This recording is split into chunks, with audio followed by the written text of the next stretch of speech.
Call this meeting of the Appropriations Committee to order.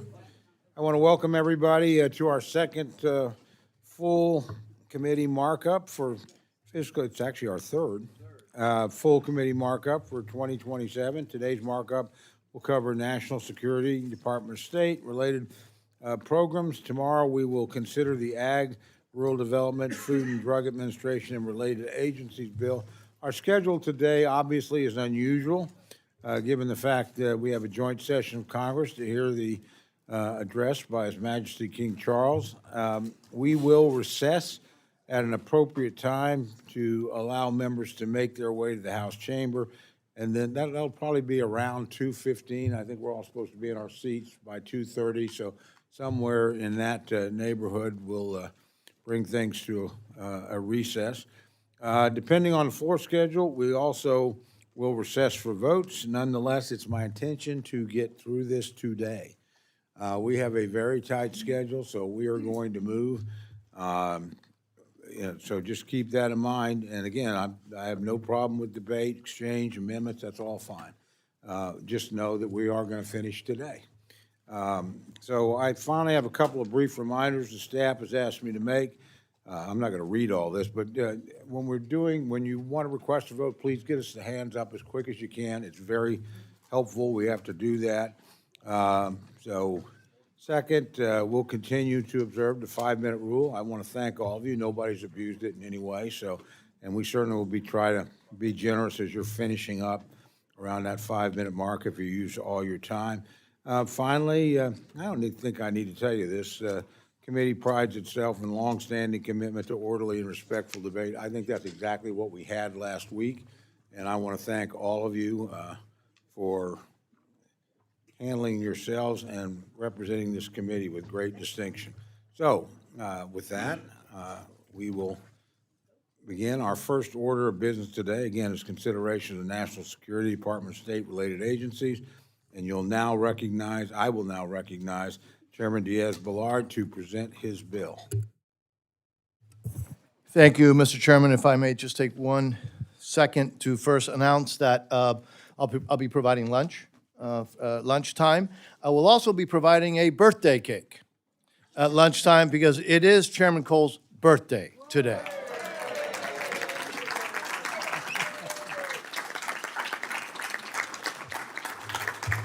A markup and the king. Who could have a better birthday than that?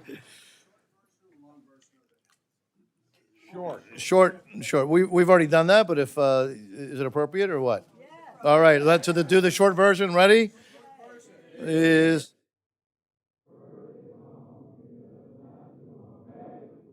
happy birthday, Mr. Chairman. Mr. Chairman, I'm pleased to present the fiscal year 2027 National Security, Department of State, and related programs appropriations bill to the full committee for consideration and approval. Let me start by thanking the chairman, Chairman Cole, for his invaluable leadership of the Appropriations Committee and for his commitment to ensuring that Congress upholds its responsibility, our responsibility, to provide the tools necessary to safeguard our national security. I also want to thank Ranking Member Frankel. Lois Frankel and I have been friends for many, many years, and I will tell you, she's tough as nails, but she's honorable. And if she tells you something, you can count on it. It's a pleasure to work with her. Again, it's a pleasure to work with my colleague.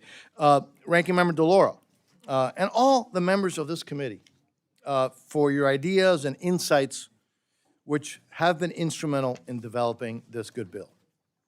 The bill before us is the next step in our historic effort to strengthen our national security while reducing spending. Under Chairman Cole's leadership and with the support of our colleagues, this Republican majority has delivered nearly $12 billion in responsible cuts to spending under the purview of this subcommittee since 2023. In fiscal year 27, this bill continues this effort with an additional $2.7 billion reduction below the enacted level. I don't have to tell you that the greatest long-term threat to our country's stability and security is our debt, and this bill makes disciplined decisions to continue reining in unnecessary spending. Yet, our national security priorities are funded at or above prior year levels. And so let me be very clear. If you're a friend or an ally of the United States of America, this bill supports you. And if you're an adversary or are cozying up to our adversaries, well, frankly, you're just not going to like this bill then. The bill maintains $1.8 billion for partners in the Indo-Pacific, including $500 million in military assistance for Taiwan, and robust funding for the Philippines and our partners in the Pacific Island countries. It provides unwavering support for Israel and fully funds the United States-Israel Memorandum of Understanding by providing $3.3 billion in security assistance. Other key partners and allies in the Middle East, such as Jordan and Egypt, continue to be strongly supported.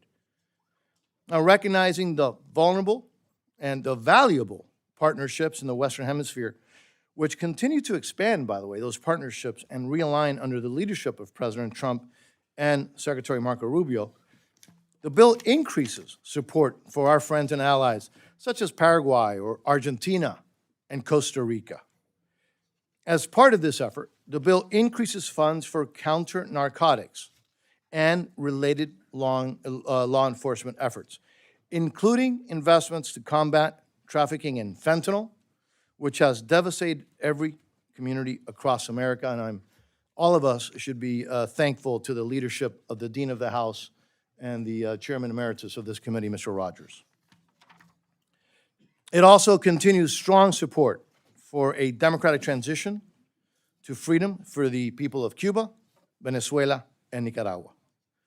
The bill supports the America First Opportunity Fund, which enhances United States leverage abroad and enables a rapid response to crisis and strategic opportunities that may arise. It continues the National Security Investment Program account, which supports efficient, targeted deployment of programs that support United States national security interests. You keep hearing this, there's a theme. This bill supports the national security interests of our country. Last year, the members of the NSRP subcommittee focused on how to responsibly transition PEPFAR, that program that we all know about, back to partner countries that are capable and ready. PEPFAR is a great success story, but I think most of us agree that a program or any program should not just go on forever and ever. So working alongside the administration, countries are now committing significant sums of their own resources as part of the America First Global Health Strategy, enabling this committee to reduce funding while achieving the same outcomes. Just as critical as what the bill funds is what it does not fund, and how it strengthens conditions, prioritizes oversight, and demands accountability for every single dollar in this bill. The bill prohibits funds to the People's Republic of China and the Communist Chinese Party, and prohibits funds to other countries from being used to repay debt owed to China. It also requires opposition to lending to the PRC within the multilateral development banks. Bless you. There was a sneeze, if anybody's wondering why I said that.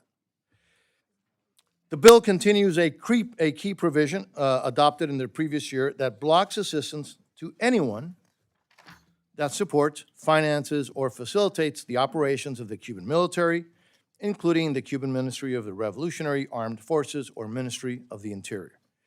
It continues the prohibition on all assistance to the Taliban and puts America first by withholding funds from Mexico until it delivers water owed to the United States in accordance with the terms of the 1944 Water Treaty. Assessed funding for the United Nations is cut by $1.8 billion. No funds are included for the United Nations regular budget, and funds are prohibited to the following organizations: the World Health Organization, the United Nations Commission of Inquiry against Israel, the United Nations Relief and Work Agency, known as UNRWA, the United Nations Human Rights Council, if you can call it that, the Office of High Commissioner for Human Rights, the International Criminal Court, and the International Court of Justice, just to start. The bill also includes a provision to help provide justice for victims murdered on October 7th, 2023, on that terrorist attack, including, by the way, 50 American citizens, by requiring full accountability for the UNRWA staff involved in this vicious attack. In addition, the bill includes a new provision cutting off funds to any international organization that refuses to cooperate with Inspector General investigations into whether October 7th terrorists are on its staff. A key measure from last year's bill, which was enacted in FY26, is maintained, requiring the Secretary of State to consider the UN voting records, of countries in determining the allocation of funds. That's something that should have been done many, many years ago. The bill supports full implementation of key executive orders that reflect clear commitment to national sovereignty, a secure border, limited government, and American values, including those related to restoring free speech and ending censorship, ending DEI programs, and other things like that. Finally, the bill maintains all longstanding pro-life provisions. It prohibits funds for the UN Population Fund and prohibits funds from being spent in contravention of the President's policy on protecting life in foreign assistance. These measures, alongside enhanced oversight and transparency, ensure that American taxpayer dollars do not fund abortions, a policy that Americans overwhelmingly support. Again, I want to thank all of the members for your invaluable contributions to this bill. I also, Mr. Chairman, want to thank the staff of both sides, the majority and minority. They have been working, frankly, through the night, and without them, none of this would be possible. With that, Mr. Chairman, I yield back. Thank the gentleman for his remarks. I'd now like to recognize Ms. Frankel for remarks on the bill.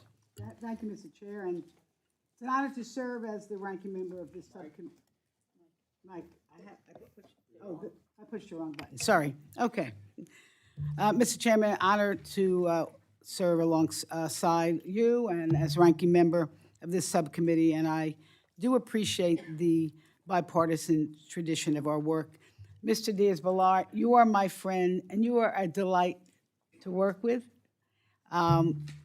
We actually agree on a great deal, but with that said, we have real differences, which we'll talk about today. But I value that we can work through them without acrimony, and I hope that is a model for how we can conduct this Congress. I want to thank the colleagues on both sides of the aisle. We have a really terrific committee, and I do enjoy working with all of you. And finally, you know, I'm going to, despite my very strong opposition to this bill, I want to thank our majority and minority staff who, under intense pressure and too many sleepless nights, help us put this package together. Now, Mr. Chair, this bill should be our moment to lead, to live up to the mission of the National Security and State Department Subcommittee, because real security is not achieved with just bombs and bullying and tariffs, the apparent policy of choice for this administration. Real security is built with diplomacy, development, and humanitarian leadership. That's how we build alliances. That's how we grow trading partners. That's how we stop disease before it comes to our shore. And that's how we stop extremism. And that's how we prevent costly wars before they begin. Done right, this bill will make America safer. But we are not there yet. And let me just say this, we're marking up this bill without a hearing with the Secretary of State and without any assurances that the funds already approved are being used as intended. And now let's be honest about the backdrop.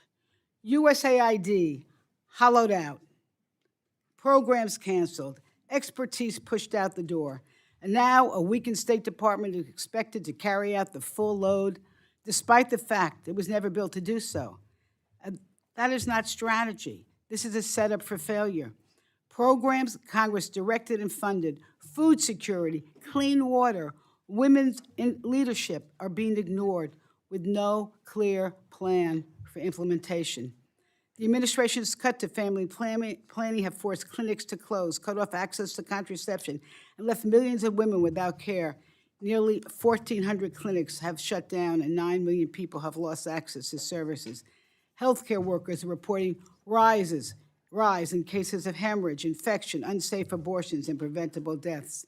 And in a stunning example of waste, $8 million worth of contraceptives already paid for by the American taxpayer were left to expire in a warehouse instead of being delivered to partners ready to distribute them. And that's not all. The administration is undermining numerous tools of global health leadership. Despite bipartisan support for the organization, it has failed to release funds for Gavi, the Vaccine Alliance, a program that has helped prevent more than 20 million deaths since 2000, all because of RFK Jr.'s anti-vaccine conspiracy theories. And now we are seeing coercive transactional tactics, dangling life-saving health assistance in exchange for unrelated demands on trade and critical minerals. We're also told programs like PEPFAR are up and running, but on the ground, life-saving medications are not reaching the people who need them. And this comes now a sweeping expansion of the global gag rule, which covers nearly all non-military assistance. And the consequences of all these decisions have been devastating. In just 1 year, the cuts have led to over 750,000 deaths, 88 lives every hour, while malaria surges, HIV treatment is disrupted, and clinics shut down. And the projections are even worse, up to 22 million preventable deaths by 2030. And what does all this mean? Listen to this, folks. We are forcing women and girls into pregnancies they are not ready for, and then turning our backs on their children as they suffer and die from hunger and preventable disease. And it doesn't stop there. A funding meant to protect vulnerable people fleeing conflict is being used to advance cruel and twisted immigration agenda. After ICE rips people away from the communities, they are being sent to places where they do not speak the language or know the culture. This is not policy, it is cruelty. Added together, and this pulls back American leadership at exactly the wrong moment, with another $2.7 billion cut this year, and we are investing $14 billion less than just 4 years ago. And these reductions will weaken our diplomats, dismantle development programs, slash humanitarian aid, the lifeline that keeps millions alive, and undermine global and security efforts that stop threats before they reach our shores. And at the same time, the president is requesting hundreds of billions for more war. But let me be clear. I support a strong military. But as the mother of a Marine who served in 2 wars, I know what's at stake. And like most Americans, we rather prevent war than have our loved ones fight in one. And that's why soft power is so essential. Diplomacy stops costly wars before they start. Global health programs stop outbreaks before they spread. Development reduces the desperation that fuels extremism. Alliances ensure that we do not face threats alone. That's how you keep America safe. But this bill abandons that strategy, eliminating funding for the United Nations and U.S. peacekeeping. We could go on. $1 billion cut for humanitarian aid, cutting family planning, eliminating funding for UNFPA, zeroing out critical institutions like the U.S. Institute of Peace and the International American Foundation and the UN African Foundation. That's not strength, it's retreat. And when we retreat, China and other rivals step in, and we should not walk away from our leadership. This bill fails the test. Security at home depends on leadership abroad. I hope that we will do better as this bill moves along. Thank the gentlelady for her remarks. I now recognize myself for remarks on the bill. Thank you, Chairman Diaz-Balart, and thank you, Ranking Member Frankel and Ranking Member DeLauro, and all the members of this subcommittee and the full committee. We continue full committee markups today with fiscal year 2027 National Security Department of State and Related Programs Bill. This legislation makes a clear statement about American leadership. We will engage where it matters. We will invest where it counts, and we will demand accountability for every dollar spent. On a world stage where challenges are growing and competitors are threatening the global order, this bill ensures the United States is not passive. It is prepared, it is focused, and it is leading. We are aligning our resources with our interests and delivering outcomes with a disciplined, strategic approach that reflects U.S. national priorities, upholds freedom, and promotes economic opportunity. This is an important shift. No longer will optics drive policy. Results will that set the standard for the American First agenda. And it's also the standard Chairman Mario Diaz-Balart has applied across this bill. The measure stands firmly with our friends while drawing a clear line against our adversaries. It reinforces support for key allies like Israel and Taiwan, and directly counters threats from Communist China, Iran, and other regimes that challenge our interests and principles. At the same time, it raises expectations for global partners to deliver measurable outcomes and demonstrate real performance. America will always lead, but strength always multiplies when others choose to match it. The values we hold as a nation are put into action in this legislation. We defend human rights. We protect religious liberty. We uphold longstanding pro-life safeguards. And we align funding away from low-impact efforts, directing it toward missions that strengthen America's position at home and abroad. There's a difference between stating our values and standing behind them.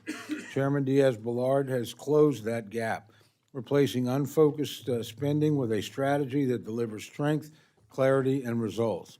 I thank him and Ranking Member Frankel and the staff on both sides for their work. I look forward to advancing this bill and completing today's work. And with that, I yield back. I now recognize my very good friend, the Ranking Member of the full committee, Ms. DeLauro, for her opening remarks on the bill.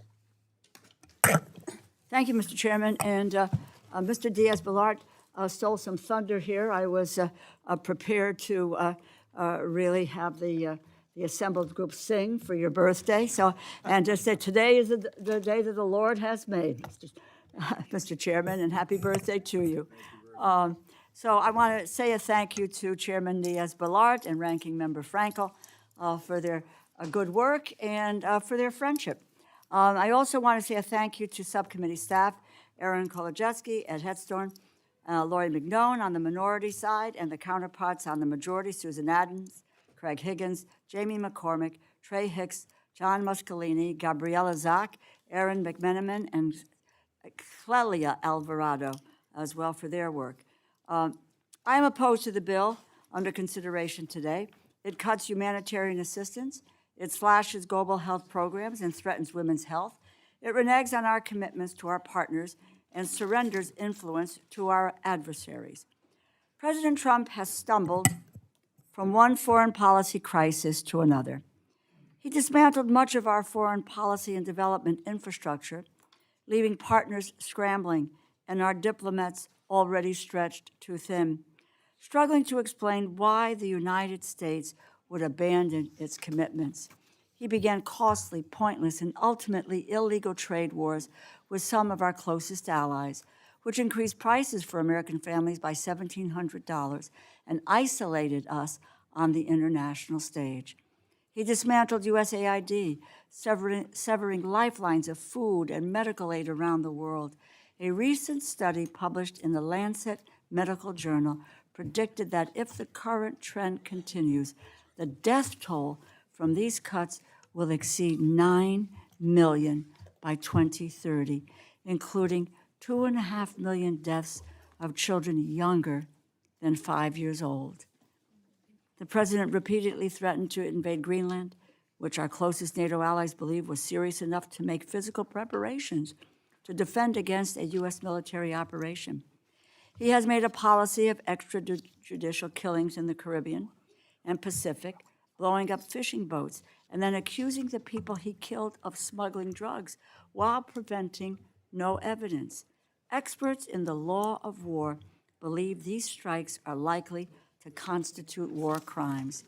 And he started a war with Iran, a war of choice that has sent gas prices skyrocketing by 40% and has no discernible objective, no strategic vision, and no end in sight.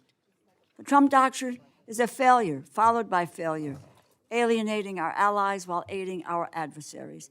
This bill continues that pattern. This bill does not provide any funding for the UN regular budget, abandoning one of the longest-standing institutions devoted to global peace. Undermining the UN only erodes our global influence. It also shortchanges American businesses who receive upwards of $2.1 billion in UN contracts, which is more than our dues. This bill cuts funding for global health programs, particularly in the areas of reproductive health and global health security, making us more vulnerable to infectious disease outbreaks that originate abroad. Pandemics do not respect international borders. It is in our best interest to prevent and contain them before they reach our shores.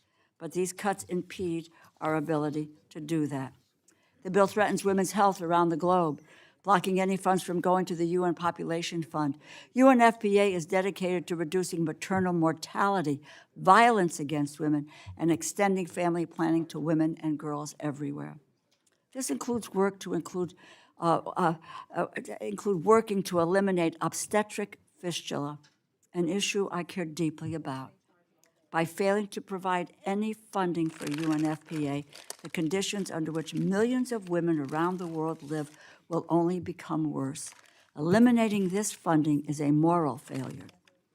This bill also eliminates all funding for the U.S. Institute of Peace, the Inter-American Foundation, and the U.S. African Development Foundation. Each of these programs strengthen our influence abroad, enabling us to prevent crises before they arise and build relationships with the next generation of global leaders.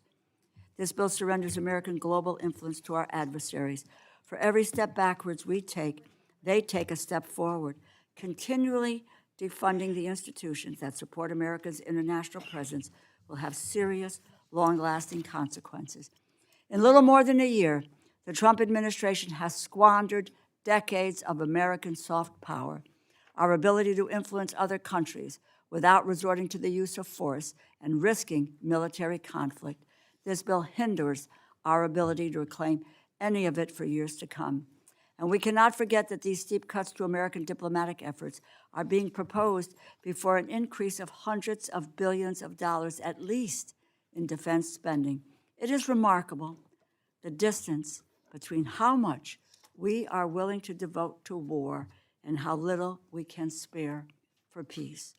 I encourage my colleagues to oppose this bill and work with the Democrats to craft a funding bill that strengthens American international leadership, not weakens it. Thank you, and I yield back.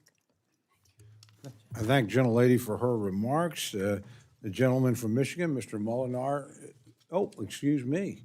The distinguished chairman emeritus of the full committee is recognized for his remarks. You're going to have to wait, John, on the bill. Thank you, sir. Mr. Chairman. I want to thank Chairman Diaz-Balart for including strong funding in this bill and resources to combat the flow of fentanyl and other illicit drugs into the U.S. We must wield every tool that we have to curb this influx of deadly substances into the country that harm innocent Americans every day, killing our young people especially. So I hope we utilize these funds, Mr. Chairman, in the most effective way that we can. The bill also continues strong support for Israel, and we adequately counter Chinese aggression, including $500 million in foreign military financing for Taiwan to strengthen deterrence across the Taiwan Strait and fully funding the Countering PRC Influence Fund. So I thank the chairman for including the language on fentanyl. That's the deadliest scourge that this nation has ever seen. And you and I are in a place to make improvements, save lives, especially young people. It's up to you and me. So I thank you, Mr. Chairman, for doing the right thing. You're back. Thank the gentleman for his remarks. The distinguished gentleman from Maryland, Mr. Hoyer, is recognized for remarks on the bill. Thank you very much, Mr. Chairman. I want to thank both the chairman of the committee, who I know is very sincere in his objective to strengthen America. I want to thank you, Mr. Alford. I want to thank the chairman, as I said, and I certainly want to thank the ranking member, Ms. Frankel, for her leadership in bringing forward a bill that achieves, for the most part, a bipartisan consensus on some of our issues, but clearly, as has been indicated by our ranking member and our ranking member of the subcommittee. I'm disappointed, as I know they are, in the reductions the majority included in this bill, chiefly with regard to our support for Ukraine. I've introduced an amendment to address that, and I'll speak about that at that time. At present, however, let me just say that the people of Ukraine and their leaders are not the only ones looking carefully at the level of support we include in this bill. The Kremlin is watching. The Chinese government is scrutinizing it as well.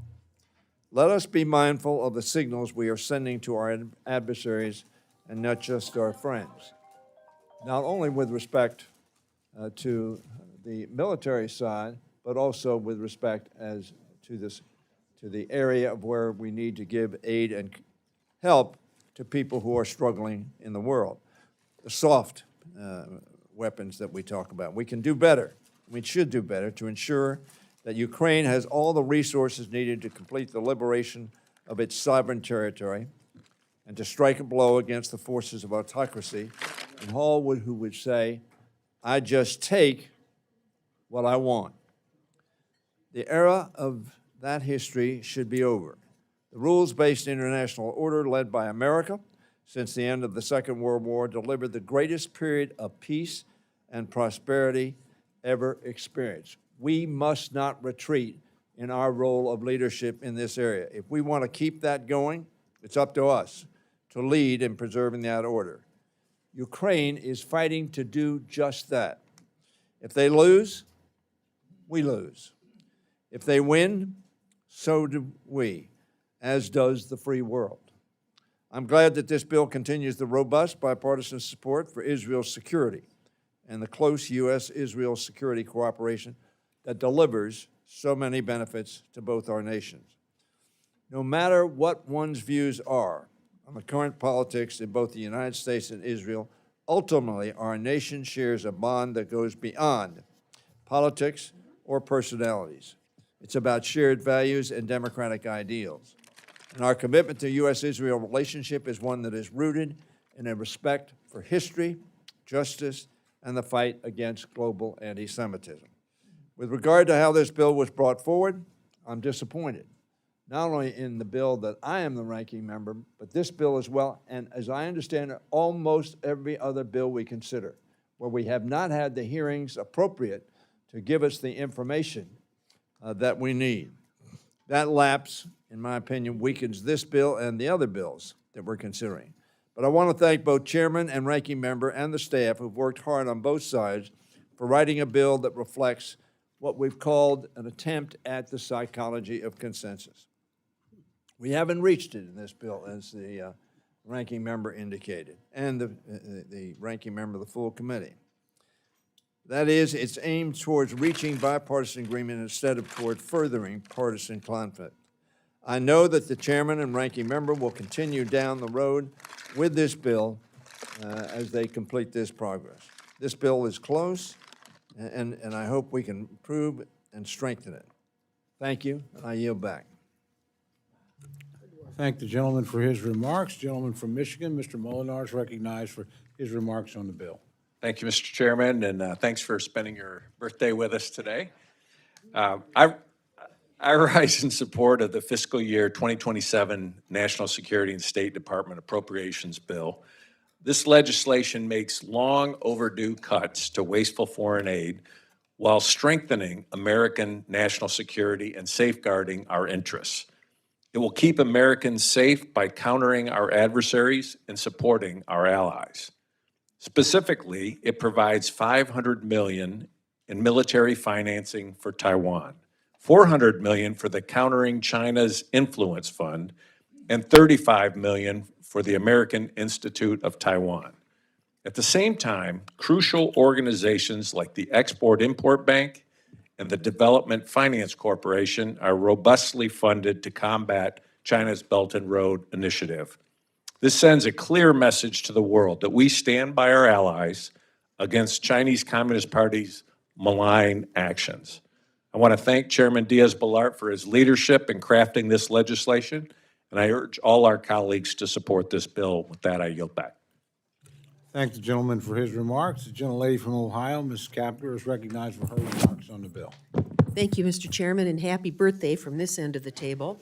Chairman Cole, Ranking Member DeLauro, Chair Diaz-Balart, and Ranking Member Frankel, thank you for your hard work on this bill.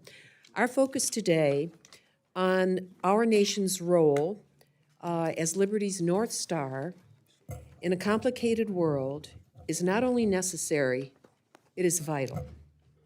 Like many Americans, let me express my deep concerns about the perception by our nation, of our nation's overall retreat from our allies in freedom's cause. Even alienating Canada, really? My district adjoins Canada, our largest trading partner. What the United States does or does not do diplomatically sends clear messages. Meanwhile, America's adversaries are on the march. A prime example, Russia's invasion, brutal invasion of Ukraine and its continuing brutality on Ukraine's people reminds us of Vladimir Putin's obsession to restore the tyranny of the former Soviet Union to territories that formerly were held hostage to dictatorships all across Europe, our closest allies. Now is not the time to capitulate to repression, isolationism, and indeed war as the ultimate abandonment of reason. The United States must not abandon its leadership and participation in international organizations and free world alliances and forums, and cede leadership to what I view as a complex global forming spider web of tyranny that links Russia, North Korea, Iranian, and Chinese interests. Imperfect though our nation can appear, our steady efforts to engage former adversaries must not be abandoned. Slow progress toward world peace and the institutions that shape that peace took major strides forward following World Wars I and II. I would guess most of our families paid the heaviest price in those wars. Mine certainly did. But it ushered in a new era, and we must not cast off the relationships that have worked. Direct foreign assistance represents about under 2% of U.S. expenditures that create Liberty's alliance that has endured for half a century in achieving peace among great powers. That is an enormous testament to sacrifice and to our history. Tangentially, I took great offense globally when the administration found $20 billion to gift to Argentina to send foreign beef up here as America's farmers, including some I represent, are suffering from tariffs and seeing costs rise for everything: fuel, fertilizer, and unaffordable health insurance for families that I represent.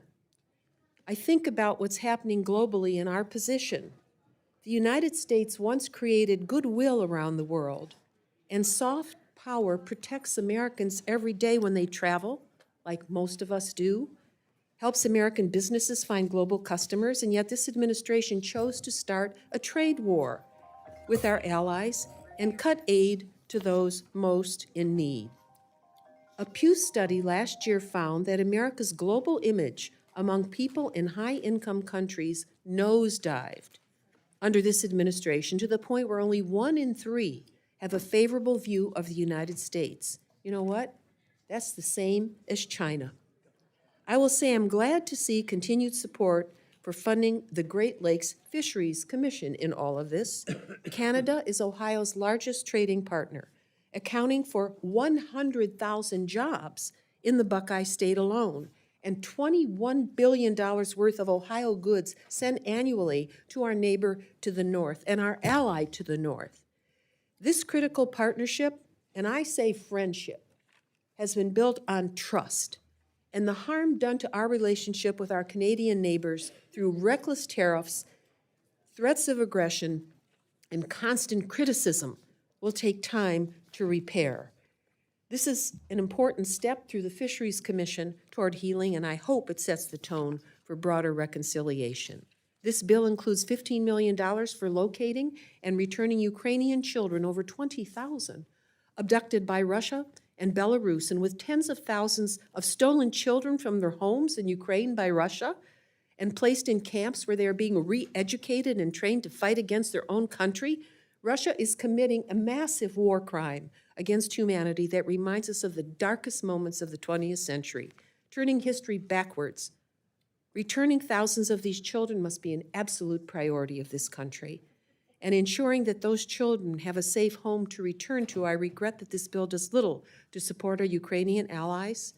After Ukrainians came to our aid in the Middle East to help protect Americans from Iranian Shahed drones, which were aided by Russia, we owe it to our partners to come to their defense. In closing, we prevent war by promoting diplomacy and international understanding. That is our job, fulfilled by these patriotic, talented public servants that serve in foreign affairs agencies. The current administration is trying to defund diplomacy to pay for more wars and a reckless Pentagon budget of $1.5 trillion, not counting the hundreds of billions the president is asking for more. This is not a recipe for American success at home or abroad. I do not support this bill as written. Thank you, and I yield back. Thank the gentlelady. Gentlelady from Minnesota, Ms. McCollum, is recognized for opening remarks on the bill. And in honor of your birthday, I did a little research. Everyone has his day, and some days last longer than others. Winston Churchill. May this day last as long as you want it to. On a different note, though, right now I cannot support this bill as it's presented in front of us. So I rise in opposition, but I hope things change along the way, Mr. Chair. It is deeply unfortunate that this bill continues President Trump's retreat from strong American diplomacy in the world and supporting developmental assistance. We know what happens when America retreats from the developing world. Poverty, malnutrition, disease takes hold, and then along comes transnational terrorism. And our adversaries, China and Russia, they move in to fill the void. This is a national security threat, clear and simple, when we're not engaged. This bill is a staggering $12 billion below where the bill was 2 years ago. That's a 20% cut. And I'm particularly heartbroken about the funding to global health initiatives, which is used to be a strong way in which we rally together for bipartisan support. And it created a lot of pride in this institution. Democrats and Republicans, we stood together to save lives. America saved lives. And we did that because it reflected our values. We did that because we knew it made the world a safer place. The funding last year we invested in global health security, preparedness, outbreak, epidemic response. That's not charity. That's an early warning system for each one of us. It's an insurance. Well, this bill chips away at that insurance, that early warning system. Simply rejecting this administration's proposed cuts would not be enough, though. American diplomats used to walk in to negotiations with credibility because the United States had a track record of showing up and keeping its word. But sadly, that's changed with many of the things that have been cut and underfunded in this bill. The baseline has shifted so dramatically that we've lost sight of what this bill supported. It supported a child in Mozambique who won't get any malaria net or treatment because, well, we're not doing that program anymore. Or a woman in Honduras who can farm for her community because our government invested in a global agriculture development, which was also heavily invested in by our private sector. These are just a couple of programs that save lives, and at the same time, they improved our national security. We can and must do better. And for that, I yield my colleagues to keep working on this bill to improve it, so when it comes back, whether to the floor or from conference, it is something I can proudly support. With that, I yield back. Thank the gentlelady for her remarks. Gentlelady from Florida, Ms. Wasserman Schultz, is recognized for remarks on the bill.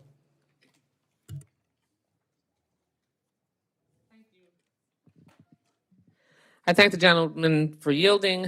Mr. Chairman, wishing you the happiest birthdays. As someone who very much loves my birthday, I cheer you on your day. Yes. I think we could all agree we want to put a bow on that for you, Mr. Chairman. I want to especially single out the chairman of the subcommittee, Mr. Diaz-Balart, who is my compatriot and someone who I have fought in the trenches with on so many of the issues that are embedded in this bill. I particularly want to thank him for, and this will shorten my need to, so I can avoid speaking on the manager's amendment, and thank him up front for, and the ranking member for including the very important language with specificity in the manager's amendment to ensure that the oil revenue that is spent in Venezuela related to President Trump's executive order, that we are able to hold the administration accountable on how that is spent, and that those revenues are used to benefit the Venezuelan people and not line the pockets of extremely wealthy people. So thank you very much for that. I do have elements of this bill that I support, but unfortunately, I must stand in opposition to the overall bill. Our nation is really at a dangerous juncture.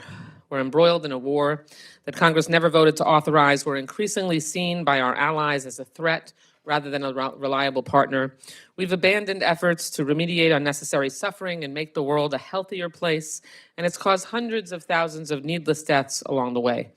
Even the bedrock investments we made over generations to strengthen democracy, human rights, and the rule of law have fallen by the wayside. President Trump has given up our seat at the table. He put down the torch of liberty past presidents carried proudly, all so he can glad hand dictators and stuff his family's pockets with corrupt profits. All the while, working Americans get poorer. And unfortunately, Americans feel the direct result of his chaotic decisions on tariffs, immigration, and military action. It pinches their pocketbook every time they fill up their gas tank or check out at a grocery store.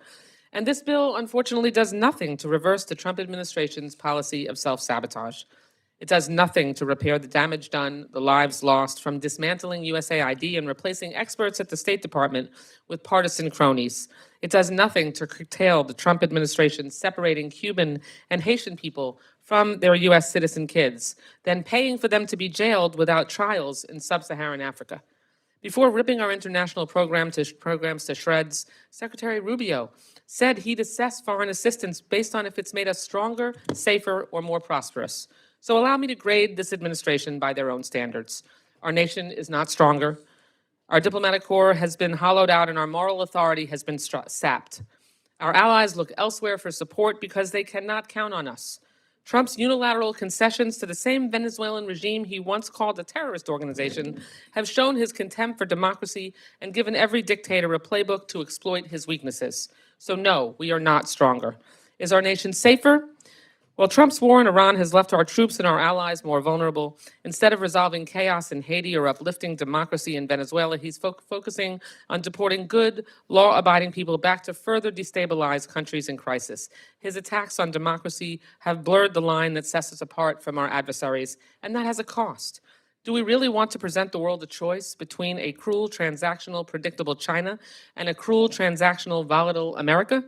So no, clearly we are not all safer. Finally, We are clearly not more prosperous. The State Department was the epicenter of the Doge assault on our government, and it didn't even make a tiny dent in the deficit. However, Trump's backwards trade and economic policies, putting billionaires in corrupt deals over working Americans, have left us all paying more for less. And so far, the only nations getting richer off of Trump's misguided war are Iran, Russia, and Venezuela, all of whom were rewarded for their brutal despotism with jaw-dropping sanctions relief. So no, we are not safer, stronger, or more prosperous. And this bill not only fails to put us on the right track, it guarantees our security will go off the rails. This bill is not a course correction, it is an accelerant. Congress passed a bipartisan foreign ops bill just 3 months ago. That was a step in the right direction. But this administration refuses to faithfully implement the funds Congress appropriated. Just last week, we learned they're withholding $18 billion in foreign assistance that this committee enacted and Trump signed. Look, we're already trillions in the hole from the big ugly bill, and I can't imagine a worse prescription than a blank check for an unchecked executive. It's even more galling when you consider that money comes out of the mouths of desperate, starving children. A safe America requires diplomacy and investments. A strong America requires faithful alliances, strong principles, and fierce resistance to our adversaries. A more prosperous America requires stable markets, open trade, and healthy communities. And all these things rely on the bedrock of democracy, human rights, and the rule of law. If we forget these basic truths that underlie our nation's rise to greatness, we will surely fall from grace. And this bill, unfortunately, does not pass that test, despite my affection for the chairman. And also, I commend to you the sourdough bread home-baked by my youngest daughter and wish you a wonderful markup. I thank you, Mr. Chairman. I yield back. Thank you, gentlelady. Gentleman from Texas, Mr. Cuellar, is recognized for opening remarks on the bill. Thank you, Mr. Chairman, and happy birthday again. I want to thank the chairman, Mr. Mario Diaz-Balart, the ranking member also, Ms. Frankel, and of course, Ms. DeLauro also, and you, Mr. Chairman, also. I want to highlight 4 areas in this bill that I think are important for our country to move forward. The first one that I want to talk about is the outcome-based reviews, performance management language, which for the first time on any of the appropriations bills, I want to say, and I think it should be added to every appropriation bills, but the chairman and I have talked about it because we both serve in the state legislature, and I think the states are ahead on performance reviews, on looking at regulations that are outdated, looking at ways so we can stream government. How do we find savings without hurting services? So I want to thank the chairman for adding this language, and I hope this becomes a model language that we can use for other bills that are coming on that. So I want to thank the chairman on the performance language. The second has to do with water and the International Boundary Water Commission. As you know, this commission is very, very important for us that depend on water, the ag use, the municipal use, and I want to thank the chairman for a very robust funding increase for the International Boundary Water Commission for construction funding, and of course, making sure that we get Mexico to provide that water that they owe the United States. There is strong language, and I want to thank the chairman for putting that strong language. But also, for the first time that we add language where we are saying we cannot depend on the Rio Grande anymore, both on the U.S. and the Mexican side. Sometime in the future, we got to look at what do we do for the communities that depend on the Rio Grande. And for the first time, it calls on the International Boundary Water Commission to say, hey, let's start looking at secondary water sources and long-term conservation strategies that include water reuse, recycling, desalination, groundwater management, and other tools to make sure that our communities become more resilient. So thank you for that. Also tied into that, I want to thank the chairman also and the ranking member for the support for the North American Development Bank and the work that they do along the border. I think ranking my other member from the border also. I want to say thank you for that because the Nat Bank and folks like Jesse Hefford that have been working with the Nat Bank have been doing a good job, make sure that we look at domestic storage programs along the border and other programs. So thank you so much. Third part, counter narcotics and fentanyl, and I want to take the lead from Chairman Rogers on it because he's been our leader on this, but I also want to say also some of the language that supplements what the Chairman Rogers has been pushing. Language that calls for stronger action to disrupt transnational criminal organization, strengthen coordination with Mexico. Mexico plays a very important role. Improve precursor chemical controls and go after the networks that manufacture, that move and finance these deadly drugs. And again, Chairman Rogers, I want to thank you because for many years you've been talking about this, and we certainly want to follow your lead when it comes in fighting fentanyl. It has killed so many people in the United States and other places. So thank you. And Chairman, thank you for adding some of that language and funding there also. Finally, the last part I want to talk about is making sure that we counter China in Latin America. If you look at some of the work that China has been doing, they have been very strategic at looking at ports and trying to work with South America. They cannot get a hold of our own backyard. So, Mr. Chairman, I want to thank you for the language on strategic ports, resilient supply chains, nearshoring on the Americans, and making sure that we get Mexico, Latin America, Central America, and South America to stop depending on China in so many ways and make sure that they improve our relationship. So those 4 points are very important, Mr. Chairman. Thank you so much, Ranking Member. Thank you so much, and both to Ms. DeLauro and Mr. Cole, thank you so much. Thank you, and with that, I yield back. Thank you, gentlemen. The gentleman from Illinois, Mr. Quigley, is recognized for remarks on the bill. Thank you, Mr. Chairman. Mr. Chairman, on your birthday, I'm reminded of the philosopher, the great American philosopher Jack Benny, who said 39 again. Last week when we did the subcommittee markup, I was reminded that I have known many of you for such a long time. I've traveled with many of you for such a long time. Memorable trips with Mr. Edwards to Ukraine, with the subcommittee ranking member to Poland with our friend, his late brother, an extraordinary trip that mattered a lot. But I'm starting to think, despite all that, that we see the same things, but we react so differently. It's a little frightening. We grew up with the notion of, I'll believe it when I see it. I'm starting to think we've come to the point where I'll see it when I believe it. The actions toward Greenland, the withdrawal from NATO, the gutting of USAID programs, placing tariffs on our friends, this actually threatens our national security by abdicating our place in the world. We need to remember the basics. We really need each other. And the arrogance of thinking that they're going to stop. I mean, the world will spin without us. From stopping life-threatening diseases to fighting climate change, these funds can save the lives of millions of people around the world. Just yesterday, the New York Times reported that there was a resurgence of AIDS in Zambia after the PEPFAR program, which had saved hundreds of thousands of lives, was cut off.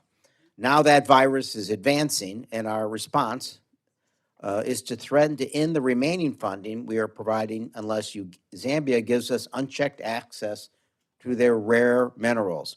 This is the fundamental transactional relationship. This isn't just a decision that's costing lives, it's letting a dangerous virus spread, and it's not enough. It's devastating loss of soft power for the U.S.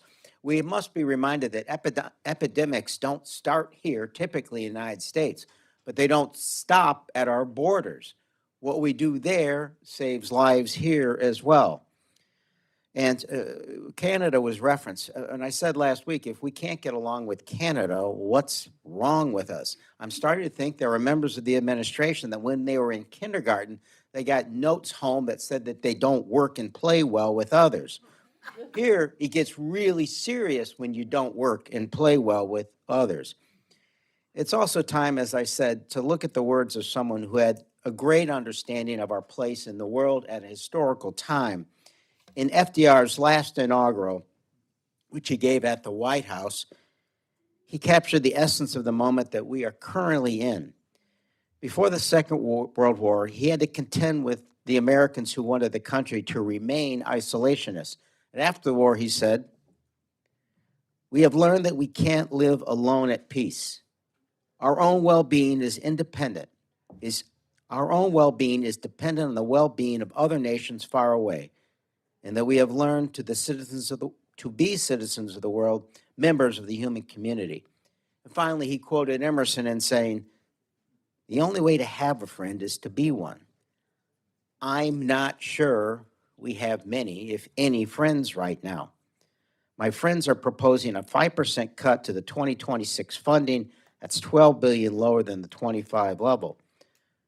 When my colleagues portray these investments as useless, some of them as useless, they miss our strategic investments in our current national security and our children's future. Without these funds, we lose relationships abroad. We abdicate our leadership to the world, to China and Russia. And finally, I want to highlight what Secretary Mattis reminded of. As President Trump's first defense secretary, if you cut the State Department, you better buy me more bullets. If we continue this trend, I don't think we can buy enough bullets to keep ourselves and our allies safe. Thank you, and I yield back. Thank the gentleman for his remarks. The gentleman from New Jersey, Ms. Watchman Coleman, is recognized for her remarks on the bill. First of all, let me congratulate you on your birthday. Happy birthday, blessings to you. Let me also say to all of my colleagues, thank you for the goodies, the diversity of goodies at the table to keep us going. I rise to speak in opposition of the bill that is before us today. At every opportunity, it seems my Republican colleagues have sought to undermine the efforts to protect women. So how do these cuts make life safer for people? This bill cuts over $180 million of crucial funding dollars for family planning and programs meant to improve mental health, child health, and fight infectious diseases globally. If enacted, mothers will suffer from these drawbacks, children will suffer from them, and many will likely die because of these unnecessary and unethical cuts. America is supposed to be the beacon of hope to the world. What this nation chooses to fund, it reflects what we view as our priorities. The bill tells our allies that we are no longer willing to lead by example, making us look like an unreliable global partner. The bill tells our adversaries that there is an opening for them to exert their influence. This bill tells the world that the United States does not prioritize protecting the very vulnerable. I don't want to hear arguments about America First.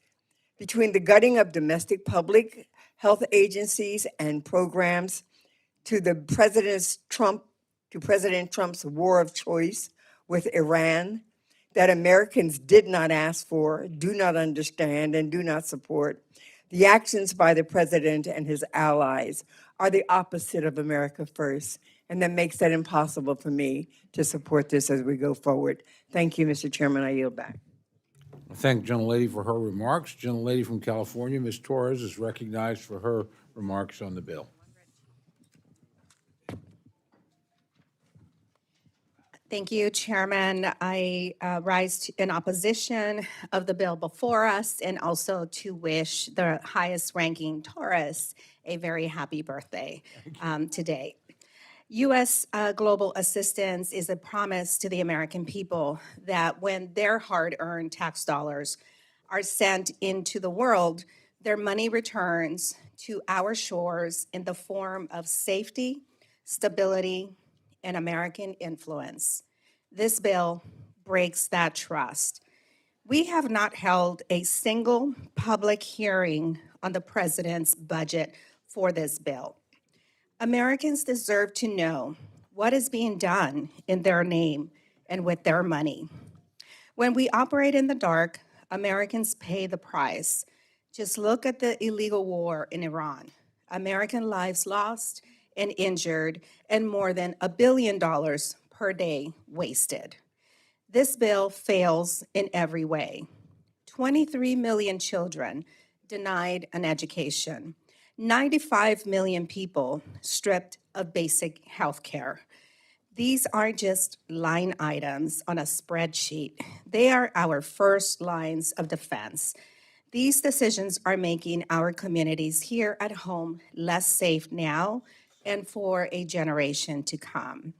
Ending programs that stop violence, drugs, trafficking, reduce terrorism, and maintain American leadership in the face of Russian and Chinese aggression.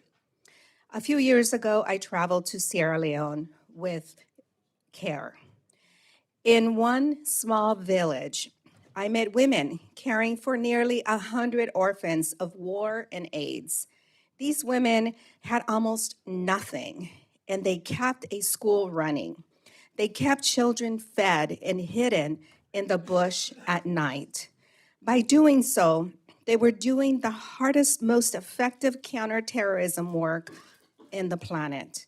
They were ensuring that those boys didn't become recruits of extremists who prey on exactly that kind of desperation and grief.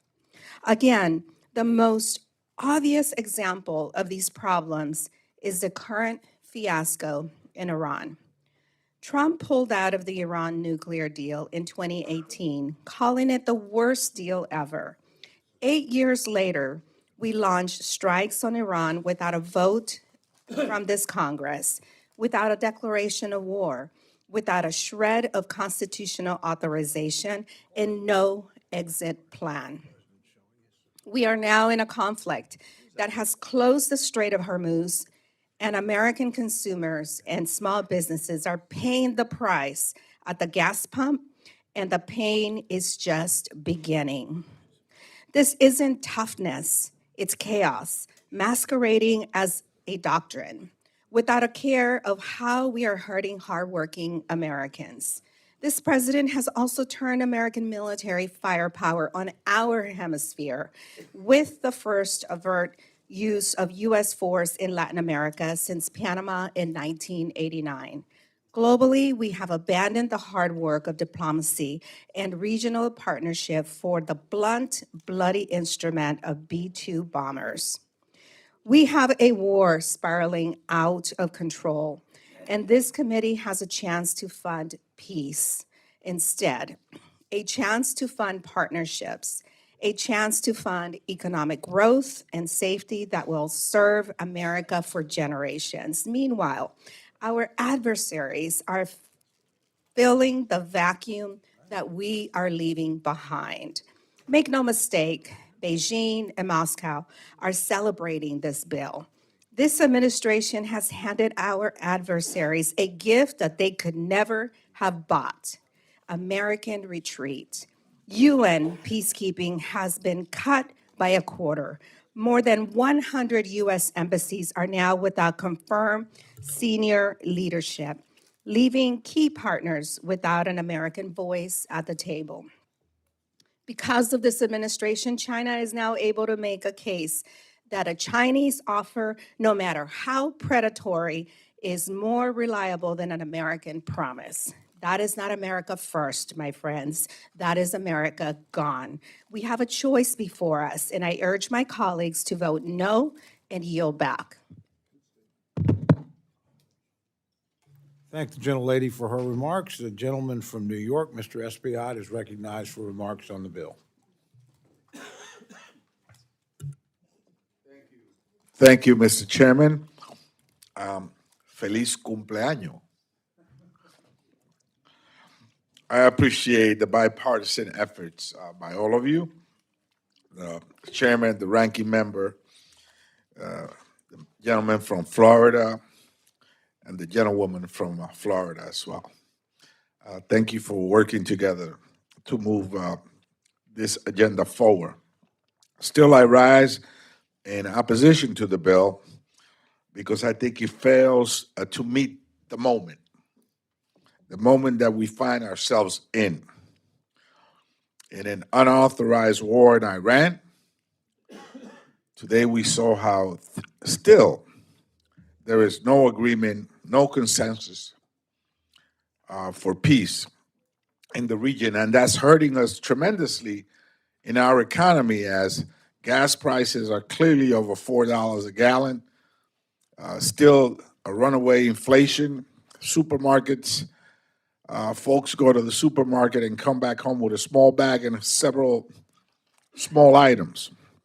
And so this is hurting us in profound economic ways, which also the crisis creates greater tension across the Middle East and the global economy. Hunger, health, and affordability related crises popping up everywhere, here at home and abroad. Routine threats to our European allies that have been there for us for decades. As we will hear from the King of England today, our allies are being threatened, and these are the folks that have stood by us for decades upon decades. And yet growing hunger and health crisis across the world. This bill, like the administration's foreign policy, in no way represents the America we love. We were the envy of the world. There are cracks in the wall now. And we can no longer say that with assurance that, in fact, that's who we are. And so we must turn this around, and this bill, unfortunately, doesn't do that. Instead of upholding the core American principles we all know and love, the bill fails to deliver critical health care and resources to women, for example, refugees, and countless numbers of vulnerable communities across the world. We were known to be the sentinel, the guardian of those communities that were vulnerable across the world. They came to us, to the United States of America, for help, understanding, for collaboration. That is no longer the case. It abandons efforts to lead the growth of democracy. We saw what happened in Venezuela. Maduro is gone. Instead of free and fair elections, the same people are in power. No change. And so this, of course, is known throughout the world. It does nothing to cultivate peace, economic equality, and private market growth. For those reasons, Mr. Chairman, I will be unable to support this legislation. I must, though, highlight the fact that both the gentleman from Florida and the gentlewoman from Florida have worked together, and I think that's good. Es bueno. ¿Verdad? I think they communicate in English and in Spanish. Thank you. I yield back. I thank the gentleman. I just want to point out for the record that our distinguished Secretary of State is from Florida. The chairman of the Foreign Relations Committee is from Florida. Both of you are from Florida. Would you let some of the rest of us participate in directing the foreign policy of the United States? But you've all done a great job. I thank my friend for his remarks. I now recognize the gentleman from California for his remarks on the bill.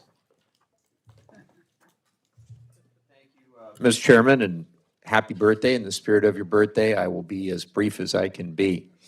I appreciate all the hard work that went into this bill, and there are a lot of good things that I want to highlight. First, the bill includes critical funding that I, along with the San Diego congressional delegation, requested to address the ongoing crisis with sewage at the border, Tijuana River. For decades, billions of gallons of raw sewage and trash have flowed from Mexico into San Diego and the Pacific Ocean. This cross-border pollution has had devastating impacts on public health, local businesses, and the environment in our region.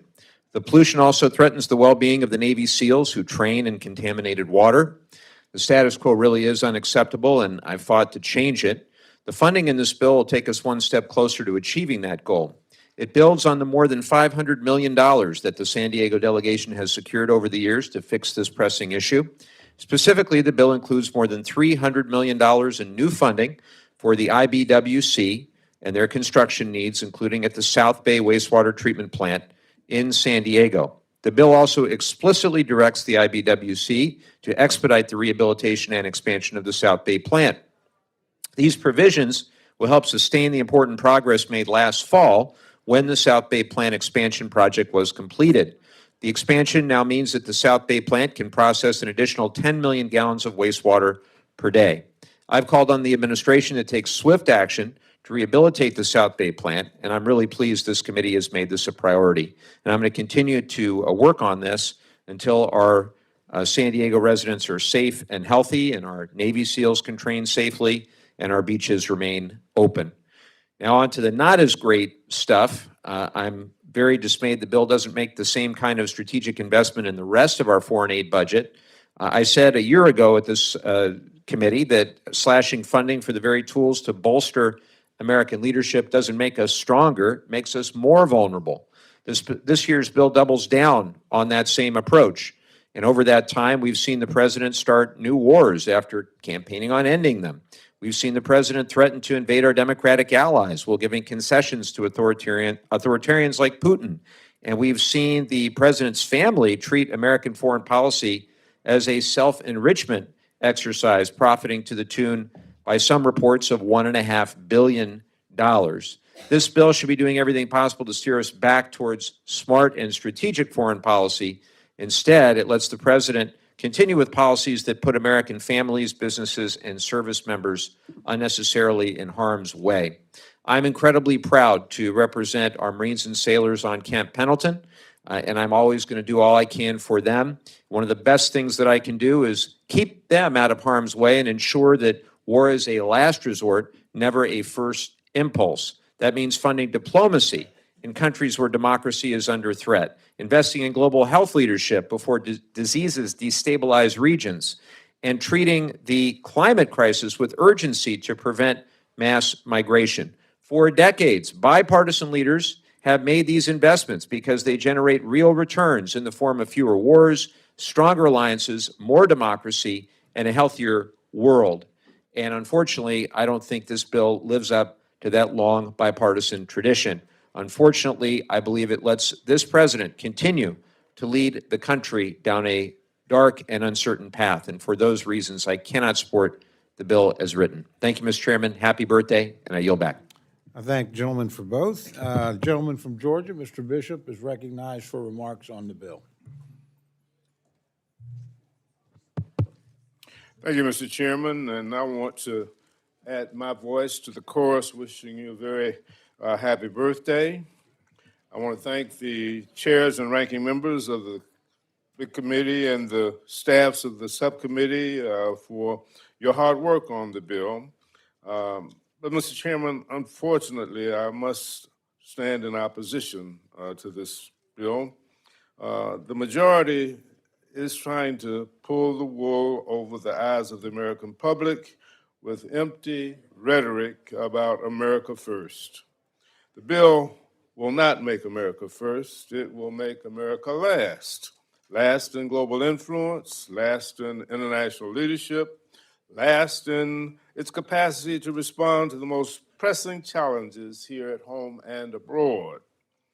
I'm concerned that the majority does not realize that the president's empty promises, his actions to stomp on the feet of our allies, and his warmongering are harming our national interests.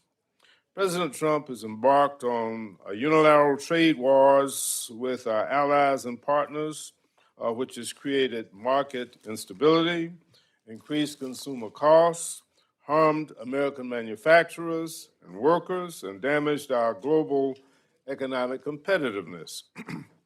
How do we go back to our constituents and tell them that the president's action on the world stage are helping them to put food on their table when inflation is out of control? Do we think that our constituents don't notice that the price of gasoline jumped up 1/3 in just a month after the president instituted his war with Iran? In all of my years of public service, I never imagined the global standing of the United States of America could fall so quickly and so greatly due to the actions of one man. And today, the Republican majority in Congress lacks the fortitude to stand up to him. President Trump, again with the help of this Congress, has sadly weakened vital American institutions that make our country safer and ensure our security, prosperity, and well-being of billions of people around the world. For example, the President has shuttered the United States Agency for International Development, and in so doing has defunded over 80% of all global health and development programs. USAID has played a vital role in combating food insecurity around the globe, which is an issue that is very important to me as the ranking member on the House Appropriations Subcommittee on Agriculture. Particularly near and dear to me, the decision to shutter USAID is taking a devastating multi-billion-dollar toll on American farmers, as USAID has historically been one of the largest buyers of U.S.-grown crops. USAID has sourced 41% of the food aid directly from American farmers, everything from wheat from Kansas to soybean oil from Iowa to peanut products from Georgia's 2nd Congressional District. As a result, the closure of USAID has hurt American farmers too, not to mention the millions of lives that will be lost by steep cuts to its global health and conflict prevention initiatives. President Trump has also effectively shut down the United States Institute of Peace, which promotes conflict resolution mechanisms and advances peace around the world. The U.S. Institute of Peace is zeroed out in this bill. Mr. Chairman, if these cuts are what America First is about, then we should consider renaming it America Alone or America Concedes. If it isn't abundantly clear by now, I don't believe that there is any true representation of our values as Americans who are among the most generous, kind, and charitable people anywhere. Our sense of charity and kindness to foreigners is often guided by our religious faith. Our patriotism isn't always self-directed. It's directed outwards. But more than a century of American presidents working with the United States Congress have recognized that global challenges require cooperation and institutions to resolve differences in ways that avoid costly wars and economic destructions. We have lived more prosperous, peaceful, and free lives as a result. This bill is a portrayal of the principles for which America stands, and I urge my colleagues to oppose it, and I hope that before this process is over, that we will be able to come to an agreement on a bill that more accurately and more prominently and fairly reflects the true values of the United States of America. I yield back. Thank the gentleman. The gentlelady from Pennsylvania, Ms. Dean's recognized for remarks on the bill.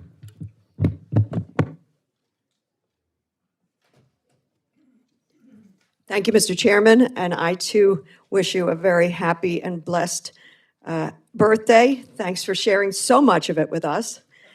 Do you know whose birthday you share or who shares your birthday? I wasn't going to cite him. How about Anne Margaret? Anne Margaret and Jay Leno. James Monroe. But Anne Margaret and Jay Leno. And you're nearly as funny. That's a good one. That's a good one. Thank you, Chairman Cole, Chairman Diaz-Balart, Ranking Member DeLauro, Ranking Member Frankel. I too rise in opposition to this bill, which despite the name change implemented by my Republican colleagues, actually weakens our national security. The cornerstone of U.S. foreign policy has always been a 3D approach: defense, diplomacy, development. While my colleagues across the aisle are taking a robust approach to funding that first D, defense, I am deeply concerned about the continued deprioritization, defunding of diplomacy and development. Foreign aid is not charity. It is critical for our national security.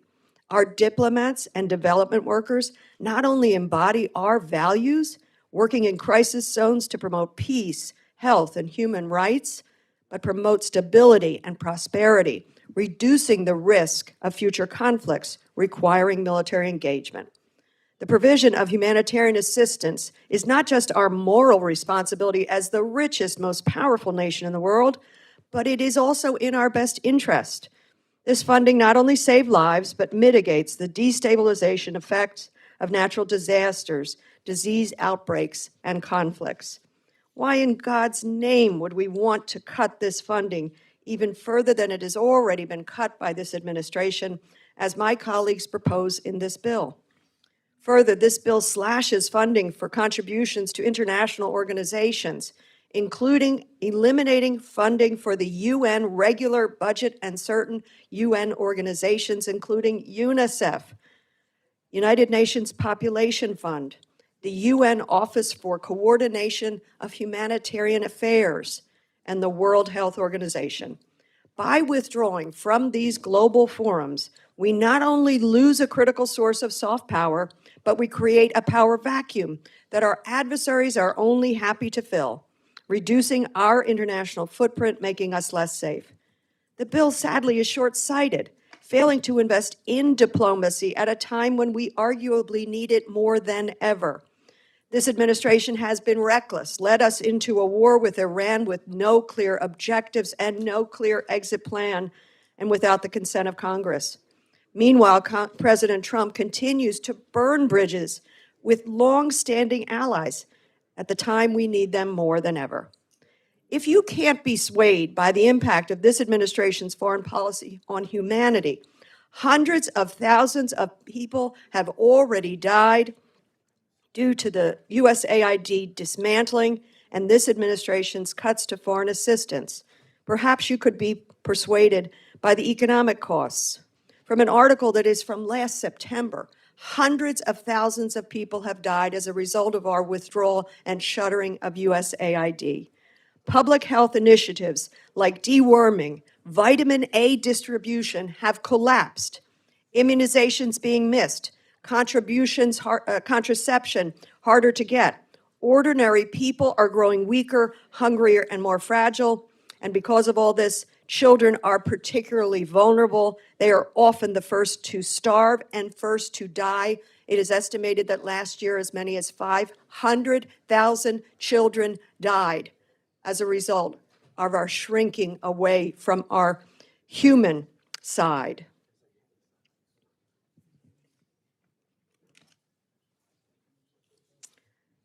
On costs, the war in Iran is already dealing a dangerous blow to the global economy. Inflation is up. Fertilizer prices are surging. Gas prices in my area, $4.19, $4.24, $4.14. They're bouncing all over the place, and my constituents are feeling it. We are poised to spend billions of additional taxpayer dollars on defense to offset the cost of the Iran war, which has achieved no clear aim, and I would argue has made us far less safe. So I urge my Republican colleagues, think bigger, think better of our country and of ourselves. Stop surrendering to a president who is as unfit and unwell as he is uncaring of others, as he is uncaring for our standing in the world. Please join me in opposing this bill. We can do better, and I yield back. Thank you, gentlelady. Seeing no other members wishing to make opening remarks, I'd like to recognize Chairman Diaz-Balart to offer a manager's amendment. Mr. Chairman, I have an amendment on the desk, and I would ask unanimous consent that the clerk dispense with the reading of the amendment. Without objection, the reading of the amendment is dispensed with, and the gentleman's recognized to discuss the amendment. Thank you, Mr. Chairman. This amendment contains non-controversial bill and report language agreed to by both sides. I'm not going to go through all of them, but let me just throw out some highlights, including the use of certain libraries as passport acceptance facilities, clarifying language on limitations on assistance for Nigeria, and a reporting requirement on Venezuela. I want to thank my colleagues for their contributions. With that, Mr. Chairman, I yield back. Thank you, gentlemen. The gentlelady from Florida, Ms. Frankel, is recognized to respond to the amendment. I rise in support of the amendment, and I yield back. I thank the gentlelady from Connecticut. Ms. Delors is recognized to address the amendment. Mr. Chairman, I support the manager's amendment, which includes a provision that I authored to withhold 25% of the Secretary of State's representation expenses or party money until he testifies before the committee.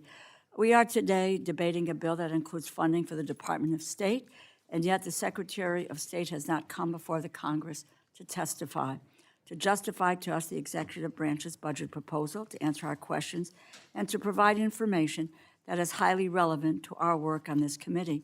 The Secretary of State himself is a former U.S. Senator.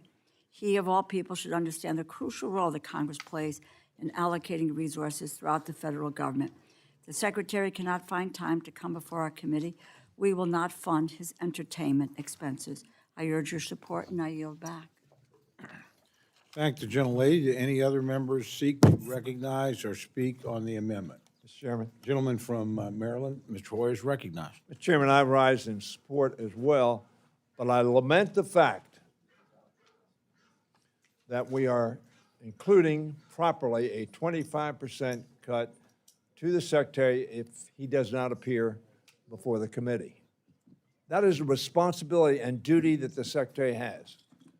I lament the fact that we included a 25% cut if the Secretary of Veterans Affairs did not appear before this committee. But I rise because I lament the fact that we did not adopt an amendment to do the same thing to Mr. Vogt. We rejected that amendment.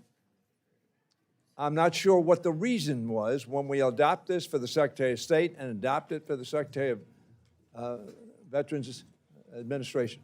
But I thank the chairman for including it in this bill because if we're going to stand up for our committee, this is the kind of action we ought to take and are taking. And I congratulate the chair.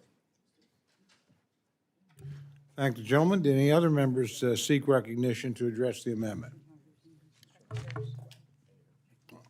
Gentleman from Maryland, the other gentleman, or another of the many gentlemen from Maryland. Yeah, that's right. Listen, thank you very much. I want to thank the chairman for including the language on Nigeria. The persecution of Christians by the Muslim tribes in Nigeria, we will need the help of the government of Nigeria to deal with that. And I think this language goes a long way toward making sure the government of Nigeria knows that we want them to respect the rights of every religion in Nigeria and to defend those rights under this bill. Thank you very much. Thank the gentleman. Do any other members seek recognition to speak on the amendment? If not, the gentleman is recognized for 1 minute to close. Mr. Chairman, I have this great speech, but let me just say, good amendment. I yield back. That rivals the Gettysburg Address in being brilliant, short and to the point. The question's now on the amendment. All those in favor say aye. All those opposed say no. The opinion of the chair, the ayes have it. The amendment's adopted. The gentlelady from Florida, Ms. Frankel, is recognized for an amendment. Mr. Chair, I ask unanimous consent that the reading of the amendment be dispensed with.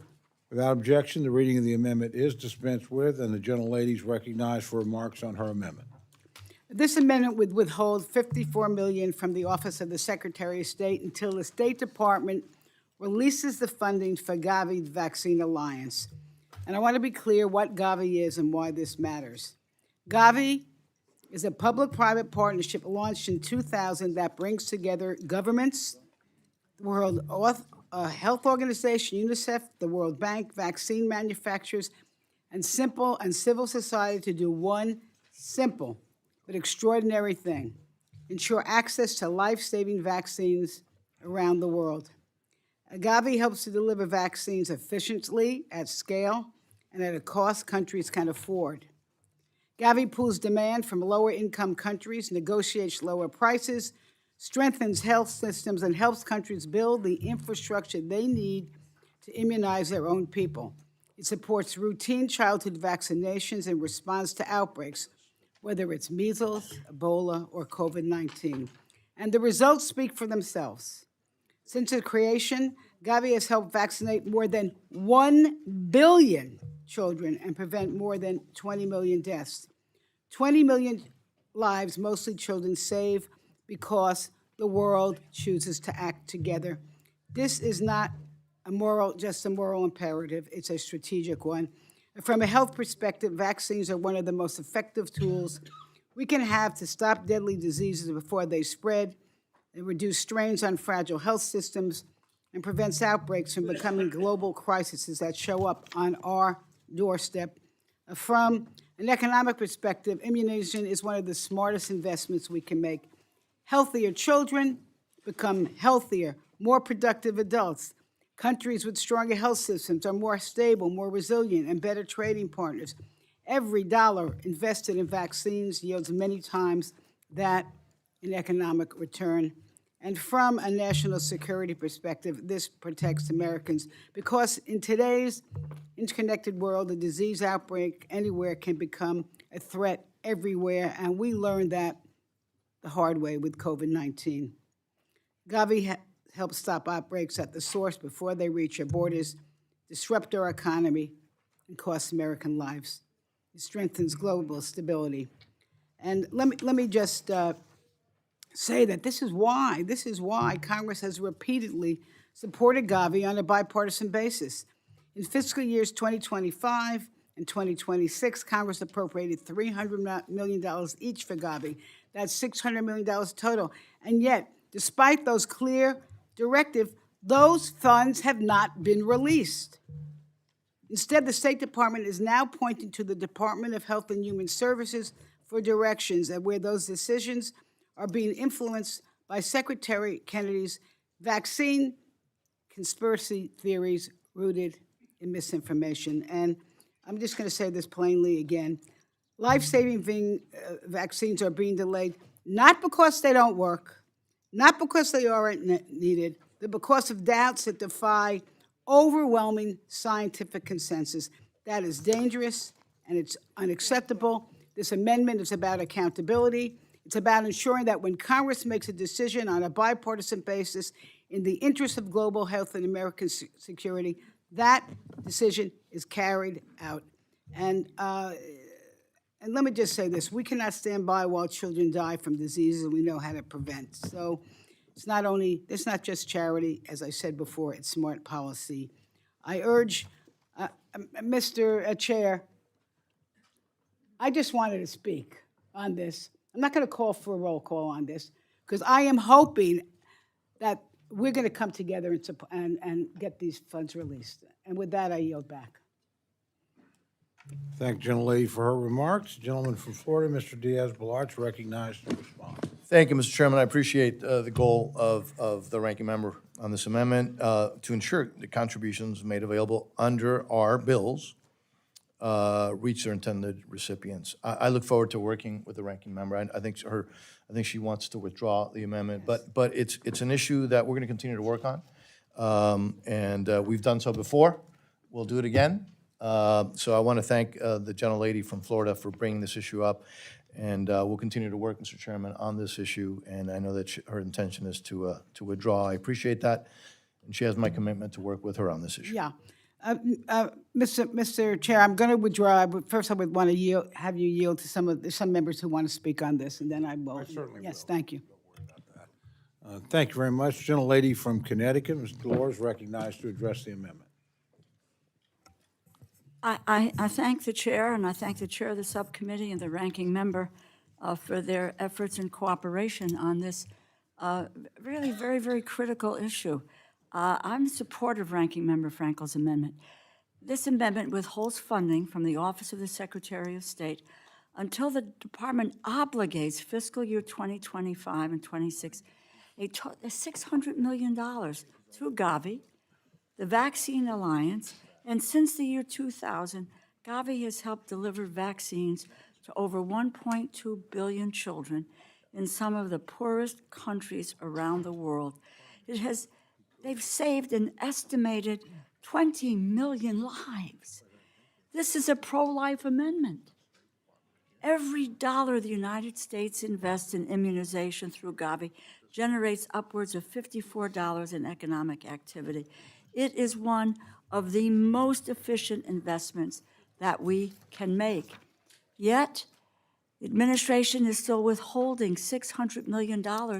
This was passed on a bipartisan basis, Democrats and Republicans in the House and the Senate. We said yes to support Gavi. And this amendment reasserts Congress's power of the purse. We appropriated the funding, and the Department of State must follow congressional direction.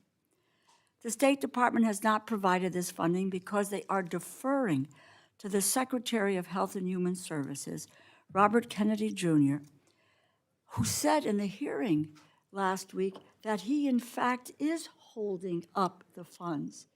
He said, yes, he's holding them up. He is a vocal vaccine skeptic. And this is becoming a game of moving the goalposts. HHS asks questions, Gavi answers. HHS asks more questions, Gavi answered, but there is no movement on the funding.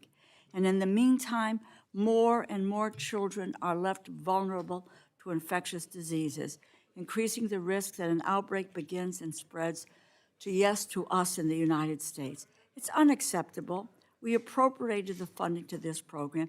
It must be provided, and it is the responsibility of the Department of State to move forward on this effort and not defer its responsibility to someone who is not leading on the science on this, but his own particular ideology. That's wrong. None of our own particular ideologies ought to make that determination. We ought to be able to do what we established that we wanted to do, and that is to provide funding, the $600 million for Gavi, the Vaccine Alliance, to help to save lives. I thank the ranking member for raising this important issue, and I yield back. Thank the gentlelady for her remarks. The gentlelady from Florida, Ms. Wasserman Schultz, recognized to respond to the amendment. Thank you, Mr. Chairman. I rise in strong support of Ranking Member Frankel's amendment to hold Secretary Rubio to his obligations to enforce the law. Right now, the Secretary of State is sitting on funding that can save children's lives. Every day the Secretary refuses to allocate resources to Gavi is a day that vulnerable children around the world go without vaccines that protect them from measles, polio, and pneumonia. Gavi, the Global Vaccine Alliance, has immunized more than 1 billion children since 2000 and saved nearly 19 million lives. It has driven a 70% reduction in deaths from vaccine-preventable diseases, and it delivers $54 in economic benefits for every single dollar invested. While the impacts of these investments are miraculous, this isn't just charity. It is strategic and supports our economy. Gavi is the world's leading purchaser of American-made vaccines, supporting honest-to-goodness manufacturing jobs in my home state of Florida and a dozen other states across the country. Gavi invests more dollars into the American economy than the United States contributes to Gavi. Let me repeat that. They invest more in us than we invest in them. That is an extraordinary return on investment. Gavi also protects Americans at home. Diseases do not respect borders. The COVID pandemic made that abundantly clear to Americans. Gavi's vaccine stockpiles for Ebola and cholera have repeatedly stopped regional outbreaks before they became global crises. When Gavi stops an outbreak from becoming an epidemic, American lives are also saved. Above all, Gavi is all about building towards independence. It supports countries on a sliding scale so they can eventually take over immunizations for themselves. Funding global immunizations has been a bipartisan priority for more than 2 decades. Every Congress and every administration since 2001 have supported Gavi. Even President Trump, during his first term, pledged a record $1.16 billion to Gavi and called it a great partnership. Today, that bipartisan legacy stands at risk. Why? Because for the last 2 years, the State Department has refused to release congressionally mandated contributions to Gavi. That's $600 million, enough to immunize more than 20 million children. And why is it being held up? Because the Trump administration has cleared the decks of global health experts and stacked its payroll with anti-vaccine nut jobs and anti-science conspiracy theorists. I can't believe I have to say this, but sentencing millions of children to preventable death does not make America healthier. Newsflash. This amendment sends a clear message. Congress will not allow the Secretary to sit on life-saving funds while children die from preventable diseases. We will not allow the administration to unilaterally abandon one of the most effective, cost-effective, and successful investments that we've made. I urge my colleagues to support this amendment. I thank the distinguished ranking member for offering it. I know she's going to withdraw it, but I hope at the end of this process that the right outcome occurs so we can save millions of lives that have been saved for many years. Thank you so much. Thank you, gentlelady. The gentleman from Maryland, Mr. Hoyer, is recognized to address the amendment. I thank you, gentlemen, and I know this amendment's going to be withdrawn. Ladies and gentlemen, this is a bill. It's not a suggestion. If we pass it, it's a law. If the president signs it, it's a law. Mr. Vogt takes the position he can spend either $1, no dollars, or all the money that we appropriate. I use the phrase, we are the authors of our own impudence. Either we pass this bill and the administration carries it out as we have put it into law, or it doesn't. If it doesn't, we become irrelevant. I don't think, I hope, that was not the intention of any of you who joined this committee. Your intent was to make law. Your intent was to say that we believe this objective is an important objective. And when we put it into law, you carry it out. That means the executive department executes the law that under Article 1 we adopt, we have authority for, and the Constitution provides for that. So although this amendment is going to be withdrawn, I hope we would start to think about what does it mean when they refuse to spend money that we believe is important to spend through adoption of bills? Does it mean that it is a suggestion? I think not. And they should have spent this money. And if they don't want to spend it, they should have come back to us and either asked that it be defunded,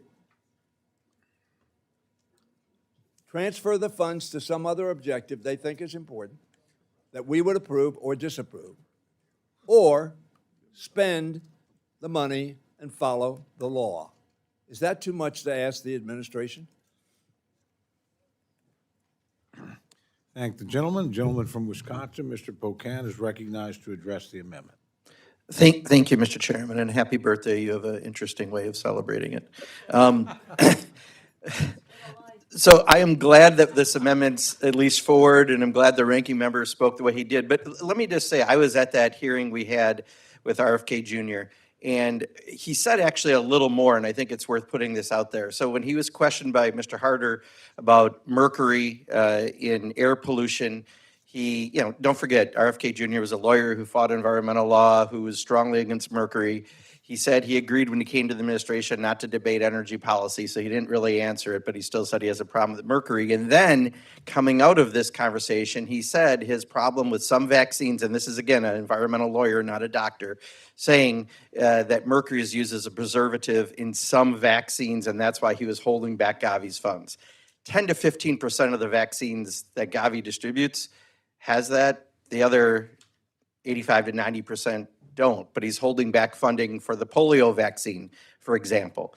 I understand we have measles doing a resurgence in this country. We don't need polio with a resurgence.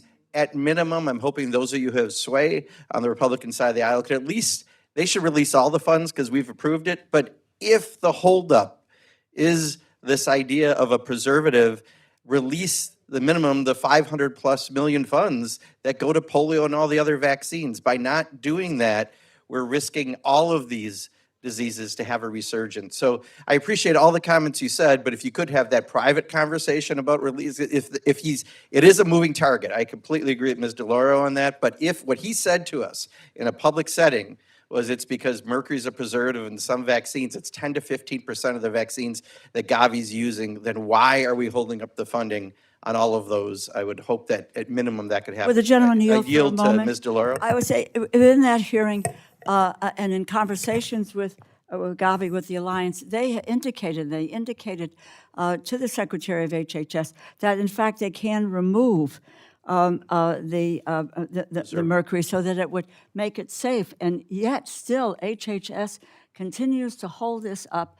And as I said to her, they keep moving the goalpost and holding back on this, which is not their responsibility. It is not their responsibility. It is our responsibility. I thank the gentleman. Yeah, so just the message is, this is actually something we could solve very easily, but honestly, I don't think RFK Jr. is taking my advice. I think he would take yours a little more directly. But this is one where we could, get polio vaccine back out to people across the world as we voted to do, regardless of this amendment being taken back. This is something we can still get done as a Congress. And again, I'd appreciate any efforts you could do on that behalf. And I yield back. Thank the gentleman. Are there other members wishing to address the amendment? If there's no further debate, then the gentlelady's recognized for 1 minute to close. Thank you, Mr. Chairman. I want to thank my colleagues for their very articulate, forceful arguments. And just to explain, the reason I'm withdrawing this amendment is it has nothing to do with the merits of it, because this is the right thing to do. But, Mr. Chair, I didn't want to, this is the type of issue I do not want to put our bipartisan and split it up and put us at odds, because I do believe that we can work together to get this money released. And with that, Mr. Chair, I'm going to withdraw the amendment and yield back. I want to thank the gentlelady and just remind everybody, actually, these debates are helpful, quite frankly, and we're in a process of negotiating a bill effectively right now. And so these kind of points are important to make, and many times offered and withdrawn myself for the same reason the gentlelady is today. So I thank her. With that, now I would now recognize Chairman Diaz-Balart to offer a Republican en bloc amendment. Mr. Chairman, I have an amendment on the desk that I would ask unanimous consent that the clerk dispense with the reading. Without objection, the reading of the amendment is dispensed with, and the gentleman is recognized to discuss his amendment. Thank you, Mr. Chairman. This en bloc amendment includes several changes to the bill and the report, and I'm going to go through them. In the bill, the en bloc restricts funds for the National Endowment for Democracy from going to any organization attempting to influence elections in NATO member countries. It prohibits use of funds in contravention of Executive Order 14172 relating to restoring names that honor America's greatness, including to create, procure, or display any map that inaccurately depicts the Gulf of America. It prevents discrimination based on person's religious belief around marriage. And now to the report. In the report, the en bloc directs funds to counter drug cartels and transnational criminal organizations and increases training for the Department of State diplomatic personnel on identifying trafficking and reporting victims of human trafficking. Finally, the amendment includes a bunch of tough new conditions on censorship, which I think are really, really good conditions. And with that, Mr. Chairman, I urge support of the amendment. I yield back. I thank the gentleman. The gentlelady from Florida, Ms. Frankel, is recognized to address the amendment. Thank you, Mr. Chair. And I strongly oppose this amendment and these additional extreme provisions. The world is facing serious challenges from great power competition, increasing authoritarianism, and challenges across borders such as migration, disease, and climate change. But instead of discussing these critical issues, we're talking about policies that really have no place in this bill, labeling activities as censorship that denies that everyone is entitled to their own opinions, but that we don't all get to have our own facts. Misinformation and alternate realities are polarizing our world and our country, and not being able to call out that information only pulls us further apart. We should be focused on global problems that affect our constituents and not extreme provisions that we know will go nowhere. I urge my colleagues to reject this amendment. Thank the gentlelady. Do any other members wish to address the amendment? Gentleman from Maryland, Mr. Harris, is recognized. Thank you very much. I want to thank the chairman for including the language that prohibits NED recipients, NGO recipients, from interfering with NATO ally elections. I think we should never be interfering with any of our allies' elections, just as we would hope they wouldn't interfere with ours. And I specifically want to thank the gentleman for the language that starts on page 4 that limitations on the use of funds made available for certain online speech-related activities, because, some of our allies in the UK, they passed the Online Safety Act, which has been used to actually imprison people for political free speech, or what should be political free speech. In the EU, it's the Digital Services Act. We should be very careful because these funds are going to overseas NGOs, and if these NGOs support those censorship measures, we shouldn't be funding them. It's that simple. Look, other countries don't agree with us that we actually have a constitutional right to political free speech. One person's misinformation is another person's political free speech, and that's the way it is in the United States. That's the way it should be in the Western democracies, and I want to thank the gentleman for not funding policies that are antithetical to our First Amendment. I yield. Thank the gentleman for his remarks. The gentleman from Maryland, Mr. Hoyer, is recognized for his remarks on the amendment. Thank you. I'm sure Jimmy Kimmel would agree with the remarks of the gentleman from Maryland. Will the chairman yield? The chairman of the Gentleman subcommittee. controls the time, so Would you yield? I know I have the time, but the first paragraph says that none of the funds appropriated under this heading may be made available to an organization involved in attempting to influence elections in North Atlantic Treaty Organization member countries. How would that have impacted Vice President Vance's in Budapest urging the election of Mr. Orban in the past election?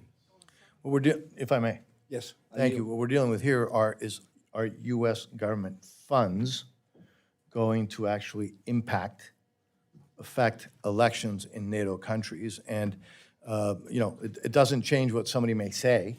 We're not here to censor. What we're here to trying to do is making sure that we are not funding, with our taxpayer money, trying to influence elections in ally countries. Reclaiming my time, do you think it would be a fair assumption that Mr. Vance did not pay to have the Air Force plane fly him to Hungary?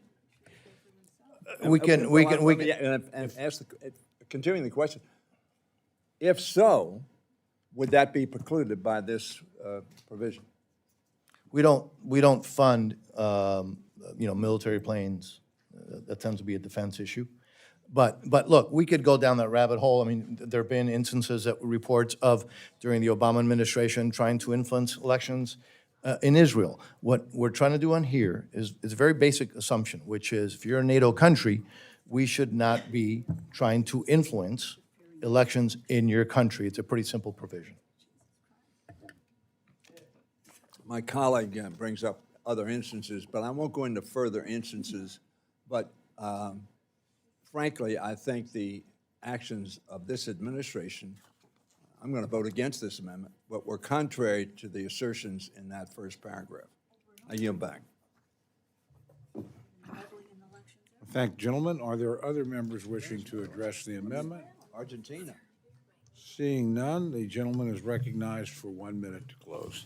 Mr. Chairman, I don't think I need to spend a minute. I think everybody knows what this amendment does. I appreciate your support, and I yield back. Hand me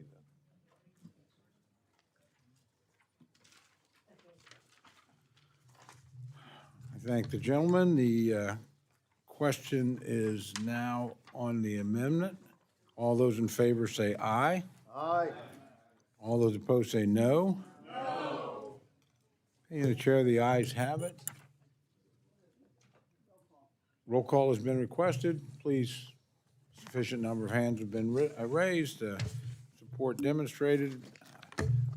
So clerk will call the roll. Mr. Adderholt. Mr. Adderholt, aye. Mr. Aguilar. Mr. Aguilar, no. Mr. Alford. Mr. Alford, aye. Mr. Amodei. Mr. Amodei, aye. Mrs. Bice. Mrs. Bice, aye. Mr. Bishop. Mr. Bishop, no. Mr. Calvert. Mr. Calvert, aye. Mr. Carter.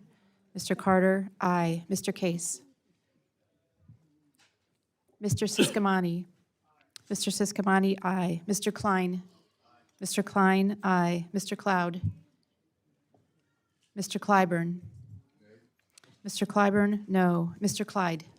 Mr. Clyde, aye. Mr. Cole. Mr. Cole, aye. Mr. Cuellar? Mr. Cuellar, no. Ms. Dean? Ms. Dean, no. Ms. DeLauro? No. Ms. DeLauro, no. Mr. Diaz-Balart? Mr. Diaz-Balart, aye. Mr. Edwards? Mr. Edwards, aye. Mr. Elzey? Mr. Elzey, aye. Ms. Escobar? Mr. Espaillat? Mr. Fleischman? Mr. Fleischman, aye. Ms. Frankel? Ms. Frankel, no. Mr. Franklin?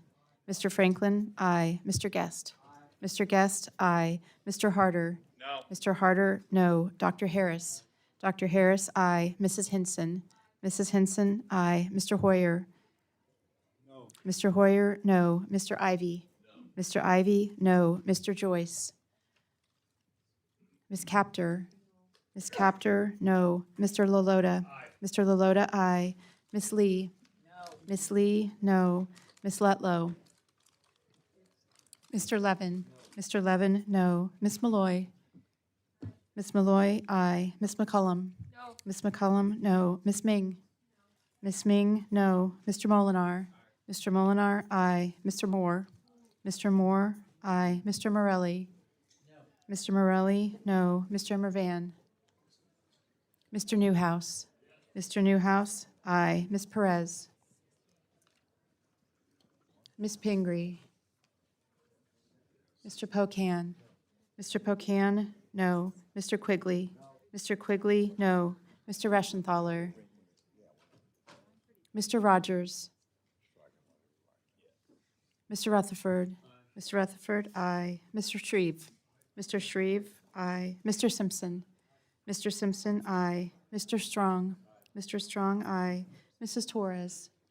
Mrs. Torres, no. Miss Underwood? Miss Underwood, no. Mr. Valadeo? Mr. Valadeo, aye. Miss Wasserman Schultz? Miss Wasserman Schultz, no. Mrs. Watson Coleman? Mrs. Watson Coleman, no. Mr. Womack? Mr. Womack, aye. Mr. Zinke? Mr. Zinke, aye. Does any member wish to record their vote or change their vote? Gentlelady from Maine? Ms. Pingree, no. Gentleman from Hawaii?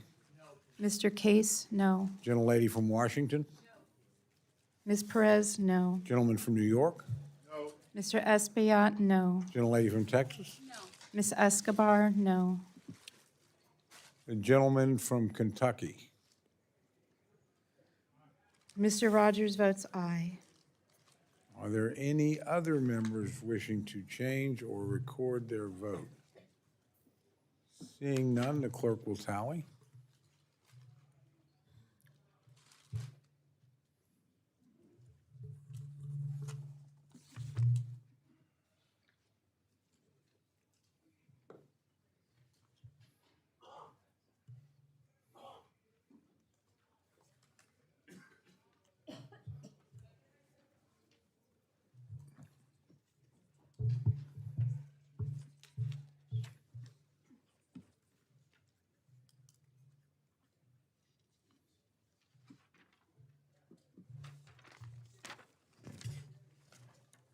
On this vote, the ayes are 31, the noes are 27. The amendment is adopted.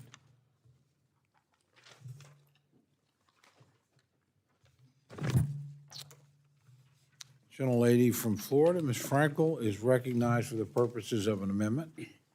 Mr. Chairman, I have an amendment at the desk. I ask unanimous consent that the reading of the amendment be dispensed with. Without objection, the reading of the amendment is dispensed with, and the gentlelady is recognized for remarks on her amendment. This amendment would prohibit funds in this bill from being used to deport or transfer individuals against their will to countries that are not their country of origin. Now, let's be clear. This policy that I just described is part of an inhumane agenda, one that is sweeping people off our streets in aggressive raids, often targeting individuals with no criminal record, eroding due process, and even leading to dangerous confrontations where Americans have been caught in the crossfire. I'm talking about the activities of ICE, of course. This is not the targeted removal of violent criminals that was promised. This is an outsourcing of human suffering. My amendment is about stopping this disturbing and dangerous practice that is not worthy of our country. Right now, the administration is uprooting people who have built lives here. The home health care aide caring for a senior, the construction worker rebuilding after a hurricane, the farm worker putting food on our tables. These are our neighbors, our coworkers, parents, people who work hard and contribute every single day, and yet they are being taken off the street by masked agents and sent thousands of miles away to countries where they have no family, no ability to speak the language, no legal ties, no support system at all. They are being sent to places they have never been, isolated, vulnerable, and in some cases, in grave danger. And we have already seen the consequences. I'll give you some examples. Sarah, a 28-year-old Christian convert from Iran, fled a regime where her faith could cost her her life. She endured the dangerous journey to get to the United States. Instead, she was detained, placed on a plane, and sent to Panama, a country where she has no ties, no family, no future. And after weeks alone in a hotel and a detention center, she was released onto the streets with nowhere to go. Today, her whereabouts unknown. Take Farah, a 21-year-old woman from Morocco, fled after her own family tried to kill her because she is gay. An immigration judge determined she would face persecution if she returned home. Yet she was deported to Cameroon, where being gay is a crime. Terrified and alone, she ultimately made her way back to Morocco, where she now lives in hiding, still fearing for her life. And folks, this gets worse. We're now hearing reports that more than 1,000 Afghan allies, people who risked their lives to support American troops, and I want to just say personally, my son was one of those troops. These people risked their lives to support American troops, being forced to choose now between returning to the Taliban-controlled Afghanistan or being sent to the Democratic Republic of Congo, a country already gripped by violence and humanitarian crisis. Folks, this is not about border security. It's about how far are we willing to go and who are we willing to harm? And let's be clear now that this is happening. The State Department is pressuring other countries to take these individuals through threats of tariffs, visa restrictions, and even withholding assistance. Human beings are being treated like bargaining chips. That's not leadership, it's coercion, and it comes at a cost, millions in taxpayer dollars to push other countries to take people they have no obligation or ability to protect. So what are we really funding here? Not safety, not law and order, but something truly cruel. And my amendment is simple. It's grounded in basic decency. The United States should not use taxpayer dollars to send people to countries where they have no connection and no chance to rebuild their lives. If we continue down this path, we diminish our credibility, we weaken our moral standing, and we put lives at risk.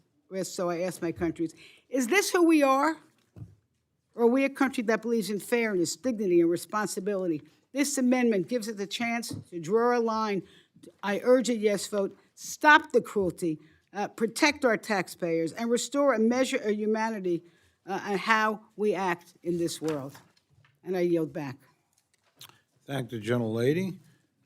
The gentleman from Florida, Mr. Diaz-Balart, is recognized to respond to the amendment. Thank you, Mr. Chairman. I rise in opposition to this amendment. The amendment is way overly broad and would tie the hands of the administration in ways that I don't think we want to do. Look, I think we can all agree that we do not want serious criminals in our country. Today, there are numerous convicted terrorists, criminals, murderers, drug dealers, pedophiles, sitting in our jails, waiting for their countries of origin to take them back. And unfortunately, American taxpayers are paying for that. So under this amendment, if that individual, and I'm talking about potentially, I'm talking about serious criminals in our prisons who are, as I mentioned, drug dealers, pedophiles, whatever. If they object, then we can't send them out of the country. Again, under this amendment, if those individuals objected to being returned, which obviously they would, the Secretary of State would be precluded from negotiating with the country so that those countries can take them. I don't think the American people would want to continue paying to keep criminals in the United States when the department could potentially facilitate their removal. So I respectfully would urge a no vote on this amendment, and I yield back, Mr. Chairman.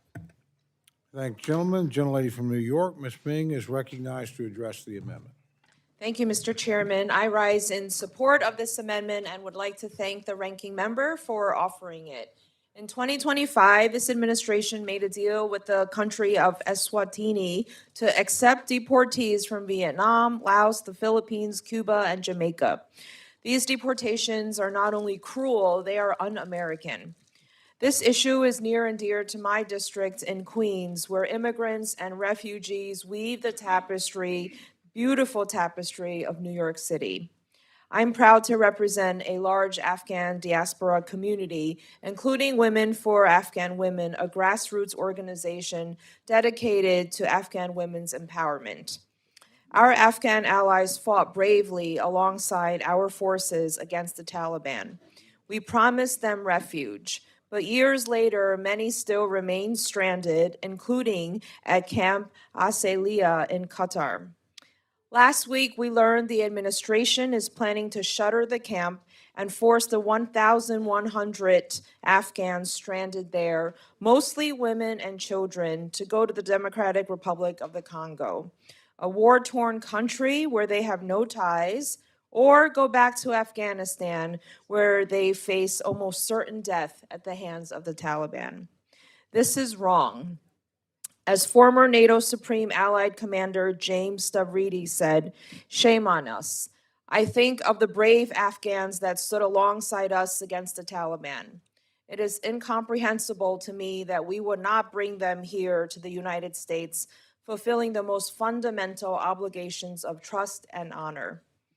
What message does it send when the State Department rolls out the red carpet for South Africans who skip the line, only to strand those who put their lives and their families' lives on the line for America's security?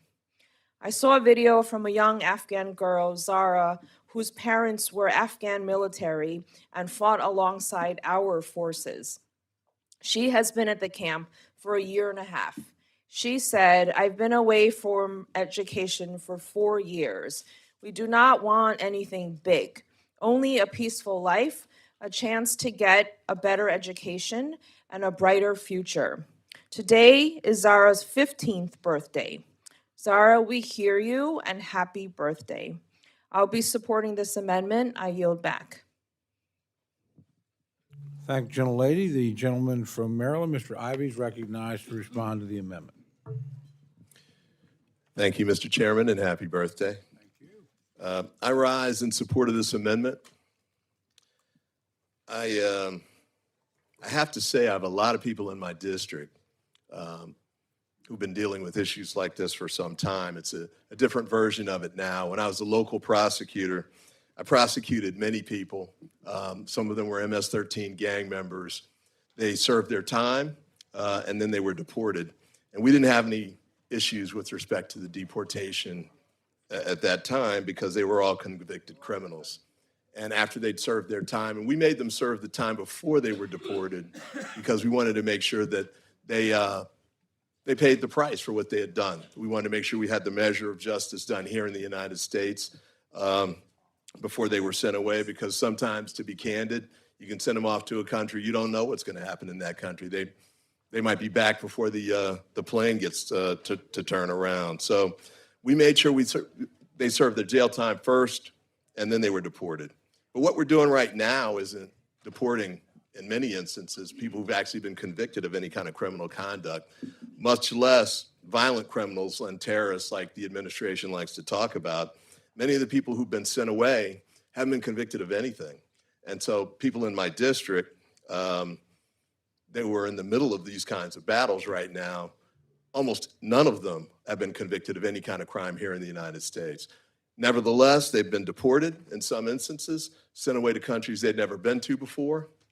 And the key part of this that really troubles me is there's no determination as to how long they will be incarcerated in the place that they go. So For Kilmar Arrego Garcia, when they deported him to El Salvador, he hadn't been convicted of any crime here in the United States.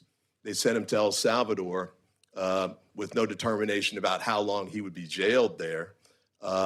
And he hadn't committed any kind of crime there or here. There was a group of Venezuelans, I think about 250 of them, who were also arrested and deported from the United States, sent to the same jail, the Gulag hellhole in El Salvador called CICAT. None of them had been convicted of any crimes. And eventually, the United States cut a deal with Venezuela and allowed them to be released to Venezuela. But those were not people who had been convicted of any kind of criminal conduct. Nevertheless, we were sending them to one of the worst jails in the world with no determination as to how long they would be held, and they hadn't committed any crimes here in El Salvador or for the group from Venezuela in their home country either. That doesn't make any sense. That's not what we should be doing with this. And by the way, we're paying millions of dollars to do this. So I understand that the administration wants to be aggressive in its deportation efforts, but incarcerating people who haven't committed a crime is not what we should be doing. And we shouldn't be paying money for other countries to do that either. So I will certainly support this amendment. I think it's critical for us to make sure that we're doing these things in the right way. And just lastly, I would say this. When we asked for the agreement, the contract between the United States and El Salvador that governed the arrangement for the incarceration down there, the administration refused to give it to us. So the only way we got the information is when the case went to court. A civil case was filed to force the United States to produce the document. That's the only way we got the agreement. That certainly isn't the way it should work either. Not only should the Congress be able to get this information directly, but the American people should know what these agreements are, how much money they're paying for it, and we should certainly know that we're paying to incarcerate people in jail who've never been convicted of anything here or there. So with that, I support the amendment, and I urge my colleagues to do the same. Thank the gentleman. Are there other members wishing to address the amendment? Seeing none, the gentlelady is recognized for 1 minute to close. Thank you, Mr. Chair. You know, TRAC, which is a nonpartisan research center that looks at federal data, here's what it's telling us, that as of April 4th, 42,000 plus of the 60,000 plus detainees by ICE, that 42,000 of them had no criminal conviction. That's over 70% have no criminal conviction. And our Afghan allies to even suggest that they're anything other than heroes or heroines is not genuine. And I'll just say one other thing. If you take a look of the people who are being deported, you know, come into my area and go into an assisted living facility or a nursing home and see the women who come from other countries who are now going to be sent where? To some country in Africa they know nothing about. That is just so wrong. It is so indecent. We should never put innocent people in harm's way under the guise of security. I urge my colleagues to support this amendment. I yield back. Thank the gentlelady. The question's now on the amendment offered by the gentlelady from Florida. All those in favor say aye. Aye. All those opposed say no. No. Opinion of the chair, the noes have it. A roll call has been requested. Sufficient support having been demonstrated, the clerk will call the roll. Mr. Adderholt. Mr. Adderholt, no. Mr. Aguilar. Mr. Aguilar, aye. Mr. Alford. Mr. Alford, no. Mr. Amodei. Mr. Amodei, no. Mrs. Bice. Mrs. Bice, no. Mr. Bishop. Mr. Bishop, aye. Mr. Calvert. Mr. Carter. Mr. Carter, no. Mr. Case. Mr. Case, aye. Mr. Siscomani. Mr. Siscomani, no. Mr. Klein. Mr. Klein, no. Mr. Cloud. Mr. Clyburn. Mr. Clyburn. Mr. Clyburn, aye. Mr. Clyde. Mr. Clyde, no. Mr. Cole. No. Mr. Cole, no. Mr. Cuellar. Ms. Dean. Ms. Dean, aye. Ms. DeLauro. Ms. DeLauro, aye. Mr. Diaz-Balart. Mr. Diaz-Balart, no. Mr. Edwards. Mr. Edwards, no. Mr. Elzey? Mr. Elzey, no. Ms. Escobar? Mr. Espaillat? Mr. Fleischman? Mr. Fleischman? No. Ms. Frankel? Ms. Frankel? Aye. Mr. Franklin? Mr. Franklin? No. Mr. Guest? Mr. Guest? No. Mr. Harder? Mr. Harder? Aye. Dr. Harris? Dr. Harris? No. Mrs. Hinson? Mrs. Hinson? No. Mr. Hoyer? Mr. Hoyer? Aye. Mr. Ivy? Mr. Ivy? Aye. Mr. Joyce? Ms. Capter? Ms. Capter? Aye. Mr. Lalota? Mr. Lalota? No. Ms. Lee? Ms. Lee? Aye. Ms. Letlow? Mr. Levin? Mr. Levin? Aye. Ms. Malloy? Ms. Malloy? No. Ms. McCullum? Ms. McCullum? Aye. Ms. Ming? Ms. Ming? Aye. Mr. Molinar? Mr. Molinar? No. Mr. Moore? Mr. Moore? No. Mr. Morelli? Mr. Morelli? Aye. Mr. Mervan? Mr. Newhouse? Mr. Newhouse? No. Ms. Perez? Ms. Pingree? Ms. Pingree? Aye. Mr. Pocan? Mr. Pocan? Aye. Mr. Quigley? Mr. Quigley? Aye. Mr. Reschenthaler? Mr. Rogers? Mr. Rogers? No. Mr. Rutherford? Mr. Rutherford? No. Mr. Shreve? Mr. Shreve? No. Mr. Simpson? Mr. Simpson? No. Mr. Strong? Mr. Strong? No. Mrs. Torres? Mrs. Torres? Aye. Ms. Underwood? Ms. Underwood? Aye. Mr. Valadeo? Mr. Valadeo? No. Ms. Wasserman Schultz? Ms. Wasserman Schultz? Aye. Mrs. Watson Coleman? Mrs. Watson Coleman? Aye. Mr. Womack? Mr. Womack? No. Mr. Zinke? Mr. Zinke? No. Are there any members wishing to cast their vote or change their vote? Gentleman from California? Mr. Calvert? No. Gentlelady from Texas? Ms. Escobar? Aye. Gentleman from New York? Aye. Mr. Espaillat? Aye. Are there others wishing to change or record their votes? Seeing none, the clerk will tally. Oh, gentlelady from, did she vote? I think, well, I just didn't want to. I appreciate it, thank you. Clerk will tally.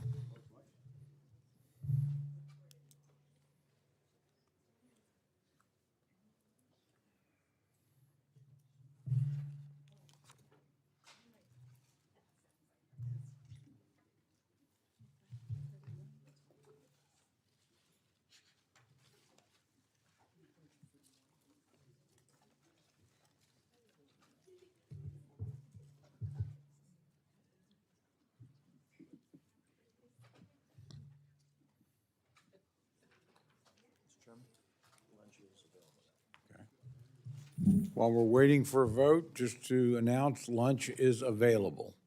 So, Peruvian, I think? Peruvian lunch.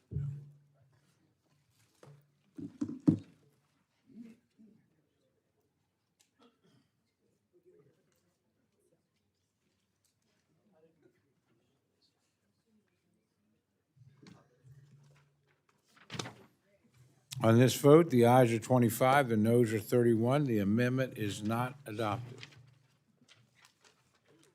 The gentlelady from Connecticut, Ms. Delora, is recognized for an amendment. Thank you, Mr. Chairman. I have an amendment at the desk, and I ask unanimous consent that the Without, sorry. the reading of the amendment be dispensed with. Without objection, the reading of the amendment is dispensed with, and the gentlelady is recognized for remarks on her amendment. Thank you again, Mr. Chairman. My amendment would reverse the rescission of $1 billion in humanitarian aid funding. What this administration has done to the humanitarian mission of America will have devastating consequences for millions of people, especially children around the globe. As I stated in my opening remarks, the decimation of USAID alone is predicted to lead to more than 9 million deaths, 2.5 million of whom are children younger than 5 years old. A report from the Council on Foreign Relations noted that in 2025, the American people collectively spent more money on Halloween candy than their government did on life-saving humanitarian aid. Humanitarian aid funding fell from $14 billion in 2024 to $3.7 billion in 2025. Since 2022, American humanitarian aid funding has collapsed by more than 80%. We are diminishing our aid efforts even as humanitarian crises proliferate around the world. In Sudan, over 26 million people, more than half the population, are facing crisis levels of food insecurity. More than 92% of housing in Gaza has been damaged or destroyed. Over 55,000 children are suffering from acute malnutrition, and only 14 out of the 36 hospitals in Gaza are even partially operational. In Ethiopia, the number of critically food insecure people is predicted to reach nearly 11 million this summer. In Haiti, 90% of the population suffers from poverty. Some 4.4 million people are critically food insecure or worse. In Myanmar, recent natural disasters have thrown millions into crisis. More than 8 million people face moderate to severe levels of food insecurity. I could go on, but I trust that my point is clear. There are millions of people suffering around the world who depend on humanitarian assistance to survive. There are plenty of worthy ways to spend this funding. It is tempting to look away, to pretend that this is not happening, but it is. And just because we cannot see or hear from these people as we go about our lives does not mean that they do not exist. Many of these cuts to humanitarian aid were made under the pretense that we need to stop spending our money abroad and instead invest here at home. I agree with the second half of that sentiment. I do believe we ought to invest resources to support Americans at home. But that is not what this administration is proposing.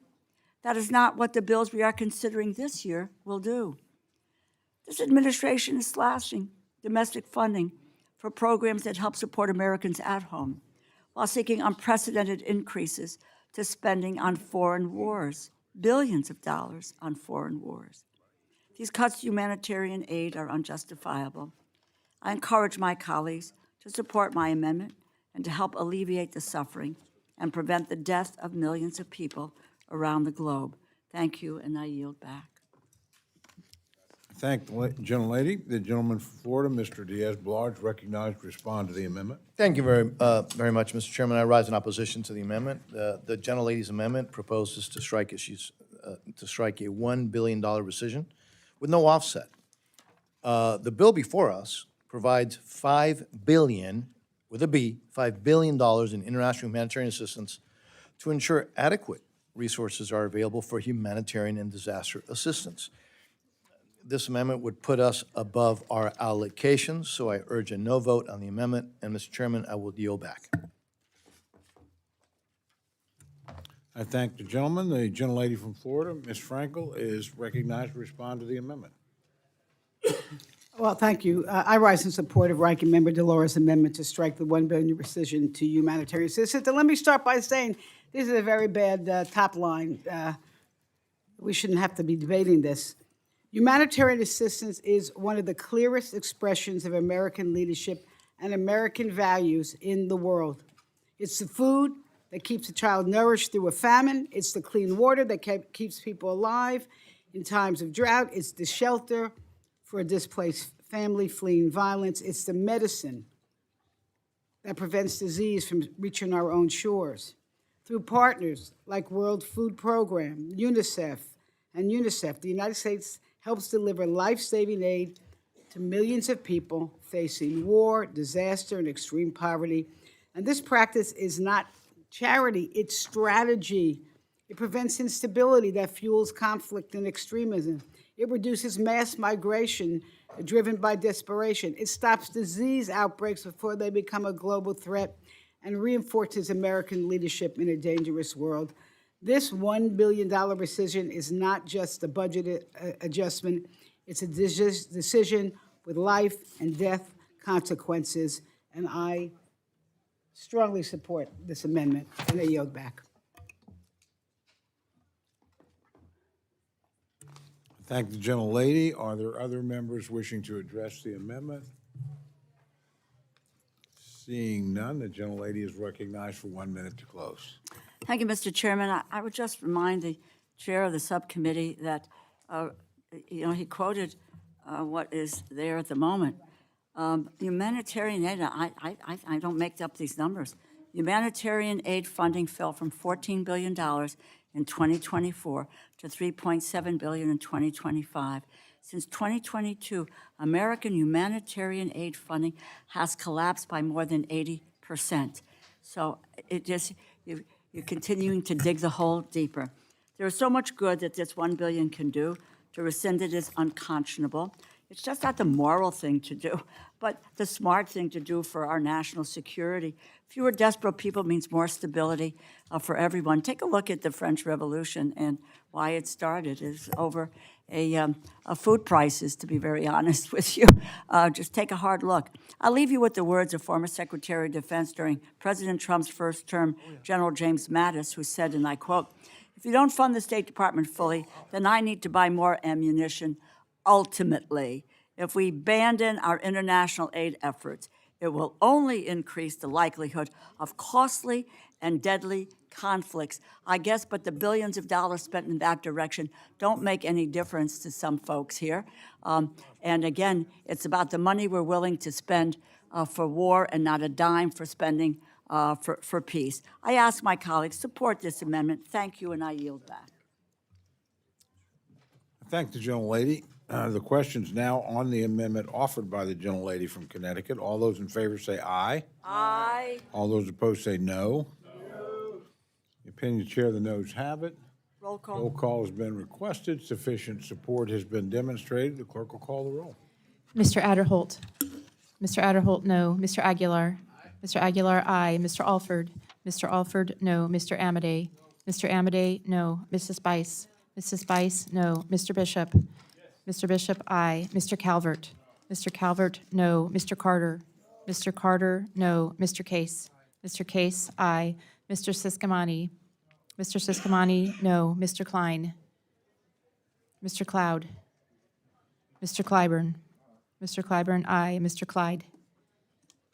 Mr. Cole. No. Mr. Cole, no. Mr. Cuellar. Ms. Dean. Ms. Dean, aye. Ms. DeLauro. Aye. Ms. DeLauro, aye. Mr. Diaz-Balart. No. Mr. Diaz-Balart, no. Mr. Edwards. Mr. Edwards, no. Mr. Elzey. Mr. Elzey, no. Ms. Escobar. Aye. Ms. Escobar, aye. Mr. Espaillat. Aye. Mr. Espaillat, aye. Mr. Fleischman. No. Mr. Fleischman, no. Ms. Frankel. Aye. Ms. Frankel, aye. Mr. Franklin. Mr. Franklin, no. Mr. Guest. No. Mr. Guest, no. Mr. Harder. Dr. Harris. Mrs. Henson. No. Mrs. Henson, no. Mr. Hoyer. Aye. Mr. Hoyer, aye. Mr. Ivy. Aye. Mr. Ivy, aye. Mr. Joyce. Mr. Joyce, no. Ms. Capter. Ms. Capter, aye. Mr. Lalota. No. Mr. Lalota, no. Ms. Lee. Aye. Ms. Lee, aye. Ms. Letlow. Mr. Levin. Ms. Malloy. Ms. Malloy, no. Ms. McCullum. Aye. Ms. McCullum, aye. Ms. Ming. Ms. Ming, aye. Mr. Molinar. No. Mr. Molinar, no. Mr. Moore. No. Mr. Moore, no. Mr. Morelli. Aye. Mr. Morelli, aye. Mr. Mervan. Mr. Newhouse. Ms. Perez. Aye. Ms. Perez, aye. Ms. Pingree. Aye. Ms. Pingree, aye. Mr. Pocan. Aye. Mr. Pocan, aye. Mr. Quigley. Aye. Mr. Quigley, aye. Mr. Reschenthaler. Mr. Rogers. Mr. Rogers, no. Mr. Rutherford. No. Mr. Rutherford, no. Mr. Shreve. No. Mr. Shreve, no. Mr. Simpson. No. Mr. Simpson, no. Mr. Strong. No. Mr. Strong, no. Mrs. Torres. Aye. Mrs. Torres, aye. Miss Underwood. Aye. Miss Underwood, aye. Mr. Valadeo. No. Mr. Valadeo, no. Miss Wasserman Schultz. Aye. Miss Wasserman Schultz, aye. Mrs. Watson Coleman. Aye. Mrs. Watson Coleman, aye. Mr. Womack. Mr. Womack, no. Mr. Zinke. No. Mr. Zinke, no. Are there any members wishing to record their vote or change their vote? The gentleman from Texas? Mr. Cuellar, aye. Gentleman from Maryland? Dr. Harris, no. Gentleman from Virginia? Mr. Klein, no. Gentleman from California? Mr. Harder, no. The other gentleman from California? Mr. Levin, aye. Mr. Harder, aye. We'll keep you guys voting together. It's a self-correcting mechanism there. A gentleman from Washington? Mr. Newhouse, no. Are there any other members wishing to cast their vote or change their vote? Seeing none, the clerk will tally.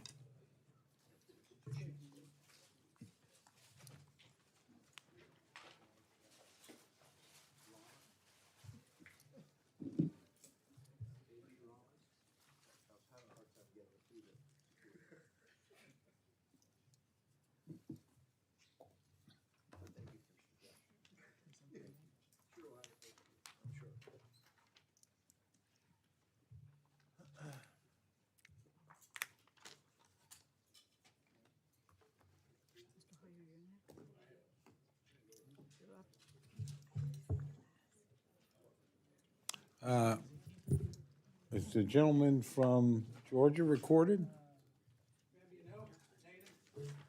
Gentleman certainly may be. Mr. Clyde votes no.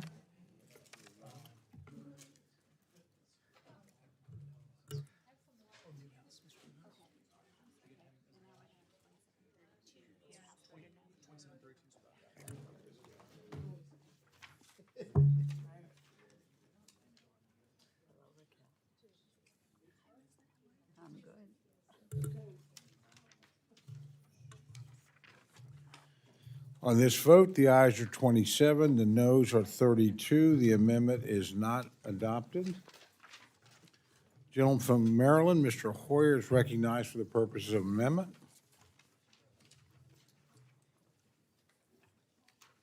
Thank you, Mr. Chairman.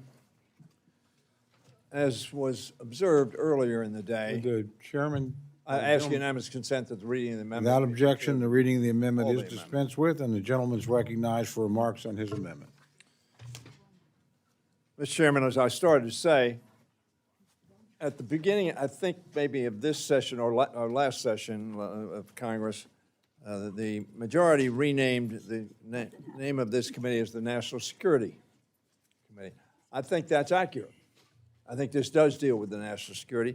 And I think this amendment deals directly with the national security of this country. And I want to thank the ranking member for her leadership and strong support on this issue, as well as my colleague, Representative Castor, and Mr. Oxley, who are very strongly in favor of Ukraine. I also want to thank the subcommittee for including the important language in Section 7047, which I believe has been carried before. That language says that we will not support any country that aids and abets the illegal takeover of Crimea and such other territories as they have taken over in Ukraine. Our failure in the West to respond decisively to the taking of Crimea initially, and I say the West, not just the United States, was, in my opinion, the mother of this war in Ukraine today. When Vladimir Putin's forces invaded the sovereign nation of Ukraine 4 years ago, Russian media predicted its democratic government would fall in 3 days. Now, 1,524 days later, Ukraine is still holding the line and even making gains to liberate territory. The nation's military is fighting not only Ukraine's war for independence, it is fighting for all who believe in freedom, self-determination, and international law. Ukrainians have developed ingenious military technologies and are leading on drone technology on their own behalf, some of which is now helping our forces become more capable and better prepared. Mr. Chairman, Ukraine is surviving and holding its own, no small part because of the military and financial support of its allies, including the United States. Since the war began, we have appropriated money towards Ukraine's battle for freedom. This included both direct aid to Ukraine as well as funding for associated U.S. military operations in Europe. When we enacted the last supplemental appropriation, now hear me, ladies and gentlemen, It was April 23rd. We have not acted for 24 months on appropriating funds for Ukraine. In fact, over 12 votes that we've had, on every vote that we've had to support Ukraine, we've had over 300 votes.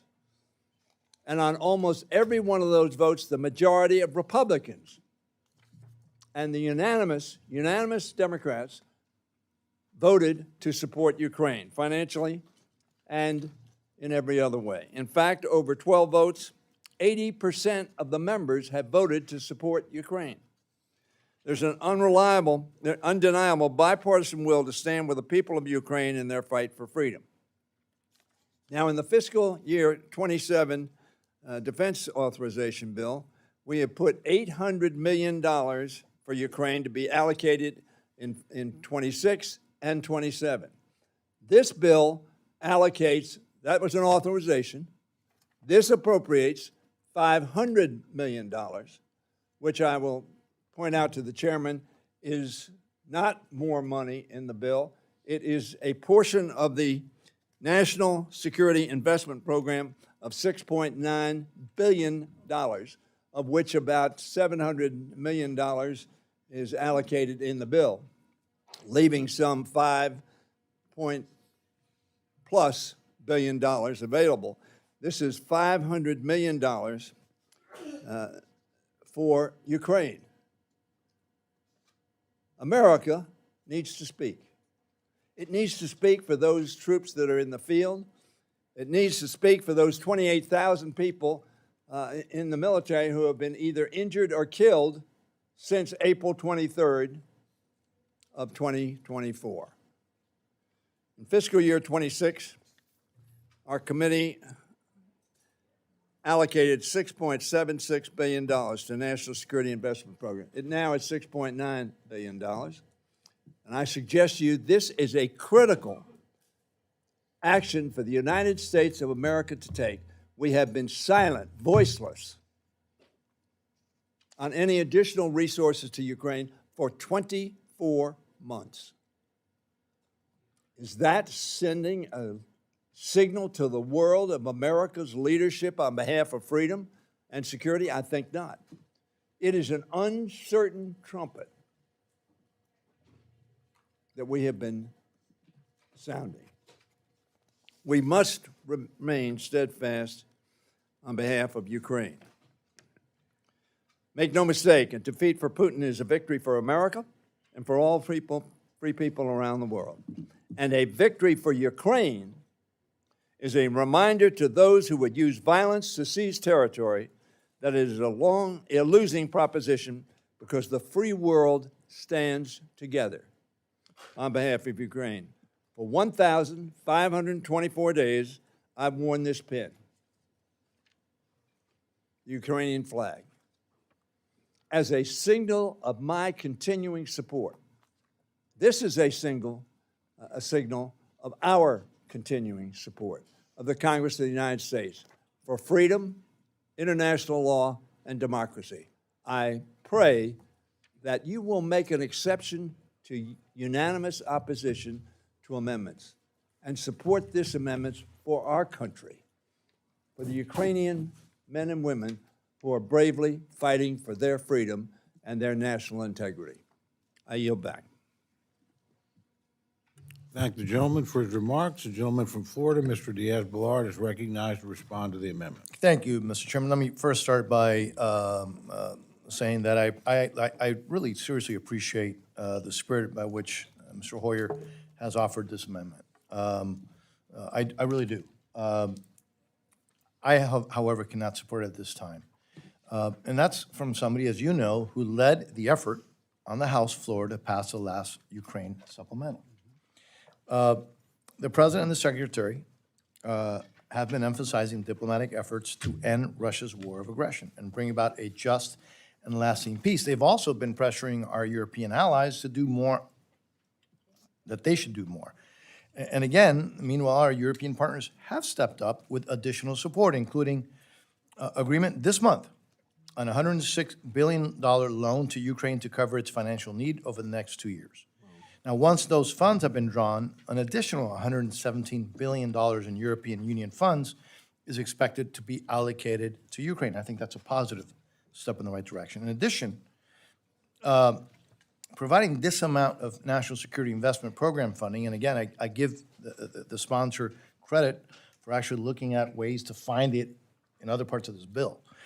But taking that money from the National Security Investment Program funding and putting it to Ukraine would negatively impact bill directives that we have in this bill to support other allies and partners such as Jordan, the Philippines, and key partners in the Western Hemisphere that have been neglected far too long. So again, while I understand where the gentleman is going, I respectfully urge a defeat of this amendment at this time.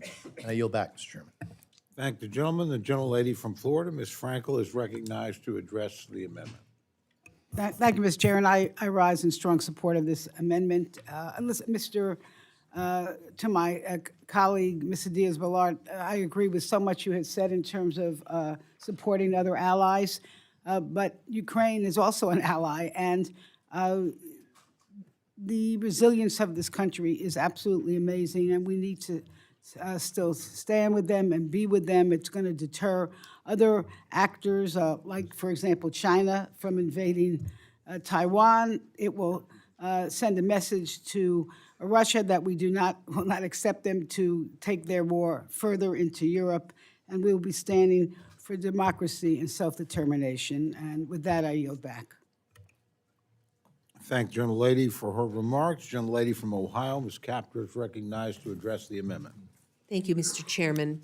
And I thank Mr. Hoyer for offering this crucial amendment and really measured amendment, and Chair Diaz-Balart for his respectful comments.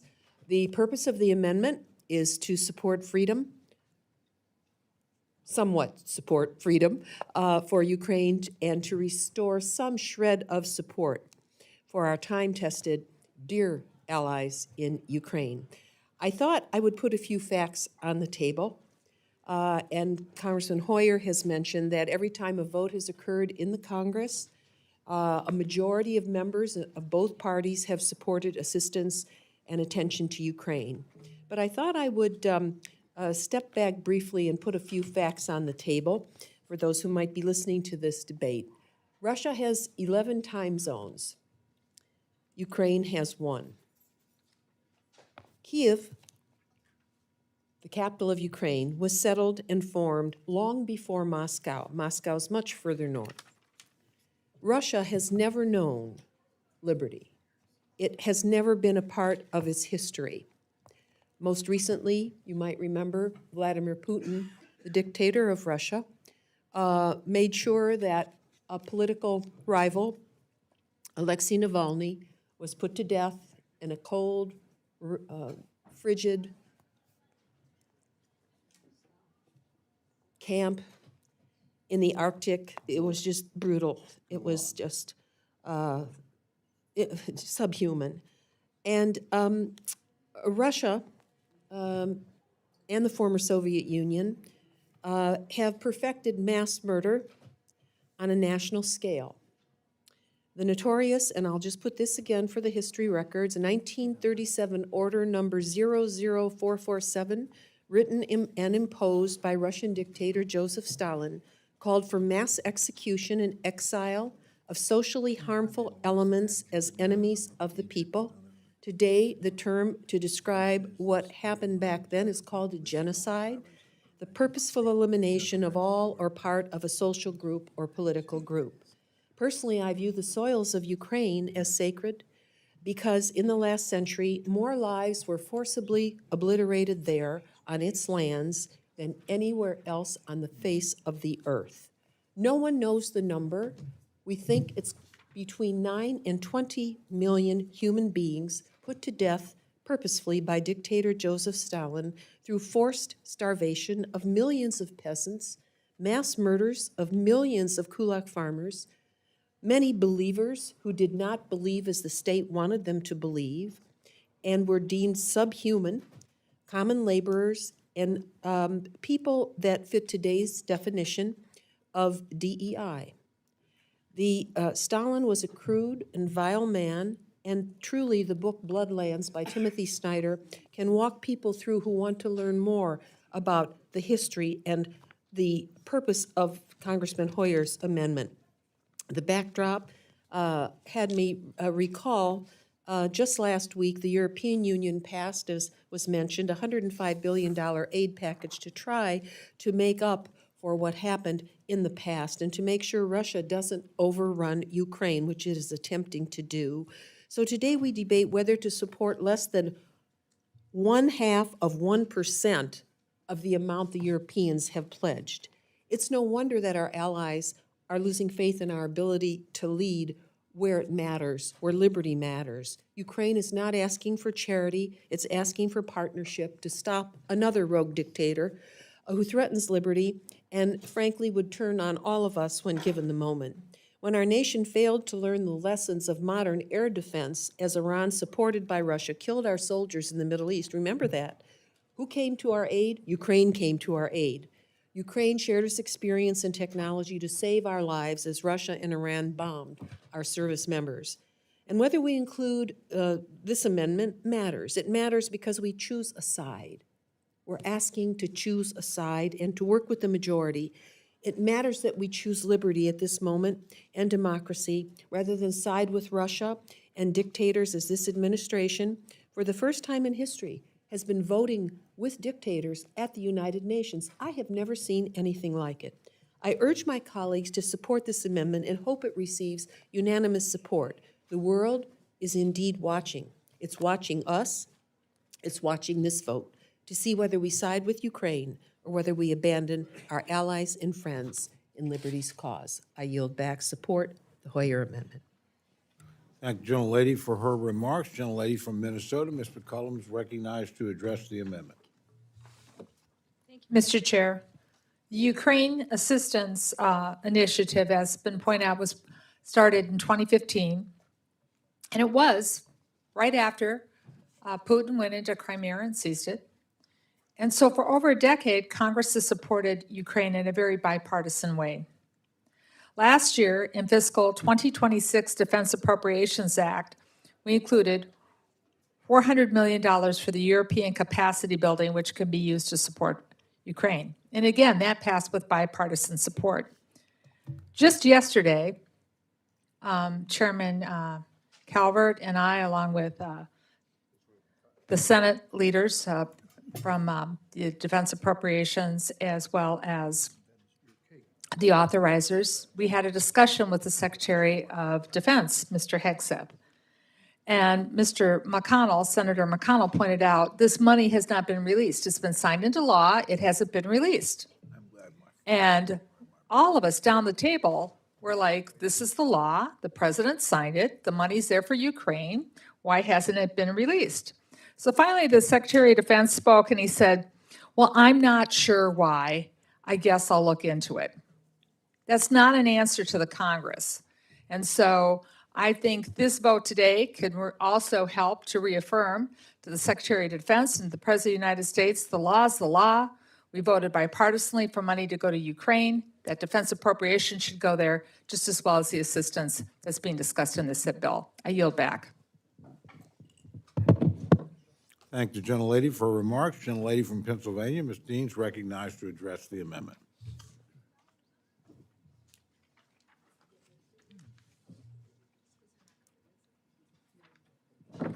Thank you, Mr. Chairman. I too rise in support of Mr. Hoyer's amendment number 1 that would say that of the funds appropriated by this act under the heading National Security Investment Programs, not less than $500 million shall be made available, notwithstanding any other provision of the law. This is for Ukraine. I have to say, I serve on both Foreign Affairs and this esteemed committee.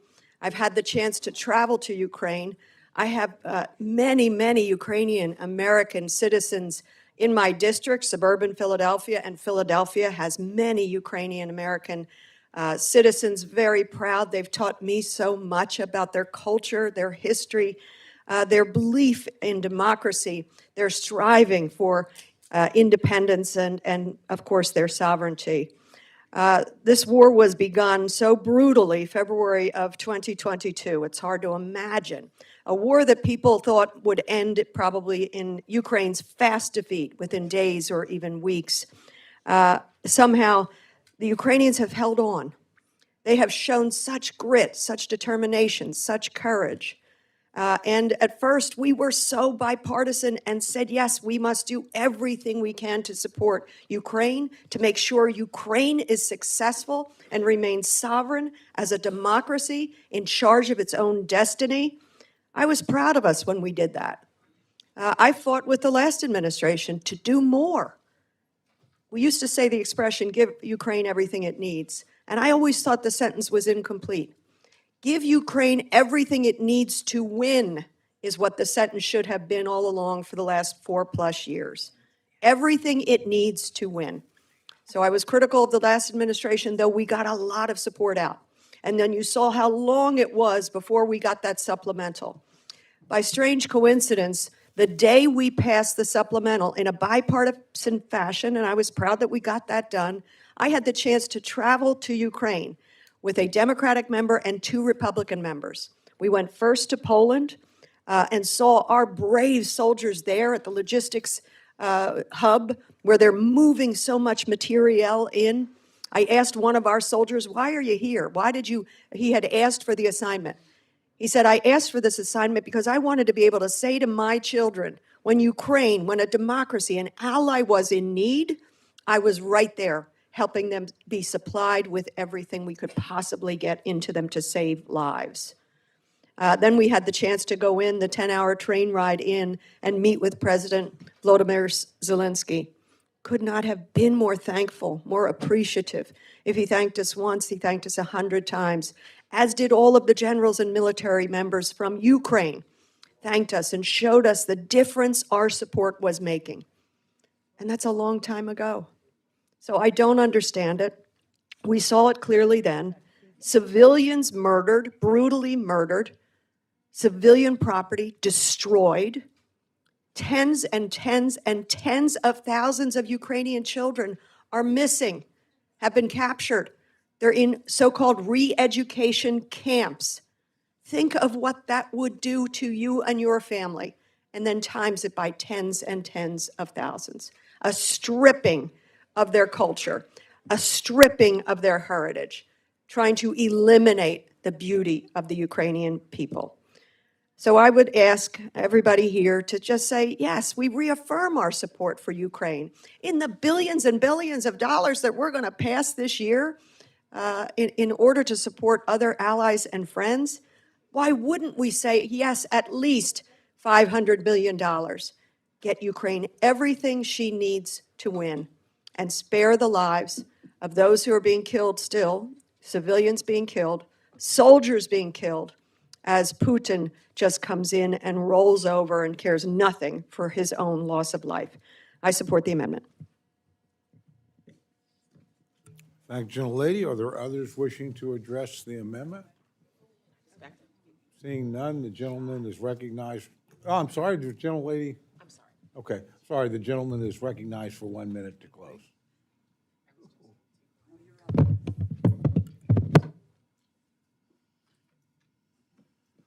Mr. Chairman,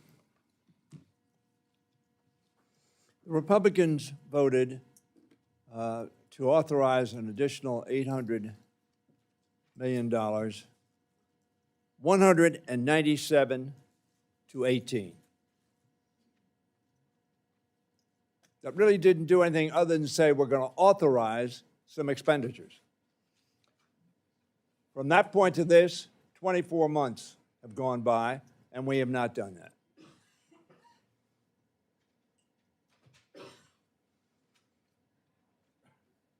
What that has done to the morale of the Ukrainians, I can't quantify, but it hasn't been good.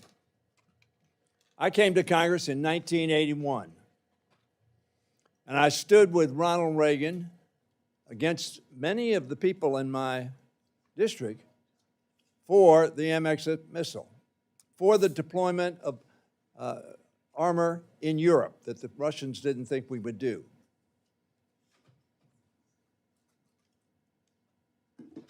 I stood with the gentleman from Florida, my good friend, on behalf of democracy in Cuba.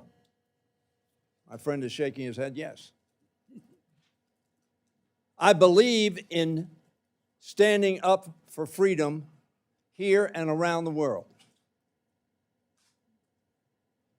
And I believe that 24 months of inaction is not doing so. Again, 197 to 18, you voted for this authorization.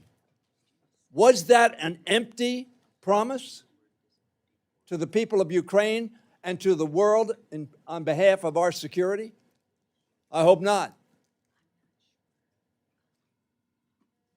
12 votes, over 300 members of the Congress, of the House of Representatives said, yes, we are going to support freedom, democracy, and oppose the breaking of international law and Putin's authoritarianism. I know I've gone over time. 24 months waiting is over time. Do not make this a partisan vote. Do not make this a vote that says, no, we're not going to follow up on that which we voted 197 to 18 on your side of the aisle. I plead with you for the people of Ukraine and for the United States being a partner that can be counted on.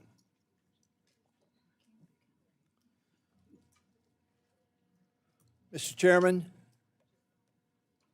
this committee needs to speak. The Congress needs to speak for democracy, for freedom, and not in a partisan way. I urge my colleagues to support this amendment. 500 million, and I, with all due respect to the chairman of the committee, subcommittee, I would say in your report you set aside $517 million for certain objectives. Shut up Fort Jordan.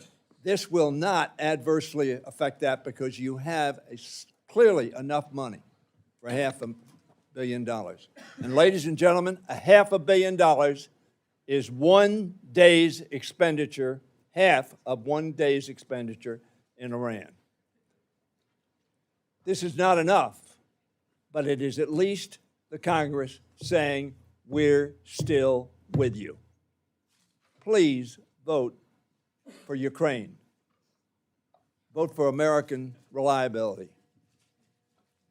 I yield back. Thank the gentleman for his remarks. Questions now on the amendment offered by the gentleman from Maryland. All those in favor say aye. Aye. All those opposed say no. No.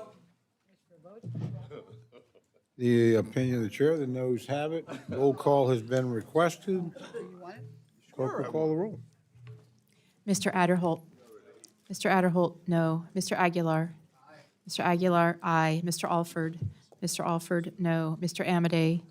Mr. Amodei, no. Mrs. Bice. Mr. Bishop. Aye. Mr. Bishop, aye. Mr. Calvert. Mr. Calvert, no. Mr. Carter. Mr. Carter, no. Mr. Case. Mr. Case, aye. Mr. Siscomani. Mr. Klein. Mr. Klein, no. Mr. Cloud. Mr. Clyburn. Mr. Clyburn, aye. Mr. Clyde. Mr. Clyde, no. Mr. Cole. No. Mr. Cole, no. Mr. Cuellar. Mr. Cuellar, aye. Ms. Dean. Ms. Dean, aye. Ms. DeLauro. Ms. DeLauro, aye. Mr. Diaz-Balart. Mr. Diaz-Balart, no. Mr. Edwards. Mr. Elzey. Mr. Elzey, no. Ms. Escobar. Ms. Escobar, aye. Mr. Espaillat. Mr. Fleischman. Mr. Fleischman, no. Ms. Frankel. Aye. Ms. Frankel, aye. Mr. Franklin. Mr. Franklin, no. Mr. Guest. Mr. Guest, no. Mr. Harder. Mr. Harder, aye. Dr. Harris. Mrs. Hinson. Mrs. Hinson, no. Mr. Hoyer. Aye. Mr. Hoyer, aye. Mr. Ivy. Mr. Ivy, aye. Mr. Joyce. Mr. Joyce, no. Ms. Capter. Ms. Capter, aye. Mr. Lalota. Miss Lee? Miss Lee, aye. Miss Letlow? Mr. Levin? Mr. Levin, aye. Miss Malloy? Miss Malloy, no. Miss McCullum? Miss McCullum, aye. Miss Ming? Miss Ming, aye. Mr. Molinar? Mr. Molinar, no. Mr. Moore? Mr. Moore, no. Mr. Morelli? Mr. Mervan? Mr. Newhouse? Mr. Newhouse, no. Ms. Perez? Ms. Perez, aye. Ms. Pingree? Ms. Pingree, aye. Mr. Pocan? Mr. Pocan, aye. Mr. Quigley? Mr. Quigley, aye. Mr. Reschenthaler? Mr. Rogers? Mr. Rogers, no. Mr. Rutherford? Mr. Rutherford, no. Mr. Shreve? Mr. Shreve, no. Mr. Simpson? Mr. Simpson, no. Mr. Strong? Mr. Strong, no. Mrs. Torres? Mrs. Torres, aye. Miss Underwood? Miss Underwood, aye. Mr. Valadeo? Mr. Valadeo, no. Miss Wasserman Schultz? Miss Wasserman Schultz, aye. Mrs. Watson Coleman? Mrs. Watson Coleman, aye. Mr. Womack? Mr. Womack, no. Mr. Zinke? Mr. Zinke, no. Are there any members wishing to record their vote or change their vote? Gentleman from Maryland? Dr. Harris, no. Gentleman from North Carolina? Mr. Edwards, no. Gentleman from Arizona? Mr. Siskamani, no. Gentlelady from Oklahoma?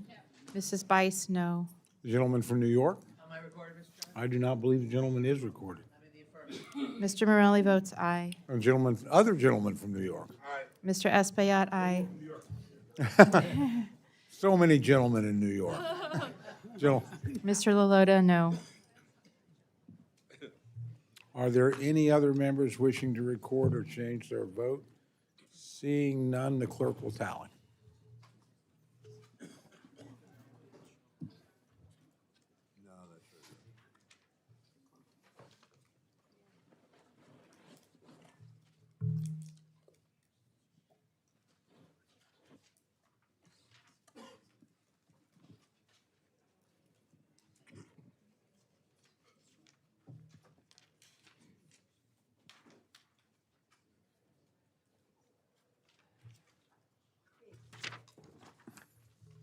On this vote, the ayes are 27, the noes are 32, and the amendment is not adopted.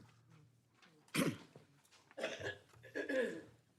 gentleman from Illinois, Mr. Quigley, is recognized for the purpose of an amendment. Thank you, Mr. Chairman. Mr. Chairman, I have an amendment at the desk and ask unanimous consent to dispense with the reading. Without objection, the reading of the amendment is dispensed with, and the gentleman's recognized for remarks on his amendment. Mr. Chairman, I've always supported Israel's right to defend itself, both as an ally of the U.S. and as a nation whose people deserve freedom and security. But how it does so matters. The Palestinian people have that same right to freedom and security. The only way to achieve those goals is through a two-state solution. However, over the last 2.5 years, that goal is slipping further and further away due to the devastation across Gaza and the severe escalation in violence in the West Bank. Mr. Chairman, I will offer and withdraw this ordinance after any discussion and hope that it would make a small but significant step toward that two-state solution. My amendment would prohibit funding for defense articles like armored military bulldozers that are used to damage or destroy Palestinian property in the West Bank. Specifically, it would block any U.S. funding from being used by Israel for any actions that expand settlements or outposts or that harm or demolish homes, schools, farms, orchards, or other civilian property in the West Bank or Gaza. Under the Netanyahu government, Israel has been using bulldozers to raze entire towns in Gaza, and they have been a tool of settlement expansion in the West Bank. Let me be clear. This amendment does not weaken the U.S. commitment to Israel's security. It does not restrict Israel's ability to defend itself, and it does not change the partnership between our two countries. What it does is establish a clear and necessary limitation on how U.S. tax dollars are used. U.S. payer funding should not be used to impose an illegal occupation or violate international humanitarian law and human rights. If we are serious about long-term stability across the region, then we must be honest about the conditions that are undermining the possibility of a lasting peace. Continuing to fund the Israeli government's action in the West Bank and Gaza will only continue to destabilize the region and put U.S. forces and allies at risk. It is in Israel's security interest to have a stable neighbor in a Palestinian state, and it is in the U.S. best interest to support an Israel that is not constantly preoccupied by war and support the creation of a Palestinian state. Over the last decade, conditions in both the West Bank and Gaza and the West Bank have deteriorated significantly. In Gaza, entire neighborhoods have been reduced to rubble. In the West Bank, the expansion of settlements and outposts has accelerated alongside increased incidents of violence and the destruction of civilian property. U.S. assistance is intended to support security and stability. It should not be used in any way that contributes to the destruction of civilian infrastructure or the expansion of settlements that further undermine the prospect of a two-state solution. This amendment ensures that we are not acting against our own best interests. It ensures that American tax dollars are not being used to damage or destroy civilian property. It would also curb the rapidly increased settlement in the West Bank. This is not a radical position to take. It is a matter of aligning our funding of our allies' defense with our long-standing U.S. policies and international law. We have to be honest about where we are after 2.5 years of conflict and what will happen if we continue to allow these actions. Every expansion of a settlement, every demolition of a home or school, every loss of civilian infrastructure makes the possibility of that two-state solution more unlikely. This is not Israel's long-term security interest, and it's not in our national security interest. A future where both Israelis and Palestinians can live in security and dignity with recognized rights and secure borders is possible. But that future is only possible if we begin laying the groundwork for it. This amendment will help do that. We have an opportunity here to be clear, consistent, and responsible with how we use taxpayer dollars. I believe this amendment reflects that responsibility and reflects a commitment to a future where Israelis and Palestinians can live in peace and security. Thank you, and I yield back. Thank the gentleman for his remarks. The gentleman from Florida, Mr. Diaz-Balart, is recognized to respond to the amendment. Thank you, Mr. Chairman, and I know that the gentleman will be withdrawing the amendment, so I'll be very brief, but I rise in opposition. First, let's make one thing absolutely clear. It is documented everywhere, very well documented, that terrorists in the West Bank and Gaza use human shields, including hiding terrorist infrastructure under schools, under hospitals, under UN buildings. Secondly, security assistance to Israel, like security assistance to every country in the world, is subject to human rights conditions in the Arms Export Control Act and other vetting requirements. So these other conditions, additional conditions, are totally unnecessary, and I think they're totally inappropriate to one of our closest allies that is under serious threat right now. So again, I know the gentleman is going to be withdrawing, but I just remind people that Israel is a vital ally of the United States. We work very closely with Israel to eliminate the threats posed by Iran, Hezbollah, and Hamas. And I think, which is why I would strongly oppose this. But again, I understand, and I thank the gentleman that he's going to be withdrawing it. With that, I yield back. Thank the gentleman. The gentlelady from Florida, Ms. Frankel, is recognized for remarks on the amendment. Yeah, thank you again. I respect the gentleman's willingness to withdraw this amendment. I just want to say this is obviously become a contentious situation. I myself, I'm a strong supporter of security of Israel, the people who live there, and also the decency to innocent people nearby. And I respect your offering and willingness to withdraw. Yield back. Thank the gentlelady. The gentleman from Georgia, Mr. Clyde, is recognized for remarks on the amendment. Thank you, Mr. Chairman. As a steadfast supporter of our greatest ally in the Middle East, Israel, I rise in strong opposition to Representative Quigley's Amendment Number 1, which seeks to prohibit U.S. funds for assistance to Israel related to the expansion of outposts or settlements or the damage or demolition of certain property in the West Bank or Gaza. This amendment is yet another misguided attempt to tie the hands of our closest ally in the Middle East, while it fights for its very survival against Iranian-backed terrorists. Israel stands as the only democracy in a region dominated by authoritarian regimes and radical ideologies. Surrounded by 22 Arab countries with a combined population exceeding 500 million, Israel, with just 7 million Jews, faces existential threats in a landmass where the Arab world is 500 times larger. Yet it upholds equal rights for its Arab and Jewish citizens alike, a model of pluralism unknown to most of its neighbors. Mr. Quigley's amendment would punish Israel for defending itself and securing territory necessary to prevent future attacks. It injects one-sided pressure on our aid and into our relationship at a time when Israel needs our full support to dismantle terrorist infrastructure. Americans' bipartisan commitment to Israel has never been about micromanaging its defensive actions. It is about standing with a vital partner against the radical Islamic terrorism that threatens us all. Instead of restricting Israel, I believe we should affirm its right to secure its borders and eliminate threats. This amendment weakens our ally and rewards those who reject peace. I urge my colleagues to reject it, and I appreciate Mr. Quigley's desire to withdraw it. Thank you, and I yield back. Thank the gentleman for his remarks. Gentlelady from Connecticut, Ms. Delors, is recognized to address the amendment. Thank you, Mr. Chairman. I rise in support of Congressman Quigley's amendment, which would require the United States to live up to our obligations under international law. It is clear that Israel's conduct in the West Bank, and specifically the rapid expansion of illegal settlements, violates the Oslo Accords, the UN Charter, the Geneva Conventions, and more. I have seen it with my own eyes.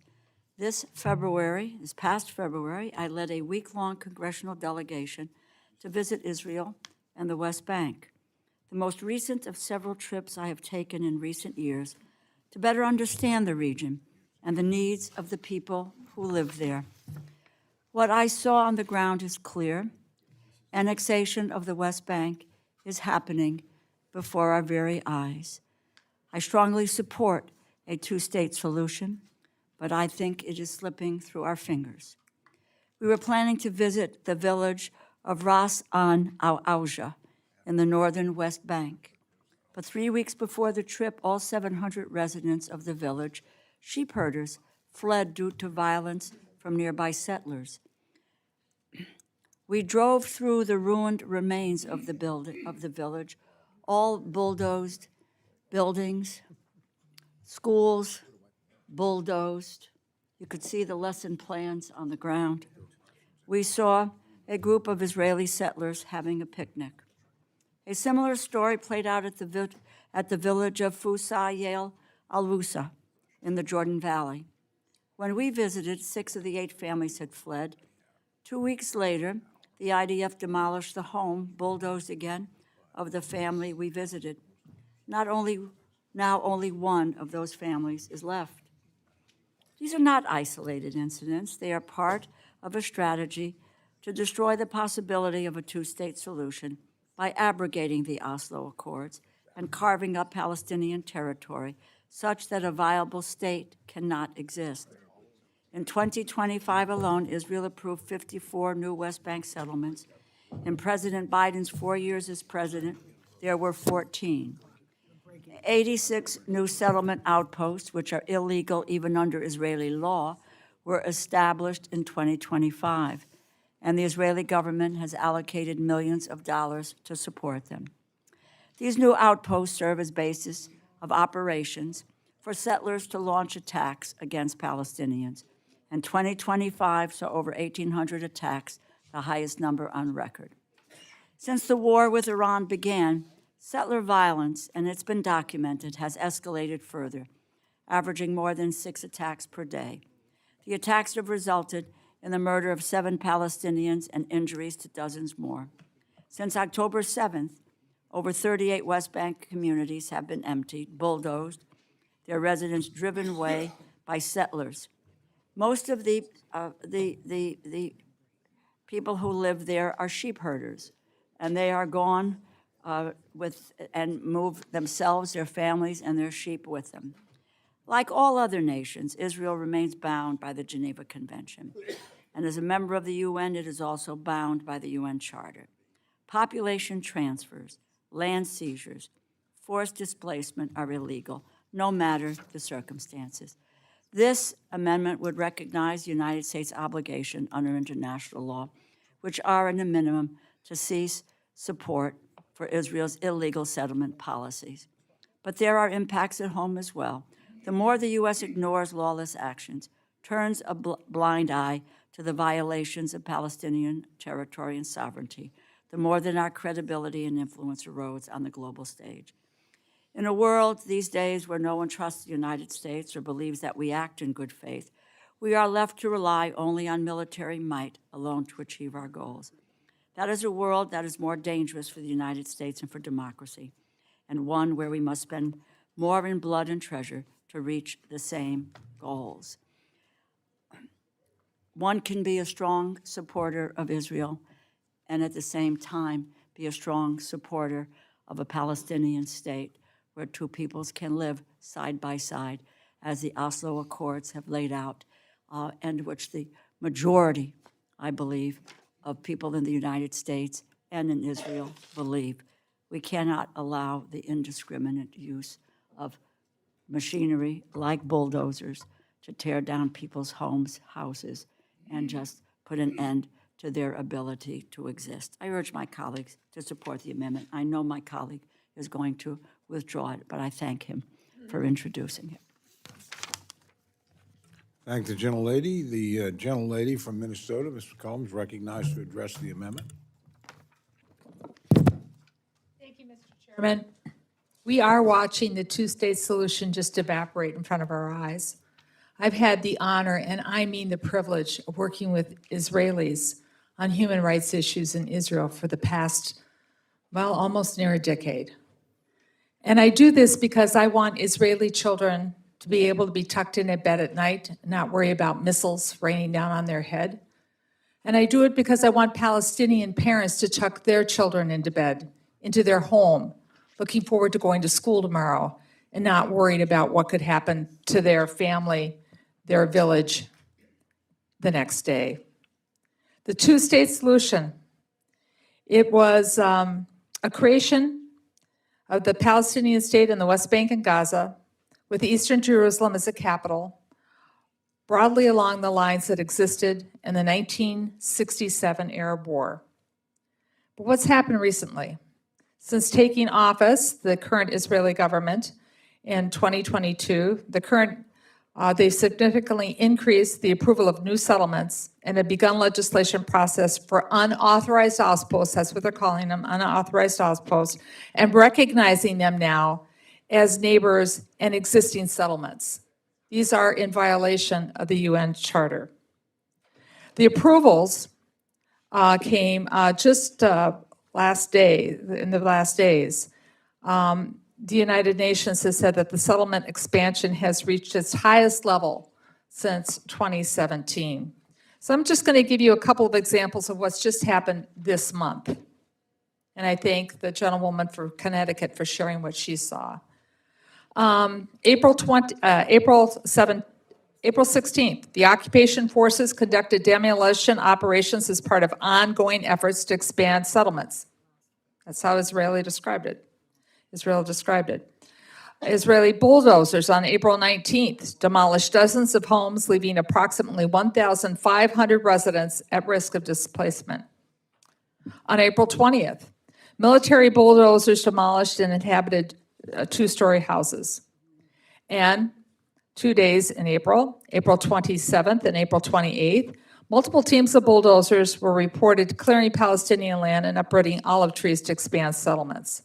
When you uproot an olive tree, or when you drive the shepherds out of their field, you destroy not only lives, but the livelihoods for future generations. I know the gentleman's going to withdraw this amendment. I have a bill, if you'd like to work or learn more about how U.S. taxpayers' dollars cannot be used in violations of human rights, your taxpayers' dollars.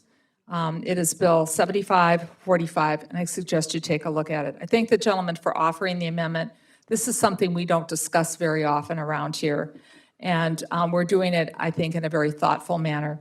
And I hope people take time to read not only international newspapers, but Israeli newspapers as well. This is not a slam dunk in Israel to destroy these homes, these buildings, and these schools. I yield back. Thank the gentlelady for her remarks. Gentlelady from New Jersey, Ms. Watson Coleman, is recognized to respond to the amendment. Thank you, Mr. Chairman. I want to thank my colleague, Mr. Quigley, for offering this amendment and bringing this whole issue up for discussion. I believe in the safety and security of Israelis, and I believe in the safety and security of Palestinians. I believe in the safety, security, and prosperity of both of these people. But what I see happening on the West Bank is wrong. The actual bulldozing of communities, can you imagine somebody coming into your whole community, eliminating your whole community, uprooting your family, your job, your children, your any notion of where you could possibly go to be safe and to enjoy your life? Well, that's what's happening on the West Bank. And it is not an issue of Israeli security with regard to the West Bank. And to our chairman of the subcommittee, it's not an issue of hiding terrorists. It's an issue of moving innocent people, innocent, God-loving families out of their homes and out of their opportunities to take care of, to raise their families, and to find peace. You know what we need to do in the United States of America? We need to be teaching the children of the next generation how to love one another, even though they may look a little different, and even though they may praise their creator a little differently. At the end of the day, the United States of America blindly allowing Israel to do some of the things that Israel is doing has nothing to do with Israel's protection of its safety and security. It is wrong, it is wrong-headed, and we need to confront the reality that we have a greater stake in this discussion and on behalf of humanity for all people. And we can think of it lightly, and we can try to put it all on terrorists and put it on issues, but just because we say it does not make it so. And so I thank you, Congressman Quigley, for offering this amendment. It is saddening to me that we can't go forward and be put on the record with regard to it. I yield back. Thank the gentlelady. Gentlelady from Pennsylvania is recognized to address the amendment. Ms. Dean. Thank you, Mr. Chairman. I too rise in support of Mr. Quigley's amendment, understanding that you will withdraw it. But what it would do is it would prohibit U.S. assistance for Israel to be used for the expansion of outposts or settlements or demolition of civilian property in the West Bank. I don't know how anybody in this room could disagree with that. It's a simple fact of right and wrong. Israel is our ally. That does not mean Israel gets a blank check from us to pursue activities that gravely undermine any chance, any remaining chance of a two-state solution. And quite frankly, these activities are lawless. They're against our laws, they're against international law. The Israeli government is approving new settlements in the West Bank at a record pace, enabled by the complicity of this administration. Palestinian homes and villages are being destroyed. Fields are being destroyed. Shepherds being run off their land. I was, along with the ranking member, February 13 to 18 of this year, just weeks before the Iran war. And what we saw was devastating. Whole villages destroyed, humble homes bulldozed, a simple mosque burned to bits as we leaned in what was left of the mosque. People, hundreds of people, run off land that they had been on for decades, if not centuries. Simple, right and wrong. We had to change our visit schedule simply because one whole area had been cleared by these illegal West Bank demolitions. Israel enabled some laws passed to enable it.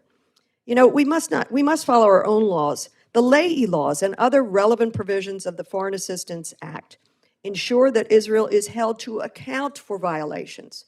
What does it say when they violate our own laws and we are quiet? This is not a singling out of Israel. Rather, it's an assuring that we hold Israel to the same standard that we hold all of our allies and partners. And I hope we hold ourselves. Our hope is for a stable, peaceful Middle East. It's for a two-state solution that allows for Israelis and Palestinians to live with dignity, security, self-determination, for the children to stop being terrorized. Allowing Israel to pursue unchecked expansion is wrong, it's illegal, and it makes that future impossible. I thank you, Mr. Quigley, for offering this amendment and at least giving us the chance to raise this important set of issues. You lift up simple wrongs, and we must not be a party to it. I yield back. All right, thank the gentlelady for her remarks. Are there others wishing to address the amendment? Seeing none, the gentleman's recognized for 1 minute to close. Thank you, Mr. Chairman. This is difficult. It's sort of fundamental for many of us who started here. My first CODAL was with AIPAC to Israel. And our allies, our friends aren't always right. I think the problem with how those discussions went is wasn't a lot of dissent. There wasn't in the air a thought that maybe we're wrong or we should look at this. And I think it's time that we do. You can be for two things. I'm for the elimination of Hamas in a safe country. That doesn't mean I'm against the Palestinians. What I saw most in my multiple trips to the West Bank was a loss of hope, extraordinary unemployment, which is a breeding ground for recruitment and terrorism, which makes Israel less safe, the Palestinians less safe, our U.S., ourselves, and our other allies less safe. It's okay to dissent against your own country. Well, if that's okay, then why isn't it okay to disagree with Israel? Why is it that different? I think we have to look within ourselves of how we became aware of this issue and whether differences were tolerated there. And we're still at that point. Where are the voices against illegal annexation? Where are the voices from within us against violence, against, by the ADF, by settlers, against the Palestinians in the West Bank? We can be for both of these things. Indeed, it's absolutely essential that we do. I'd appreciate your support, and I will withdraw this amendment at this point. I thank the gentleman. Just before we move to the next one, just for the purposes of being clear, about 2:15, we will recess no matter where we're at. Obviously, you're asked to be in your seats in the chamber if you're going to the address by the King by 2:30. Immediately after that, we will come back and resume. So with that, gentleman from Illinois is recognized for the purpose of an amendment. Thank you, Mr. Chairman. I do a lot of amendments, but we'll do two in a row. I rise to offer an amendment. I ask that the reading be dispensed with. Without objection, the reading of the amendment is dispensed with, and the gentleman's recognized for remarks on his amendment. This amendment would carve out $400 million within existing funding for reconstruction efforts in Gaza that would rebuild essential civilian infrastructure like water, electricity, and sanitation. Let's be clear, that does not increase overall spending.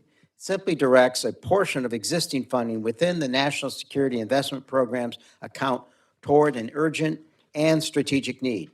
And it does so with guardrails, ensuring that all funding is administered only through vetted international organizations and non-governmental organizations. Mr. Chair, the scale of devastation across the Gaza Strip is unprecedented in modern history. During the Second World War, 30% of all buildings were destroyed in Poland. Today in Gaza, that number is much higher. According to a recent assessment by the Geographic Information System at Hebrew University, about 70% of all structures in Gaza have sustained severe damage. Others are now reporting 81%. At least a quarter of all buildings have been entirely destroyed. This month, the United Nations, European Union, and World Bank released an operational damage and needs assessment that reported over 76% of all housing across Gaza has been directly damaged, including housing units and apartments in the Palestinian refugee camps. Entire neighborhoods have been leveled. Schools and hospitals have been severely damaged and destroyed. Critical infrastructure, including water, sewage networks, electrical grids, have been decimated. And the cost of rebuilding the Strip are staggering. The UN-EU World Bank estimate that the total cost to rebuild the Strip is $70 billion and that it will take decades. This amendment is a meaningful, targeted first step toward helping civilians in Gaza rebuild their lives. Without the basic necessities of clean water and electricity, there is no path to stability. And instability takes root when the most basic needs are not met. Supporting the reconstruction of Gaza is not only a humanitarian endeavor, it is a matter of national security in the U.S. best interest. For half a century, the region has been plagued by chaos and devastation that has fueled extremism, instability, and conflict. If we are serious about long-term stability in the region and about Israel's security and laying the groundwork for a lasting peace, then we must also commit to rebuilding Palestinian civilian lives. This amendment reflects this reality and the reality that the U.S. has already taken steps in that direction. The Trump administration has already consulted with Congress on the use of up to $1 billion in existing funding for humanitarian purposes in Gaza. This amendment builds on this progress and does so in a way that should be able to secure bipartisan support. The U.S. has both a responsibility to assist the people of Gaza, as well as an inherent interest in doing so if we are to prevent further conflict and radicalization in the region. We have seen the unbelievable consequences of this conflict and the loss of life, physical destruction, and overall destabilization of the region. The instability makes everyone less safe, including the U.S. and our closest allies. Intel agencies in both the U.S. and Israel agree that Prime Minister Netanyahu's strategy in Gaza will not lead to security for Israelis or Palestinians. His tactics have played into Hamas's hands by radicalizing another generation and making it easier for Hamas to recruit in the future. Reconstruction, done responsibly with proper, strict oversight, is one of the few tools we have to reverse that trajectory. This amendment ensures that the U.S. is used only for its intended purpose, its assistance, rebuilding civilian infrastructure, and cannot be diverted. It is targeted, it is responsible, and it is necessary. The right thing to do is often the smartest thing to do. Mr. Chair, this is not a partisan issue. It is about recognizing the reality of 2.5 years of war and responding appropriately. We cannot ignore the scale of destruction. We cannot ignore the long-term consequences of inaction, and we cannot expect stability to emerge from devastation. This amendment offers a practical step forward, and I urge my colleagues on both sides of the aisle to support it, and I yield back. Thank the gentleman for his remarks, and the gentleman from Florida, Mr. Diaz-Balart, is recognized to respond to the amendment. Thank you very much, Mr. Chairman. I rise in opposition to my friend's amendment. President Trump has made remarkable progress towards peace in Gaza, including successfully securing the release of all remaining hostages, even those who unfortunately had already perished, hostages that Hamas was holding for a very long time. The president and his team are working on executing his 20-point peace plan for the future of Gaza. This bill, as currently drafted, gives the president and the secretary the flexibility to provide resources for that plan if they need them. But here's the key. With the same strong vetting and oversight requirements that have long been in place for any assistance for Gaza. You know, I don't have to remind you, we're talking about a place that has been a war zone for years now, and where Hamas continues to pose a threat, including killing their own people. So it's obviously that we can't predict how long each stage of this process is going to take, nor do we know how much, if any, actually, the United States would have to fund. So again, look, the president, as we've seen, is working with our Gulf allies to address the funds that may be necessary and the needs for Gaza. So I don't think we benefit at all from setting a funding level in this bill at this time. So I respectfully but strongly urge a no vote on the amendment. And with that, Mr. Chairman, I will yield back. Thank the gentleman for his remarks. Gentlelady from Florida, Ms. Frankel, is recognized to address the amendment. Thank you, Mr. Chair. I rise in support of this amendment, which would make funding available for reconstruction for Gaza from the National Security Investment Program account. I think my colleagues know, it's well known, I am one of the most ardent, proud supporters for the security of Israel that you're going to find in this Congress. And I represent one of the largest Jewish communities in this country. And incidentally, it's estimated that within the population of Palm Beach County, where I represent, that they have over 50 to 100,000 relatives who actually live in Israel. So my support is not just based on our own security, which is important, but also for the security of people who live there. And I do think, Mr. Quigley, that your amendment advances the security, and that's why I support it, because there's a moral and strategic imperative to ensure that assistance reaches the people of Gaza to begin rebuilding. And let me be clear, Hamas should not play a role, but that does not change the reality that, are you okay? Good. He's coughing up a storm over here. But that does not change the reality that for millions and the most basic of necessities can mean the difference between life of promise or a sharp turn down to the path of extremism, and we don't want that. Children all around the world, especially in places where conflict and violence persist, deserve access to roofs over their heads, clean water to drink, full bellies, and the opportunity to get an education. We have a very long road ahead of us, really, to achieve the kind of peace we want, but we must go step by step, live up to our commitment to make stability, peace, and prosperity possible for Israelis and Palestinians alike, and that's why I encourage my colleagues to vote for this good amendment. I yield back. Thank the gentlelady for her remarks. Now recognize the gentlelady from New York, Ms. Ming, to address the amendment. Thank you, Mr. Chair. I too rise in support of this amendment. While humanitarian aid is flowing, the situation in Gaza is not sustainable. 1.9 million Palestinians remain displaced. Most still live in tents and temporary shelters. Once Hamas disarms, and Hamas must disarm, this amendment would provide funding to start the process of rebuilding Gaza.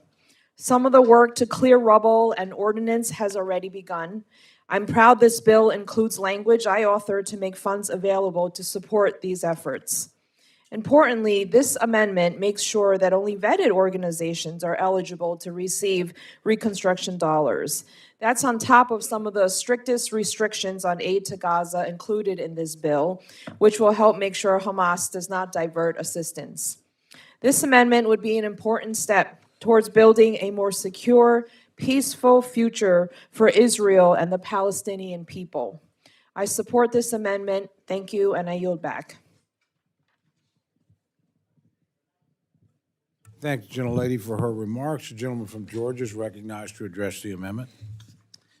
Thank you, Mr. Chairman. I rise in strong opposition to Representative Quigley's Amendment Number 2, which would direct no less than $400 million for Gaza reconstruction.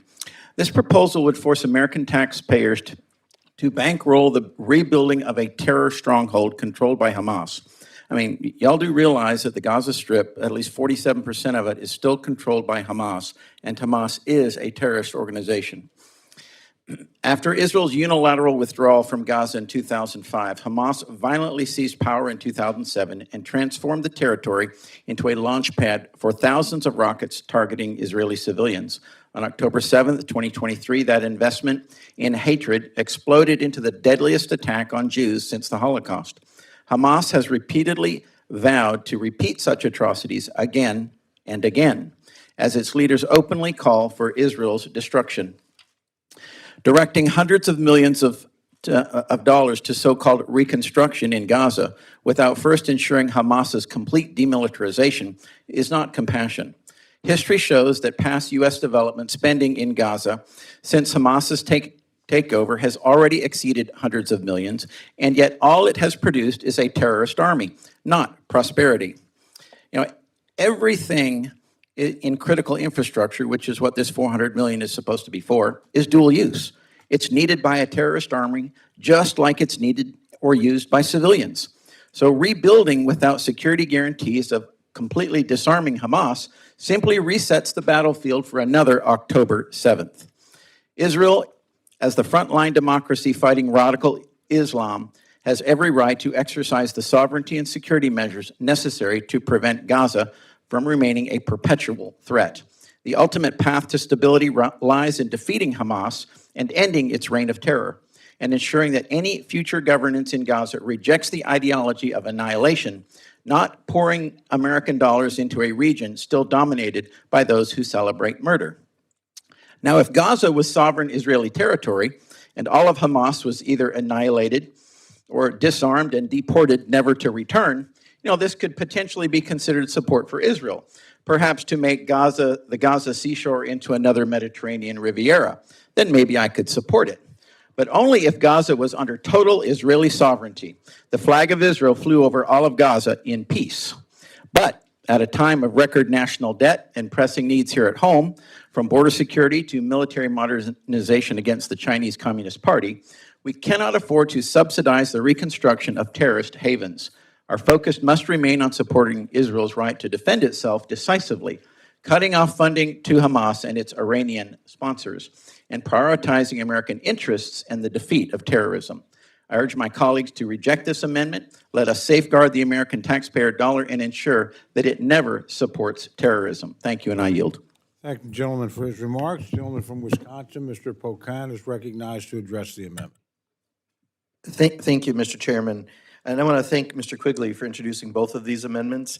The last amendment I knew was being taken back, so I chose not to talk about that. But I do want to talk about this in Gaza in particular. Having just come back from South Korea, and we went to the DMZ, and we briefly walked literally steps into North Korea. Clearly that's one of the most elusive and secretive places on the planet, but that's by their choice that we don't go and know much about North Korea. In fact, ironically, the information they had about the leaders' children comes from not intelligence sources, but from Dennis Rodman. Literally, we were told that while we were there. But Gaza is just as elusive and secretive, not by their choice, but unfortunately because of our negligence and bluntly Israel's. They've literally looked the other way. It's been an open-air prison for 2.3 million people for decades, and we just looked the other way and ignored what was happening, where 95% of people didn't have drinkable water, where people got food assistance and education through UNRWA and other organizations that we've all defunded now. And once this terrible thing happened on October 7th, the attack, the response showed the power differential that existed and the devastation of Gaza. 81 to 83% of all structures are damaged or destroyed. 80% of schools, 84% of health centers, 90% of people are living in tents among the rubble. And we can just look the other way. I've been to the region 3 times. Twice, I've tried to get into Gaza and been denied. But who was I denied by? It was the Israeli government. That's the difference between North Korea and Gaza. And so at best, we've been indifferent More accurately, we've been complicit. But with what's happened right now, this is out of like a Mad Max episode, what it looks like on the ground. And if we can't find the ability to put some US dollars to help rebuilding medical clinics or schools, what do you think is going to occur in that region? What do you think the response will be from the tens of thousands of people killed in that region? What do you think we'll be doing for decades and decades spending money in that region? Or we can do the right thing, which is invest some of our dollars to help rebuild it now. And the cost, as Mr. Quigley said, could be $70 billion. This is a small part of that. But I'll tell you, I, for one, am embarrassed that the United States hasn't done more. When I was there the last time, it wasn't just that I got turned down by Israel, but I had the US government try to convince me not to go into Gaza. Well, what would the reason be to not allow a member of Congress to go into Gaza, except not to see what was on the ground before the devastation, much less after the devastation? So we need to open up our eyes and be a little more honest about this. This isn't about making one group of people or another group of people happy. This is about what is happening on the planet. And if there is an area that may be, if not the most, in the top 5 biggest humanitarian concerns we have right now, it has to be this part of the world, specifically Gaza. And our indifference for decades complies us to do something.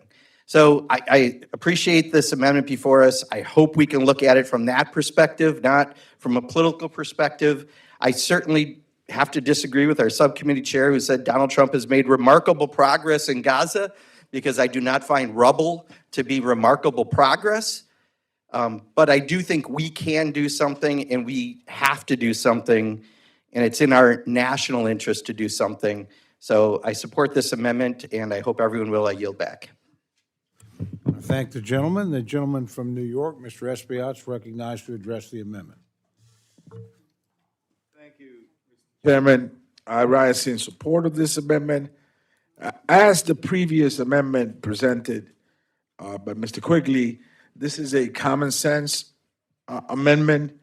The previous amendment spoke about stopping the expansion of the settlements to give peace a chance and to give the two-state solution and the creation of a Palestinian state a real chance, so there could be peace in the region. And I support this amendment because the destruction has been staggering. Everybody in this room understands the level of destruction in the Gaza Strip, and our shared responsibility as global leaders to help with the reconstruction of the Strip. For families, for neighborhoods, for schools and health center, not for casinos, not for a Vegas type atmosphere, but for families. And so according to the United Nations analysis, the civilian infrastructure damage to the Gaza Strip eclipses $70 billion. So the gentleman's proposal is just the beginning, no less than $400 million. And so this is just the beginning of a road back to stability and peace. And a credible estimate suggests that 80% of the structures in the Strip have been leveled. But I am sure that once a deep analysis of the situation is done, it could be even higher than that. Structures, the integrity of a structure is not really evaluated in a safe way until engineers and others get in there and look at the damage that has occurred. Similarly, almost all the healthcare facilities and road networks and education-related structures are also compromised and non-serviceable. So this is devastation, and we have a responsibility to go and assist in the rebuilding of the area, in bringing robust humanitarian aid for children and families that are disproportionately victims and hurt in this horrible war.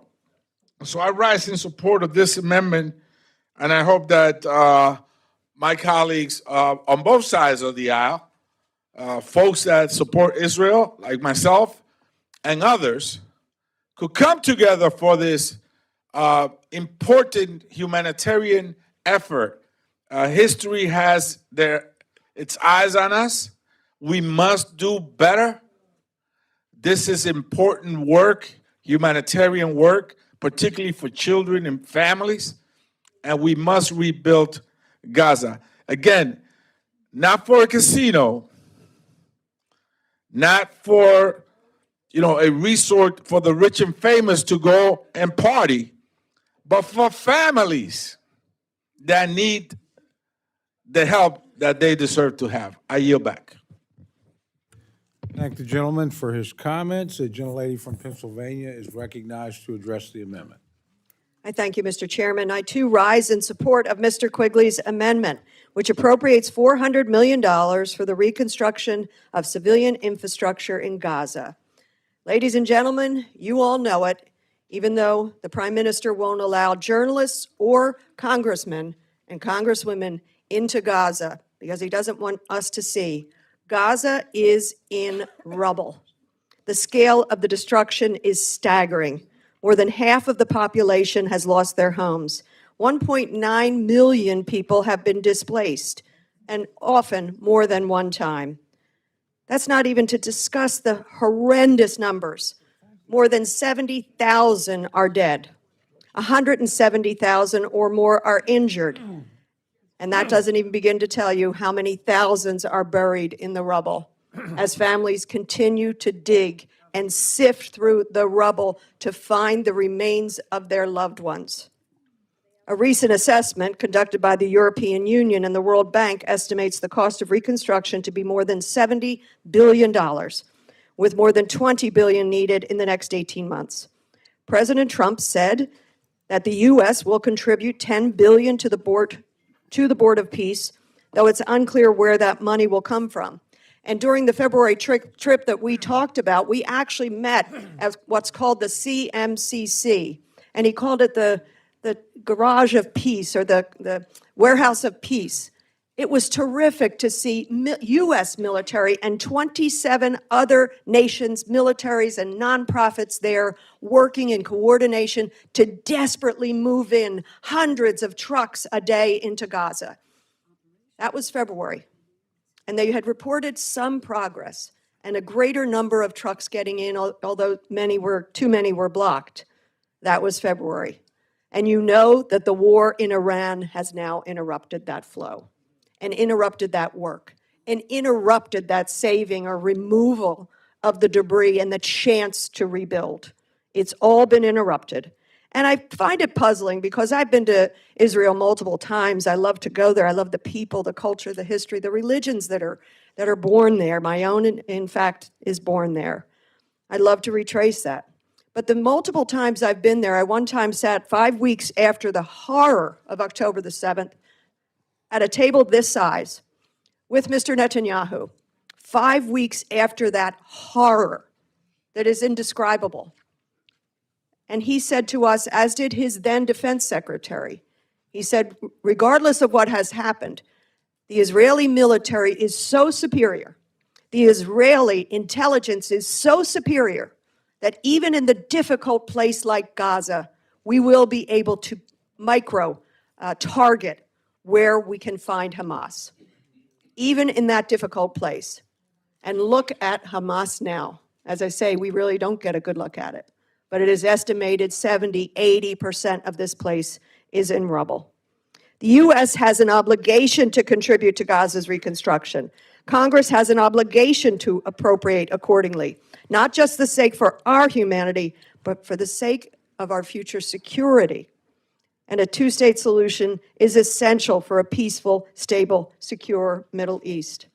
Again, when I was there in February, the mission was so clear to try to help Gaza and the Palestinians rebuild, refind their lives, rebuild their houses and their schools, try to give the children some sense of normalcy, of a chance to play, to go to school, to hope for the future. How do you do that in years of rubble and torture and torment? The United States has a responsibility to be a leader in this place and to make sure that Gaza is rebuilt and we don't get distracted by a war in Iran. Remember, this was the president who was going to bring us peace.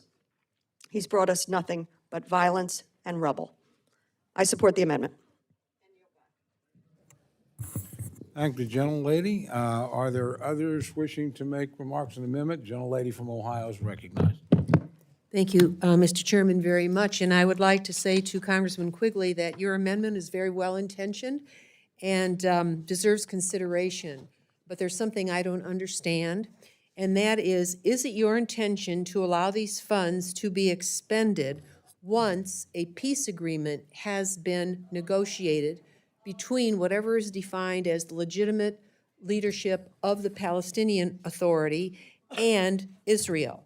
And the reason that I want to ask this question is because I had the privilege of serving President Jimmy Carter when he negotiated the last peace agreement that really held in that part of the world. He dedicated himself to that activity for months and months and months with the best advisors in the world. To date, that agreement between Egypt and Israel has held. And there are reasons that it held. But 2 years after that agreement was signed, and I was present for its signing, I will never, ever, ever forget that moment in history. Anwar Sadat was assassinated, and inside of Israel, Ishaq Rabin, and I remember Rabin's quote, why did he support that agreement? Because he decided life was better than death. It was a very interesting comment that he made and a very consequential one. But I guess my real question is, one could put the funds out there, but unless you have legitimate negotiators on both sides, so much of what you work for collapses. I have represented in my gerrymandered career part of Cleveland, Ohio, and the Mandel School of Social Work and very generous people in Cleveland helped hospitals to exist in the West Bank and to bring people over to Israel for cures, especially children. I've witnessed the generosity of the American people, but so much of what they did is all gone because of the war, because of this fighting and fighting and fighting. So I know you have to have a stable agreement for anything to hold, and I'm wondering if your amendment, if you could explain to me, does it do that? Does it anticipate negotiators on both sides? Because quite frankly, I find very troubling what Israel is doing in the West Bank, in the West Bank, very troubling. And in the Palestinian Authority, as I talk to some individuals, even in our own country, and I say to them, what is the boundary? What is it we're negotiating here? And their answer is from the river to the sea. So I see intransigence on both sides, and I'm just asking, where will these funds be put in anticipation of a peace agreement?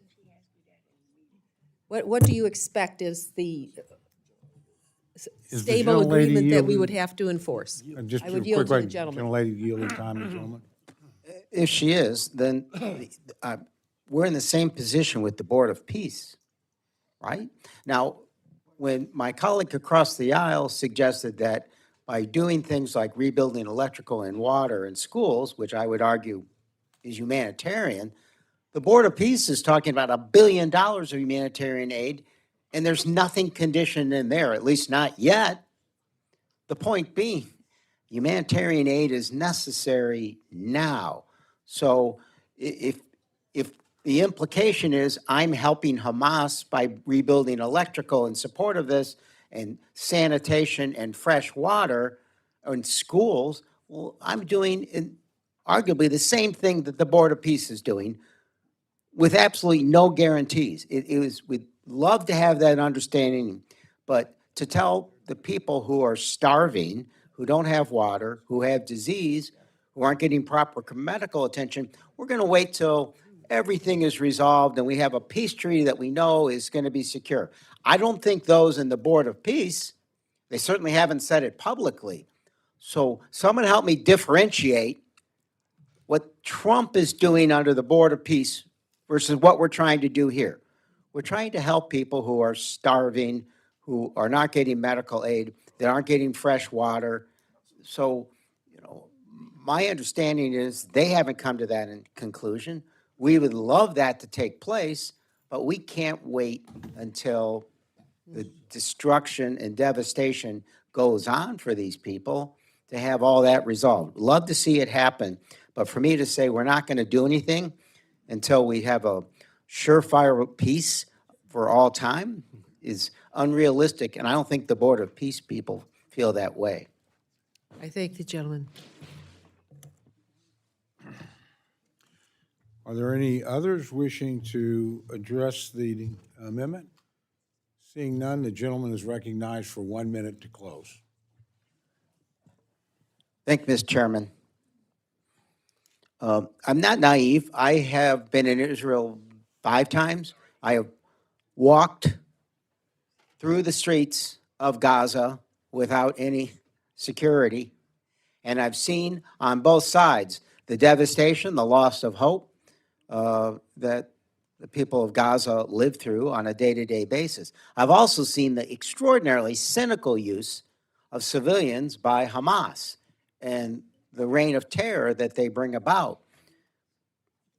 Putting all that aside for a second, we can't forget the devastation and the need to help.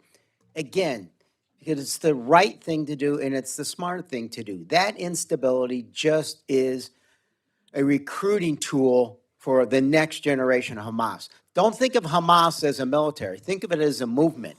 And the manner in which Israel has conducted its activities in Gaza is the extraordinarily best recruiting tool for Hamas to continue to recruit. We can work against that, tactically, strategically being smart, but it's also the right thing to do. I encourage your support.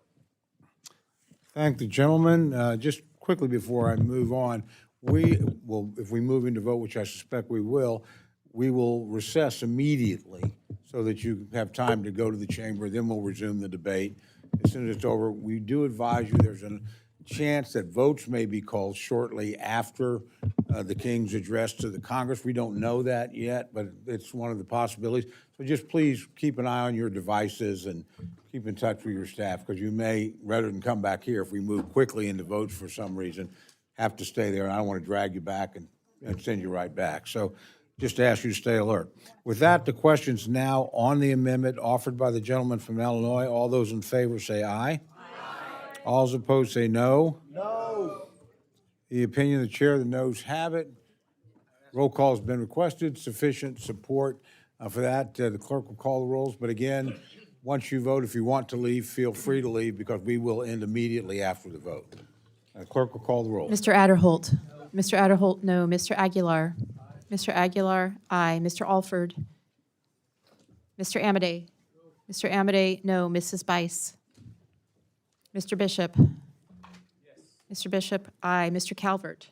Mr. Calvert, no. Mr. Carter. Mr. Carter, no. Mr. Case. Mr. Case, aye. Mr. Siscomani. Mr. Siscomani, no. Mr. Klein. Mr. Klein, no. Mr. Cloud. Mr. Cloud, no. Mr. Clyburn. Mr. Clyburn, aye. Mr. Clyde. Mr. Clyde, no. Mr. Cole. No. Mr. Cole, no. Mr. Cuellar. Ms. Dean. Ms. Dean, aye. Ms. DeLauro. Ms. DeLauro, aye. Mr. Diaz-Balart. No. Mr. Diaz-Balart, no. Mr. Edwards. Mr. Edwards, no. Mr. Elzey. Mr. Elzey, no. Ms. Escobar. Ms. Escobar, aye. Mr. Espaillat. Mr. Espaillat, aye. Mr. Fleischman. Mr. Fleischman, no. Ms. Frankel. Ms. Frankel, aye. Mr. Franklin. Mr. Franklin, no. Mr. Guest. Mr. Guest, no. Mr. Harder. Mr. Harder, aye. Dr. Harris. Dr. Harris, no. Mrs. Henson. Mrs. Henson, no. Mr. Hoyer. Mr. Hoyer, aye. Mr. Ivy? Mr. Ivy, aye. Mr. Joyce? Mr. Joyce, no. Ms. Capter? Ms. Capter, aye. Mr. Lalota? Mr. Lalota, no. Ms. Lee? Ms. Lee, aye. Ms. Letlow? Mr. Levin? Mr. Levin, aye. Ms. Malloy? Ms. Malloy, no. Ms. McCollum? Ms. McCollum, aye. Ms. Ming? Ms. Ming, aye. Mr. Molinar? Mr. Molinar, no. Mr. Moore? Mr. Moore, no. Mr. Morelli? Mr. Morelli, aye. Mr. Mervan? Mr. Newhouse? Mr. Newhouse, no. Ms. Perez? Ms. Perez, aye. Ms. Pingree? Ms. Pingree, aye. Mr. Pocan? Mr. Pocan, aye. Mr. Quigley? Mr. Quigley, aye. Mr. Reschenthaler? Mr. Rogers? Mr. Rogers, no. Mr. Rutherford? Mr. Rutherford, no. Mr. Shreve?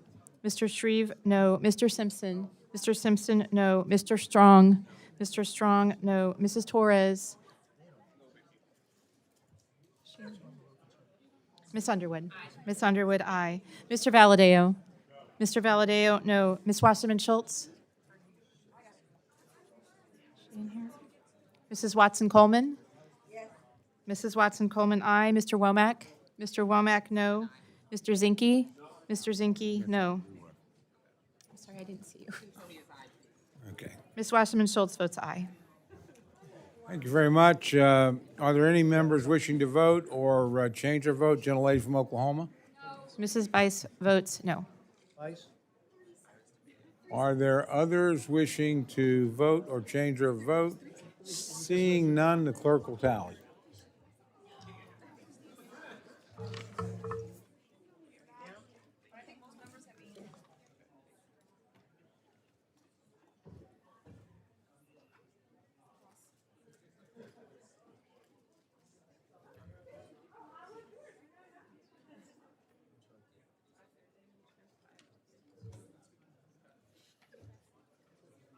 If you really want to know.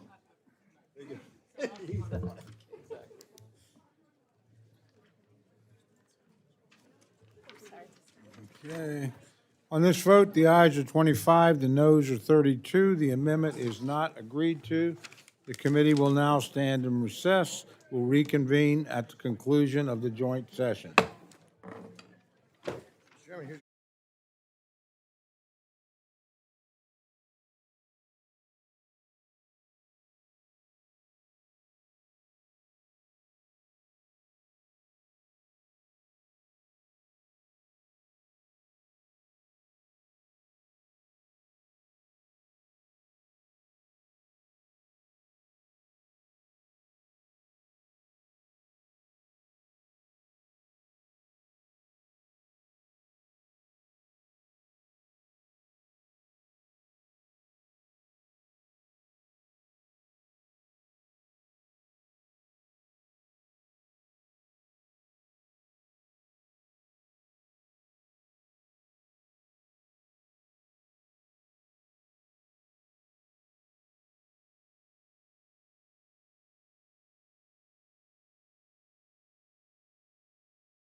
Good. The committee is called back to order. The gentlelady from New York, Ms. Ming, is recognized for purpose of an amendment. Thank you, Mr. Chairman. I have an amendment at the desk.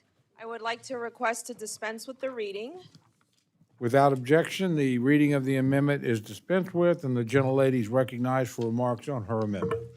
Mr. Chairman, over the past year, this administration has wreaked havoc on the women and girls of the world. It eliminated the State Department's Office of Global Women's Issues, illegally refused to spend life-saving international family planning money provided by Congress, tried to burn $10 million worth of birth control, only to let most of it expire, and cut off an estimated 3 million women and girls in humanitarian crises from access to programs that prevent and respond to gender-based violence. This bill, as written, would double down on that destruction by slashing funding for international family planning and reproductive health programs, which save the lives of an estimated 34,000 moms per year. It would also ban funding to the UN Population Fund, which is a lifeline for women around the world who are fighting for equality, starting families, and seeking safety in conflict zones. It would also entrench the administration's new expanded global gag rule. Historically, Republican administrations apply this policy to a narrow slice of foreign aid. But this administration's new policy weaponizes all non-military foreign assistance, almost $40 billion, spanning 160 countries and even multilateral organizations. This policy's unprecedented scope is dwarfed only by its cruelty. It bans organizations, even American organizations, from receiving U.S. funding if they even provide information about abortion, even in countries where abortion is legal. In practice, this means more women and girls will die because they are not able to access the services they need, adding to the preventable death toll caused by this administration's destruction of USAID and cuts to life-saving aid programs. I would like to remind my colleagues, for over 50 years, it has been illegal for funds from this bill to be used for abortion. My amendment is simple. It would restore bilateral family planning funding to the enacted level Congress agreed to only a few months ago. It would replace Section 7057's radical attacks on women's health with the language enacted in law, including repealing the ban on UNFPA funding. Lastly, it would also prohibit any funding from being used to implement, administer, or enforce one of the new rules that comprises the new expanded global gag rule policy, which violates the First Amendment rights of American organizations, applies to all foreign aid, not just family planning assistance, and will export this administration's extreme right-wing social ideology worldwide. I ask that you support this amendment. Thank you, and I yield back. Thank the gentlelady for her remarks. The gentleman from Florida, Mr. Diaz-Balart, is recognized to respond to the amendment. Mr. Chairman, thank you so much. I rise in opposition to this amendment. This amendment strikes, as you heard, language that would prohibit any funds used in contravention of the rule published in the Federal Registry in January 27th, 2026, entitled, quote, "Protecting Life in Foreign Assistance," end of quote, and strikes the funding cap for family planning programs in the bill.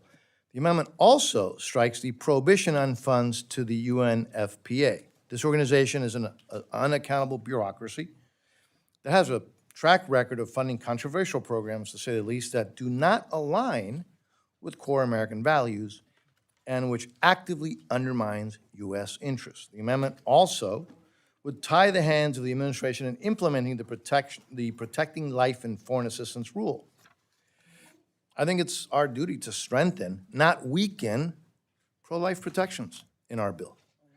You've heard me say this time and time again, and I'll say it again, but U.S. foreign assistance dollars must be used for bipartisan priorities that strengthen our national security. It's pretty clear that Americans have not and do not support using foreign assistance to fund abortions or other controversial programs overseas. and this bill reflects that, so I respectfully urge a no vote on the amendment. And with that, Mr. Chairman, I will yield back. Thank the gentleman for his remarks. The gentlelady from Florida, Ms. Frankel, is recognized to address the amendment. Thank you, Mr. Chair. My. Now you really got me going, because I am really, Go for it, you can say it with me.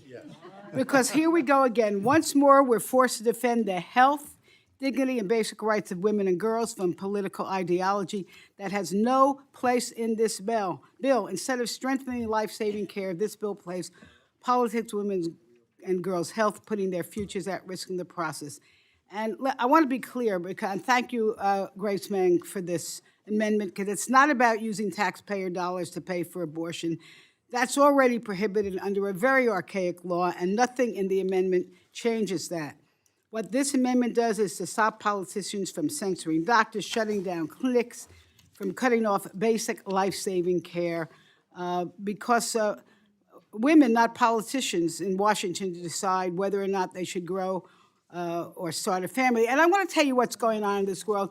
Everybody, it's an abomination what's happening to women in conflicts.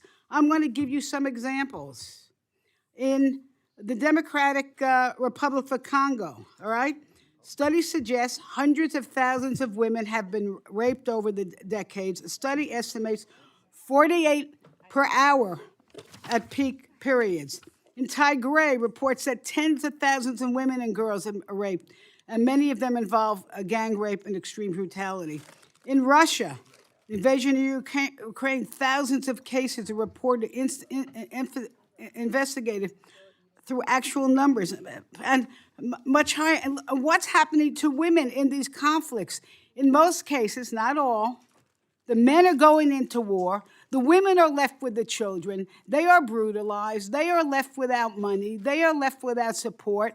And then comes along this bill that takes away support from the women of the world. And look, if you know anything about raising children, I'm going to say this as a mother and a grandmother, and we're all here, most of us are parents or no parents, and you know how important a parent is for the upbringing of their children. And so you have conflicts where the fathers are away and the women are being brutalized. So thank you for this amendment, because let me tell you something, folks. When you strip women of the control, you are not just harming their health, you are undermining their ability to care for their families, to be the mothers they want to be, and guide and support their children towards a better future. And this bill doesn't stop at existing law. It slashes funding for family planning programs that prevent unintended pregnancies. It reduce maternal death and give a woman a chance at stability. It zeroes out funding for the United Nations Population Fund, a global lifeline providing maternal care and protecting women from violence in more than 150 countries. It expands the global gag rule, a policy so extreme that it blocks providers from even talking to patients about their full range of options. And worse, it dictates what organizations can do with what they can do with their own non-U.S. funds. And let's call this what it is. It's not fiscal responsibility. It's not health policy, and the consequences are devastating. At this very moment, this bill strips away humanitarian aid that keeps families alive. It also blocks access to reproductive care. The result: women and girls in impoverished countries and conflict zones, many of them survivors of rape, used as a weapon of war, are forced to carry pregnancies against their will, forced to give birth in a crisis without care, without choice, without dignity. And then this same budget with $1 billion cut to humanitarian care abandons the children. It cuts the food. It cuts the medicine, the vaccines that keep babies alive. So let's be clear. Forced birth followed by neglect. That is not pro-life. That is policy-induced suffering, and we are already seeing the consequences. Clinics closing, cut off access to contraception, leaving millions of women without care. And I could go on and on. 1,400 clinics have already been shut down, and 9 million people have lost access to services. Healthcare workers are reporting rising cases of hemorrhage, infection, unsafe abortions, and preventable death. And this is the cycle this bill fuels. More intended pregnancies, more disease, more instability, more poverty, and think what this means. I'm going to say this again. We are forcing women and girls into pregnancies they are not ready for, and then turning our backs as their babies suffer and die from hunger and preventable disease. How wrong, which is just an abomination. And I'm going to say it again, as I do every year. Women deserve to control their own bodies. No one should be forced into an unwanted pregnancy. Women deserve information, freedom, and dignity. They deserve support, not sabotage, from the United States of America. I urge my colleagues to support this very good Meng amendment, and I yield back. Thank the gentlelady for her remarks. The gentlelady from Connecticut, Ms. Delors, is recognized to address the amendment. Thank you, Mr. Chairman. I rise in support of this amendment and thank the gentlelady from New York for introducing it. In 2003, UNFPA launched the Campaign to End Fistula, which is active in more than 55 countries. For many in this room, you may be asking, what is obstetric fistula, and why have you never heard? You have not, because despite being one of the most serious childbirth injuries, it has been effectively eliminated in the United States. Obstetric fistula still impacts more than 500,000 women each year. What happens to these women? Without access to timely, high-quality treatment or emergency treatment, a prolonged obstructed labor results in either death or severe injury for the mother, and is tragically nearly universally fatal for the baby. 90% of women, and these are women, mostly women who are overseas, who develop obstetric fistula, deliver a stillborn baby. The worst thing, it is entirely preventable. For the women and girls who survive, has developed a hole between the birth canal and the bladder and or rectum forms, leading them leaking urine, feces, or both. As a result, these women suffer painful ulcers, constant incontinence, in addition to shame and social segregation. UNFPA's Clean Delivery Kit provides the essential hygiene items in this package, the essential hygiene items for individual safe deliveries in low-resource settings, in emergencies, or during travel to a facility that ensure a clean delivery. This is provided by UNFPA. The label is here. What is included in here? 2 medical gloves for clean baby delivering hands, a large medical sheet for a clean childbirth delivery surface. Oftentimes, the women go in or on a stone slab, so you have a delivery surface that they can lie on. There's sterile scissors for umbilical cord cutting, sterile twine for umbilical cord tying, soap and sterile gauze for umbilical cord care. There is also a blanket. It is a blanket to keep the baby warm and instructions on warning signs of a dangerous delivery. My friends, the cost of each kit that could save a woman's life, her health, and her child, what is that cost? $7.88. $7.88 to help prevent a woman from dying or delivering a stillborn baby and having to live her life with obstetric fistula. When this bill prohibits UNFPA because you do not support family planning services, you cut off the efforts. You cut off the $7.88 for this kit that keeps mothers and children alive. May 23rd is the International Day to End Obstetric Fistula, and this year's theme is her health, her right, shaping a future without fistula.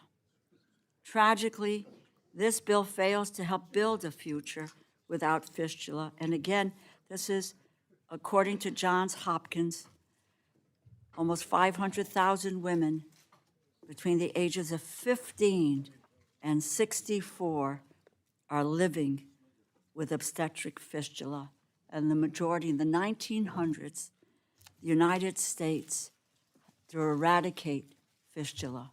These are mostly women and girls, 15-year-old girls, who in some instances are forced to deliver a child. That's who is being hurt here, and they are women in other countries. If anything, by prohibiting U.S. funding to UNFPA, we are condemning more women and girls to serious and tragic childbirth injuries that we as a country, again, eradicated in the 1900s. I urge my colleagues to support this amendment to help women and girls globally, and I yield back. Thank the gentlelady for her comments. Are there others wishing to address the amendment? Seeing none, the gentlelady is recognized for 1 minute to close. I know this administration wants more American exports, but radical anti-abortion, anti-human rights policies should not make the cut. Instead of endorsing extreme culture war agendas, my amendment would simply restore enacted law, providing longstanding support for family planning programs, striking the ban on funds to UNFPA, and prohibiting funds from this or any prior bill from supporting this administration's ill-conceived expanded global gag rule. Thank you, and I urge a yes vote on this amendment. Thank the gentlelady for her comments. The question's now on the amendment offered by the gentlelady from New York. All those in favor say aye. Aye. All those opposed say no. No. Well, in the opinion of the chair, the noes have it, but I anticipate that and recognize sufficient support has been demonstrated. Clerk will call the roll. Mr. Adderholt. Mr. Adderholt, no. Mr. Aguilar. Mr. Aguilar, aye. Mr. Alford. Mr. Alford, no. Mr. Amade. Mr. Amade, no. Mrs. Bice. Mrs. Bice, no. Mr. Bishop. Mr. Bishop, aye. Mr. Calvert. Mr. Calvert, no. Mr. Carter. Mr. Carter, no. Mr. Case. Mr. Siscomani. Mr. Siscomani, no. Mr. Klein. Mr. Cloud.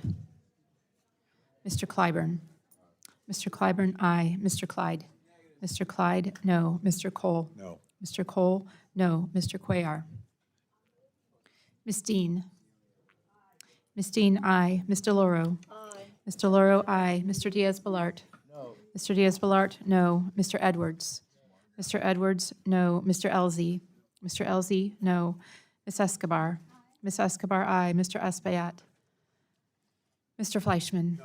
Mr. Fleischman, no. Ms. Frankel. Ms. Frankel, aye. Mr. Franklin. Mr. Franklin, no. Mr. Guest. Mr. Harder. Aye. Mr. Harder, aye. Dr. Harris. Dr. Harris, no. Mrs. Hinson. Mr. Hoyer. Aye. Mr. Hoyer, aye. Mr. Ivy. Aye. Mr. Ivy, aye. Mr. Joyce. Mr. Joyce, no. Ms. Capter.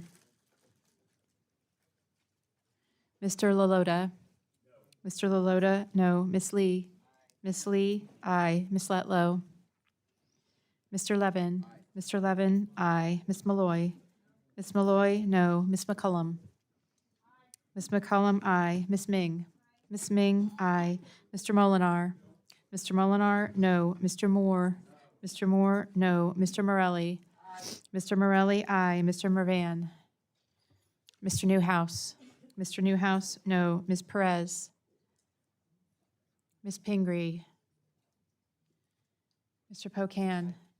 Mr. Pocan, aye. Mr. Quigley. Mr. Quigley, aye. Mr. Reschenthaler. Mr. Rogers. Mr. Rogers, no. Mr. Rutherford. Mr. Rutherford, no. Mr. Shreve. Mr. Shreve, no. Mr. Simpson. Mr. Simpson, no. Mr. Strong. Mr. Strong, no. Mrs. Torres. Mrs. Torres, aye. Ms. Underwood. Ms. Underwood, aye. Mr. Valadeo. Mr. Valadeo, no. Ms. Wasserman Schultz. Ms. Wasserman Schultz, aye. Mrs. Watson Coleman. Mrs. Watson Coleman, aye. Mr. Womack. Mr. Womack, no. Mr. Zinke. Mr. Zinke, no.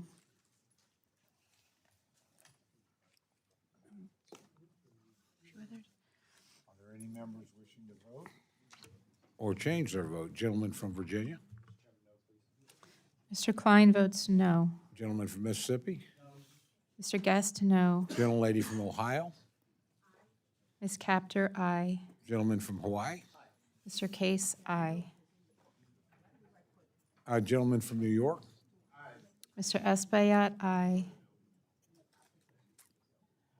Are there any other members wishing to vote or change their vote? Seeing none, the clerk will tally.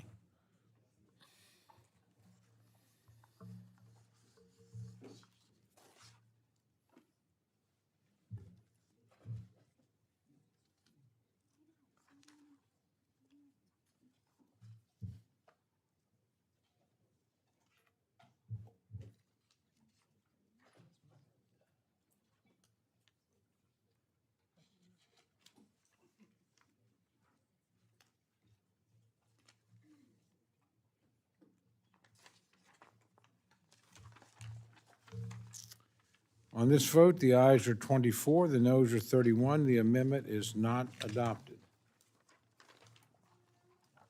The gentleman from Wisconsin, Mr. Pocan, is recognized for an amendment. Thank you, Mr. Chairman. I have an amendment at the desk, and I ask that it be considered read. Without objection, the reading of the amendment is dispensed with, and the gentleman is recognized for remarks on his amendment. Thank you, Mr. Chairman. So this amendment would simply have GAO do a study on whether or not the number of deaths that have occurred because of the dismantling of USAID, the stopping work, discontinuation, and shuttering of the department. But this should be of interest to anyone because part of our job is oversight, and we want to know that dollars are spent wisely. This is something that we didn't make the decision. This is something the administration made the decision to do after we funded it over and over again through the appropriations process. USAID has been the leading agency that's provided humanitarian assistance from the United States for over 20 years. It's estimated they've saved 91 million lives because of our funding, our generosity, our goodness as a nation. Yet it's been less than 1% of the federal budget, generally 0.3 to 0.7% any given year. In 2024, the U.S. funded about 47%, about half of all global humanitarian aid, making it the largest provider of humanitarian assistance on the planet. China has been coming into more and more countries doing assistance. But in July 2025, at that point, 80% of USAID operations were terminated, and what was left was merged into the State Department. Roughly 5,200 contracts were just canceled, not by us, that Article 1 of the Constitution gives the power of the purse to, but by the executive branch, and another 1,000 were transferred to the Department of State. Oxfam estimates that that effect will be 23 million children losing access to education, 95 million people losing access to basic health care, and millions of preventable deaths every year. Now, Secretary Marco Rubio back in May of last year said no one had died because of cuts to USAID. He said no children are dying on his watch. Well, a lot of groups have said just the opposite by studies, respected organizations. Boston University, an epidemiologist estimated in November that the USAID cuts had already caused about 600,000 unnecessary deaths. The Center for Global Development estimates that the number of lives lost just in the first year would be upwards of 1 million, and that annually after that, 670,000 to 1.6 million people.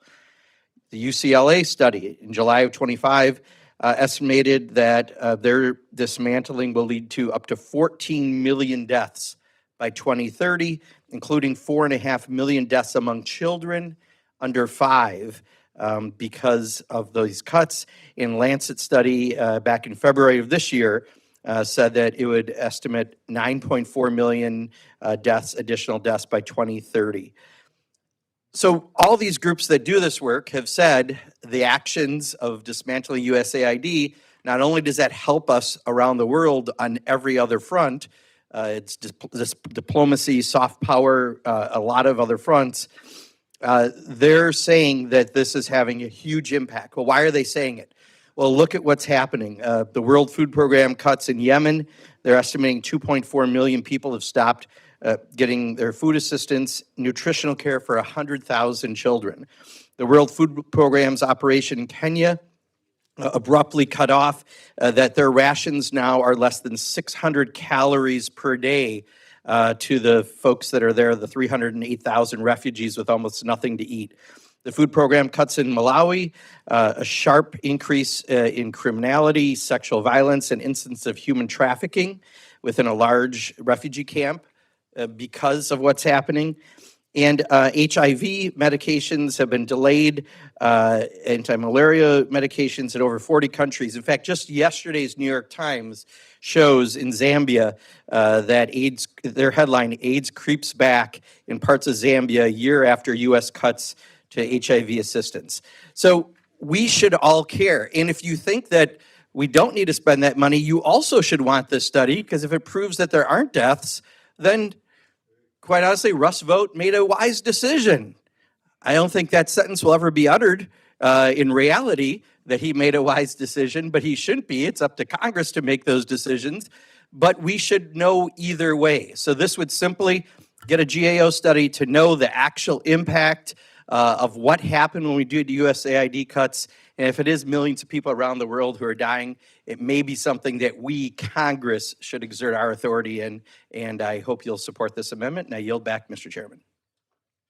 Thank the gentleman for his comments. The gentleman from Florida, Mr. Diaz-Balart, is recognized to address the amendment. Thank you, Mr. Chairman. I rise in opposition to this amendment. I was a very young guy when Ronald Reagan was president, but I remember Gene Kirkpatrick talking about the Blame America First crowd. You know, that crowd that always blames America for all the ills in the entire world. Let's be very clear. The United States is and will continue to be the largest contributor of foreign assistance in the planet. No one comes close. But we also have to be conscious of the fact that our national debt is a very real issue. It's a real threat to our future, our children's future. So we're long overdue in evaluating and reevaluating our foreign assistance. What we're doing in areas where we should be spending money, we're spending money. But we're just not going to do this blindly. Foreign assistance should not be treated as an entitlement. And so you heard about, oh my gosh, the horrible things that the United States is doing in Yemen and Kenya and Malawi. Did you hear any criticism of what Portugal is maybe doing or not doing in Yemen? Or Spain? Or anybody else? It's the United States' fault always. The United States continues and will continue to be the most generous country in the world. And this concept that when, you know, all of the ills of the world are our responsibility is something that I just respectfully don't buy. It's about time this Congress, and we passed our bill in fiscal 26, where we looked at foreign assistance, where we should be spending and where we shouldn't be spending.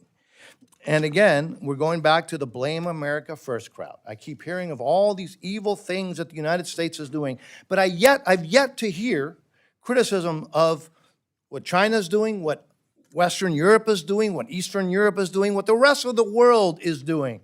Their money, their funding of foreign aid doesn't come close to what we are doing, but I am glad that we are now doing it more effectively, more efficiently, and yes, saving taxpayer money. So for those reasons and many others, I respectfully urge a no vote on this amendment. I yield back, Mr. Chairman. Thank the gentleman for his remarks. Gentlelady from Florida, Ms. Frankel, is recognized to address the amendment. Yeah, thank you, Mr. Chair, and I rise in support of Representative Pocan's amendment that would require a report on the number of deaths caused by the Trump administration's reckless, callous, and illegal dismantling of USAID. And let me just say that we are debating our budget. I don't know, if I was in China, maybe I'd debate that budget too, but I'm debating this budget, and it's very interesting because we just came from the chamber where we heard from the King of England, who got multiple standing ovations because he told us how the United States, how we lead, not only in our what we say, but we should lead in our actions. And everybody stood up and applauded, and I applaud too all the acts of kindness that we do around the world. And it's not just because we're doing charity, folks. When we keep children from starving, when we keep women from dying of illnesses, from rape, when we stop disease from spreading, and we keeping the world, helping to keep the world more stable, that means we're less likely to have our men and women go into war. And to me, when you look at it, Mr. Pocan, thank you for your amendment, because we are spending billions and billions and billions of dollars on war. This is the United States of. We even changed our defense. It's not the Secretary of Defense. He's now the Secretary of War. And all those $billion that supposedly we can't afford because we have a deficit, they're being cut. They're being cut from efforts that would prevent war. And for that reason, I do think it is a very wise amendment, and I am very grateful to support your amendment. We need a full accounting of the chaos and destruction caused by the administration's decisions to destroy USAID. And I yield back. Thank you, gentlelady, for comments. Are there other members wishing to address the issue? The gentleman from Maryland is recognized. I just want to make an observation, and that is blaming the Trump administration for policies which have been harmful, hurtful, and consequential in a very negative way is, my dear friend, not blaming America. And to conflate the two, where your side blamed Biden for a lot of missteps, blamed Obama for missteps, blamed Clinton for missteps, was not blaming America any more than our calling attention to the failures, particularly of DOGE, which is going to go down as one of the most negative 90 days perhaps in America, which is what it was essentially, is not blaming America. My view is America deserves better than it's getting. But having said that, I do not conflate the two, Trump and America. Thank the gentleman for his comments. Are there other members wishing to address the amendment? Seeing none, the the gentleman is recognized for 1 minute to close. Thank you, Mr. Chairman. Well, I think the subcommittee chair's comments seem to me a little bit to be internalized guilt because he's talking about Ronald Reagan. Well, let me tell you about Ronald Reagan. You can do this real easy on ChatGPT. Did Reagan cut USAID? No, President Reagan did not cut or dismantle USAID, but rather strengthened it as a tool of American foreign policy. I didn't write that. That was AI. But then they go on to say Reagan utilized USAID to enhance agricultural and humanitarian efforts, creating early warning systems. Unlike 2025 cuts, which are discussed on a couple publications, Reagan's era saw or sometimes increased focus on certain USAID programs.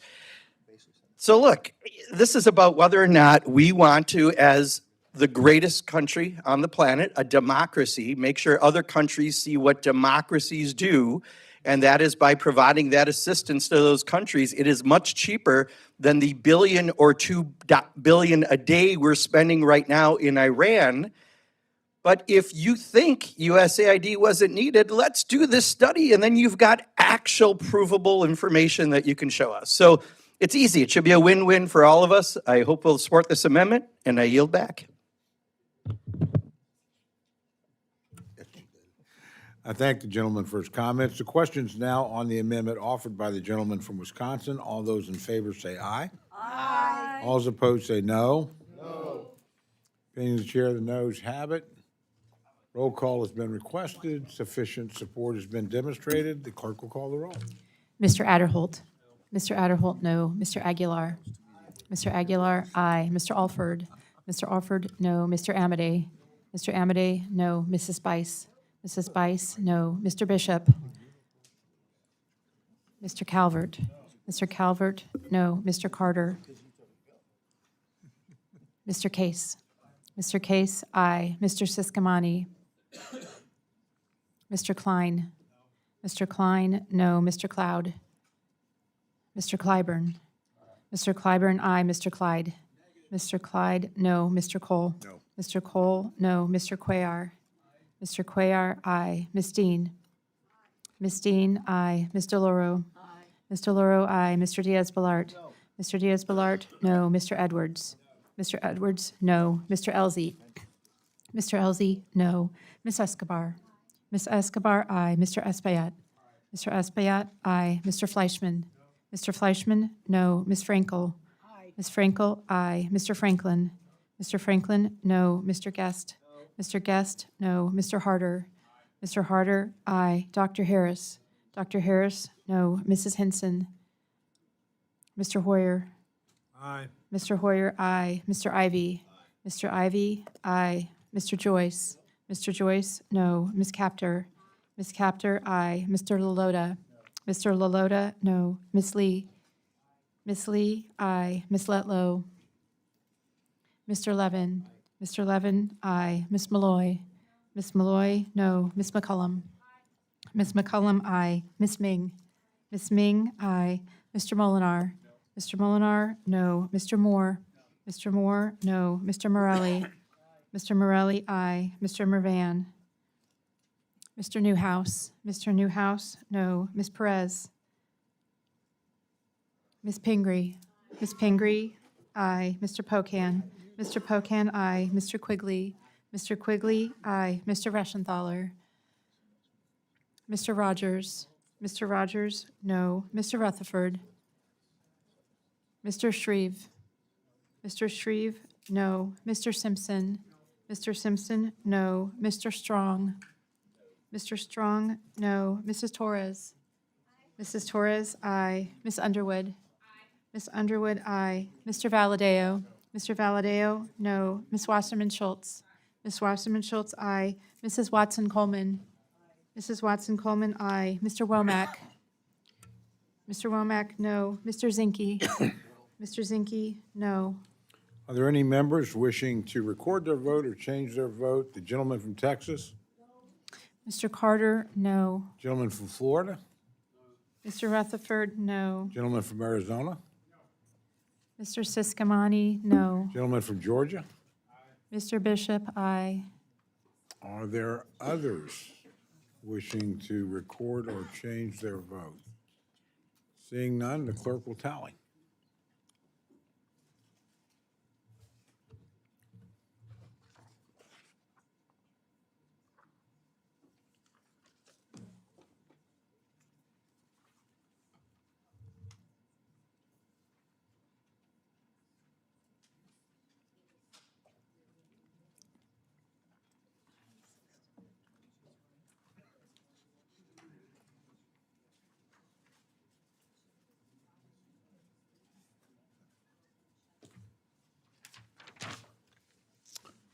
On this vote, the ayes are 26 and noes are 31. The amendment is not adopted.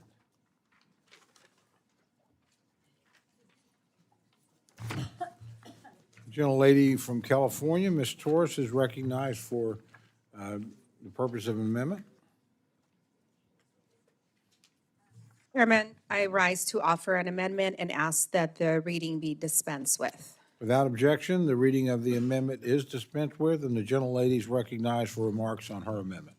Chairman, my amendment is based on a very simple question. Either we believe child traffickers should face consequences or we don't. Just last month, Interpol announced 60 arrests across the Americas in a child sex trafficking ring that produced and distributed child sexual abuse materials.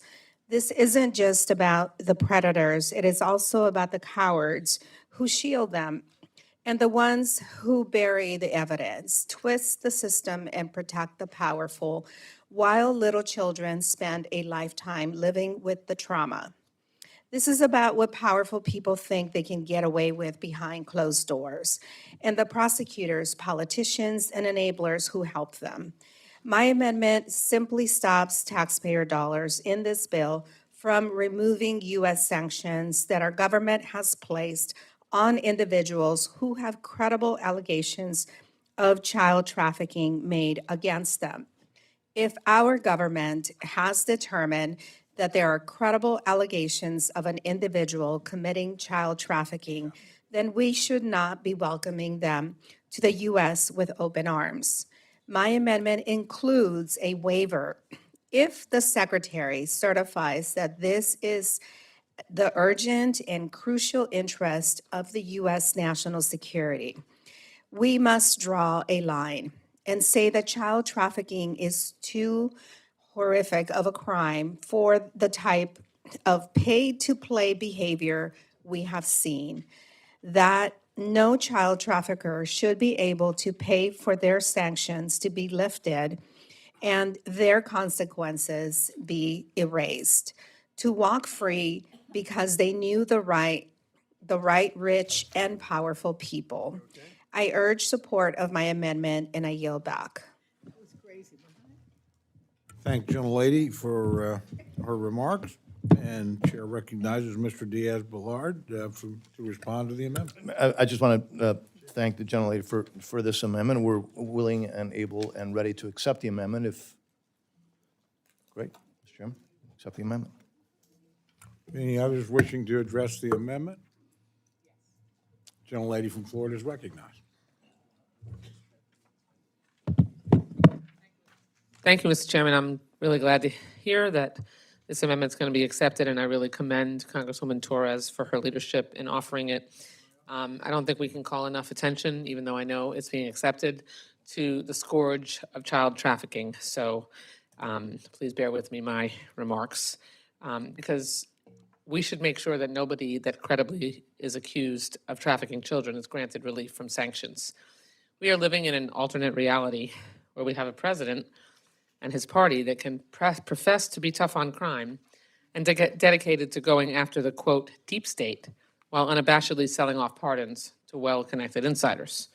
President Trump has lifted sanctions on foreign adversaries, criminals, and brutal despots. He handed Iran and Russia billions in frozen assets in exchange for zero concessions. He lifted sanctions on Venezuela's corrupt regime-owned oil company and unfroze Delcy Rodriguez's personal bank accounts. At the same time, this administration's brazen cover-up of the Epstein files illustrates the president's lack of concern for following the law, unmasking Epstein's affiliates, and securing justice for victims. I am not a newcomer to this issue. Along with Ranking Member Frankel, I've been fighting for transparency and accountability for Epstein's trafficking ring for nearly 7 years. In 2019, we raised the alarm about the slap-on-the-wrist deal that Trump's cabinet secretary, Alex Acosta, gifted Epstein while he was a prosecutor in our home state of Florida. And together we've fought for reforms to our justice system to ensure victims of these abhorrent crimes are not victimized once again by backroom deals. But backroom deals are simply how this president operates. That's why his administration has not initiated a single prosecution based on revelations in the Epstein documents, and they're openly debating a pardon for convicted sex trafficker Ghislaine Maxwell. I proudly sponsored the No Escaping Justice Act to impose sanctions on foreign nationals incriminated in the Epstein files and prohibit them from entering our country.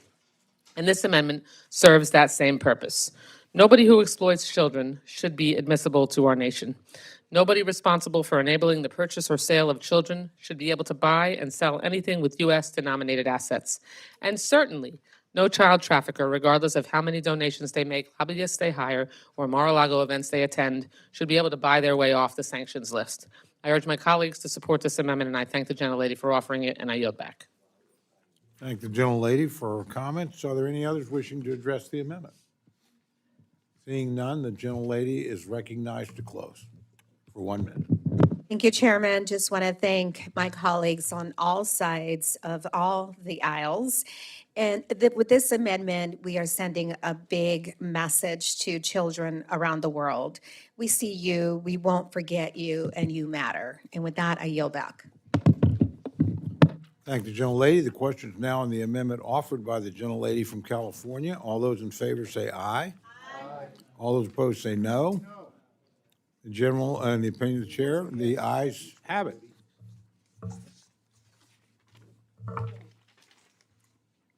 The gentlelady from California, Ms. Torres, is recognized for purpose of an amendment.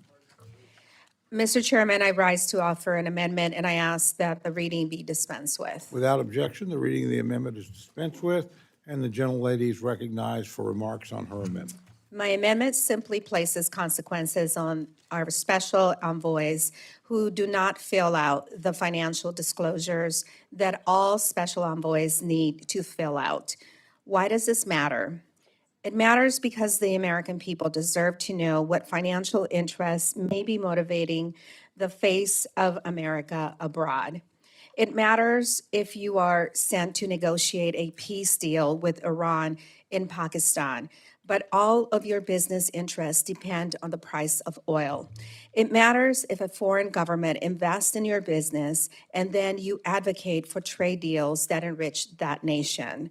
Right now, we have 2 special envoys who are negotiating on behalf of our nation, despite their serious financial conflicts of interest.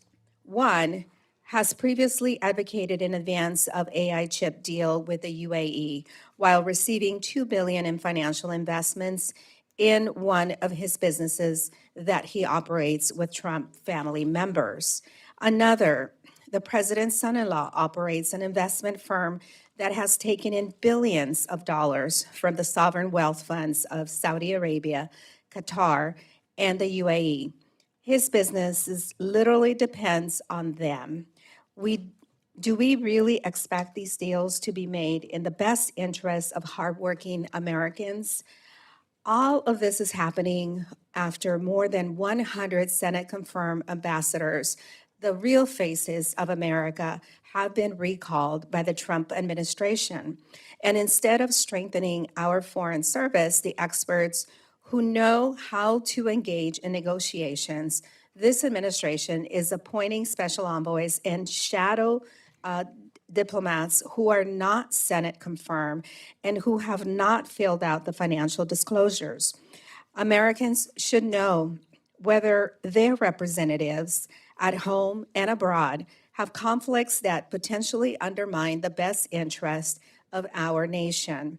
And if those special envoys are too afraid to provide that information to the American people, then they should not be using taxpayer dollars to represent us. I urge support for my amendment, and I yield back.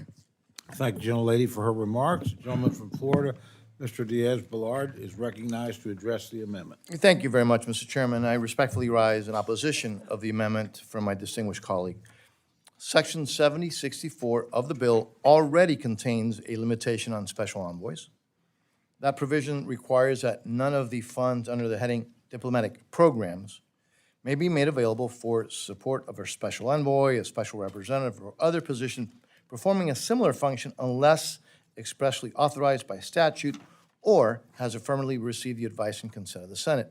Additional limitations on the appointments of special envoys and similar positions, I believe, should be considered by the authorizing committees. Accordingly, I respectfully urge a no vote on this amendment, and I yield back. Thank the gentleman. The gentlelady from Florida, Ms. Frankel, is recognized to respond to the amendment. So sorry. Thank you, Mr. Chair. And I just want to thank Mr. Torres for this very, very good amendment. I rise in support. And put simply, this amendment ensures that the people who represent the United States sometimes in the most sensitive national security discussions, I'm not going to name names. We know who we're talking about. You name the names. It could be other names. But they need to be up in front about their financial interests.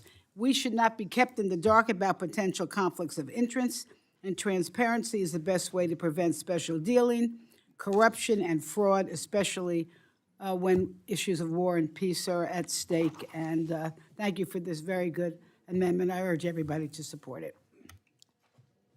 Thank the gentlelady. Are there others wishing to make remarks on the amendment?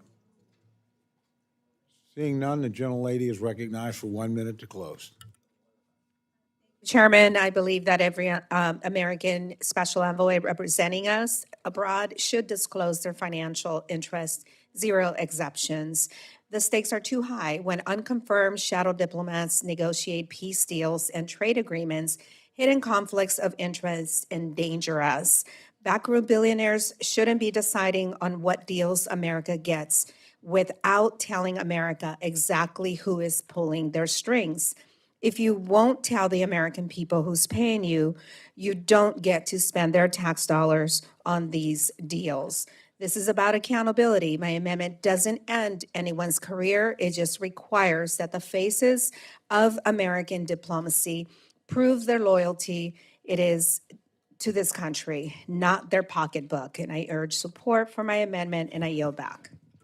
Thank the gentlelady for her comment. The question is now on the amendment offered by the gentlelady from California. All those in favor say aye. Aye. All those opposed say no. No. Opinion of the chair, the noes have it. Roll call has been requested. Sufficient show of support has been demonstrated. The clerk will call the roll. Mr. Adderholt. Mr. Aguilar. Mr. Aguilar, aye. Mr. Alford. Mr. Alford, no. Mr. Amade. Mr. Amade, no. Mrs. Bice. Mrs. Bice, no. Mr. Bishop. Mr. Bishop, aye. Mr. Calvert. Mr. Calvert, no. Mr. Carter. Mr. Case. Mr. Case, aye. Mr. Siskamani. Mr. Siskamani, no. Mr. Klein. Mr. Cloud. Mr. Clyburn. Mr. Clyburn, aye. Mr. Clyde. Mr. Clyde, no. Mr. Cole. No. Mr. Cole, no. Mr. Cuellar. Ms. Dean. Ms. Dean, aye. Ms. DeLauro. Ms. DeLauro, aye. Mr. Diaz-Balart. No. Mr. Diaz-Balart, no. Mr. Edwards. Mr. Edwards, no. Mr. Elzey. Mr. Elzey, no. Ms. Escobar. Ms. Escobar, aye. Mr. Espaillat. Mr. Espaillat, aye. Mr. Fleischman. Mr. Fleischman, no. Ms. Frankel. Aye. Ms. Frankel, aye. Mr. Franklin. Mr. Franklin, no. Mr. Guest. Mr. Guest, no. Mr. Harder. Mr. Harder, aye. Dr. Harris. Dr. Harris, no. Mrs. Hinson. Mr. Hoyer. Aye. Mr. Hoyer, aye. Mr. Ivy. Aye. Mr. Ivy, aye. Mr. Joyce. Mr. Joyce, no. Ms. Capter. Ms. Capter, aye. Mr. Lalota. Mr. Lalota, no. Ms. Lee. Ms. Lee, aye. Ms. Letlow. Mr. Levin. Mr. Levin, aye. Ms. Malloy. Ms. Malloy, no. Ms. McCollum. Ms. McCollum, aye. Ms. Ming. Ms. Ming, aye. Mr. Molinar. Mr. Molinar, no. Mr. Moore. Mr. Moore, no. Mr. Morelli. Mr. Morelli, aye. Mr. Mervan. Mr. Newhouse. Mr. Newhouse, no. Ms. Perez. Ms. Perez, aye. Ms. Pingree. Ms. Pingree, aye. Mr. Pocan. Mr. Pocan, aye. Mr. Quigley. Mr. Quigley, aye. Mr. Reschenthaler. Mr. Reschenthaler, no. Mr. Rogers. Mr. Rogers, no. Mr. Rutherford. Mr. Rutherford, no. Mr. Shreve. Mr. Shreve, no. Mr. Simpson. Mr. Simpson, no. Mr. Strong. Mr. Strong, no. Mrs. Torres. Aye. Mrs. Torres, aye. Ms. Underwood. Mr. Valadeo.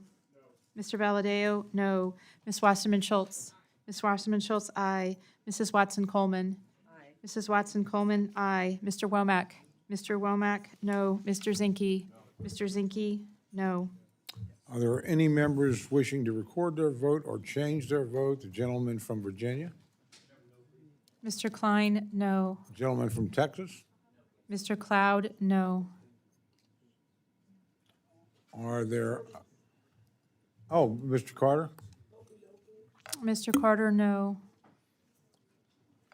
Are there any others wishing to change or record their vote? Gentleman from Alabama? Mr. Adderholt votes no. Are there others? Seeing none, the clerk will tally.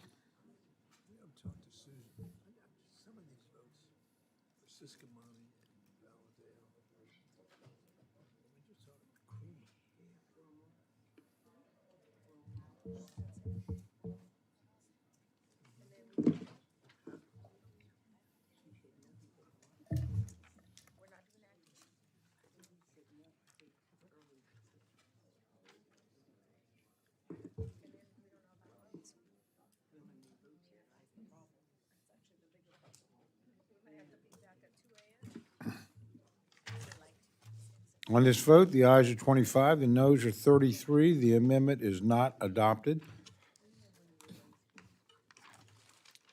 The gentleman from New York, Mr. Espiat's recognized for the purposes of an amendment.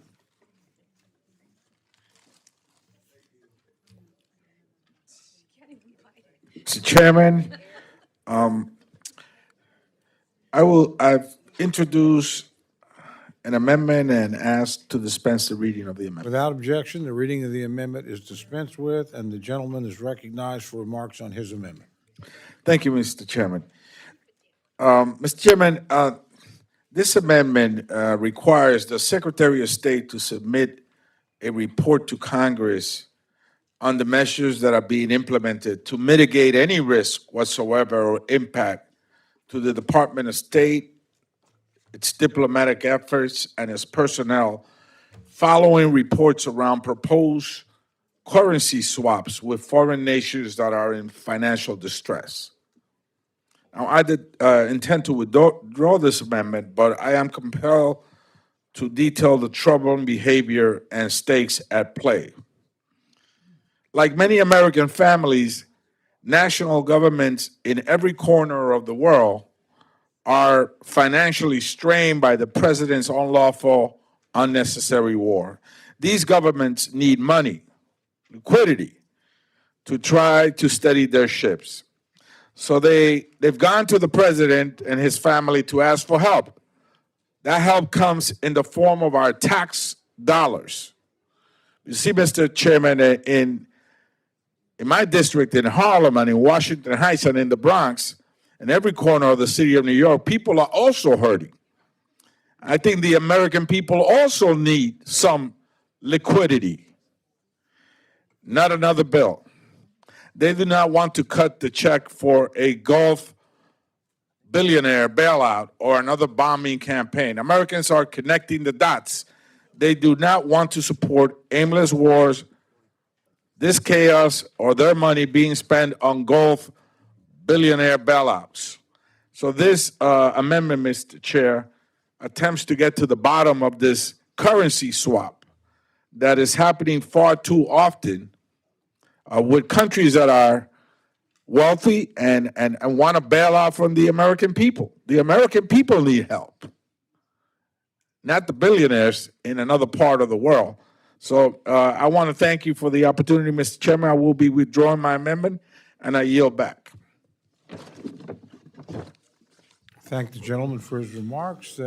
Gentleman from Florida. Mr. Chairman, again, the gentleman's withdrawing his amendment. I want to, he's a good friend of mine, and I want to work with him, continue to work with him on this and everything else. And so he's a person that, again, I have a great relationship with, I have a lot of respect for, and we'll continue to work together on this issue and other issues. I yield back. Thank you. The gentlelady from Florida is recognized if she cares to make any remarks on this topic.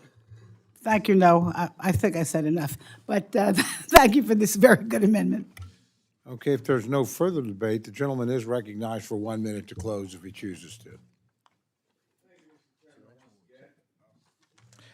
As I said earlier, that this is troubling. It began with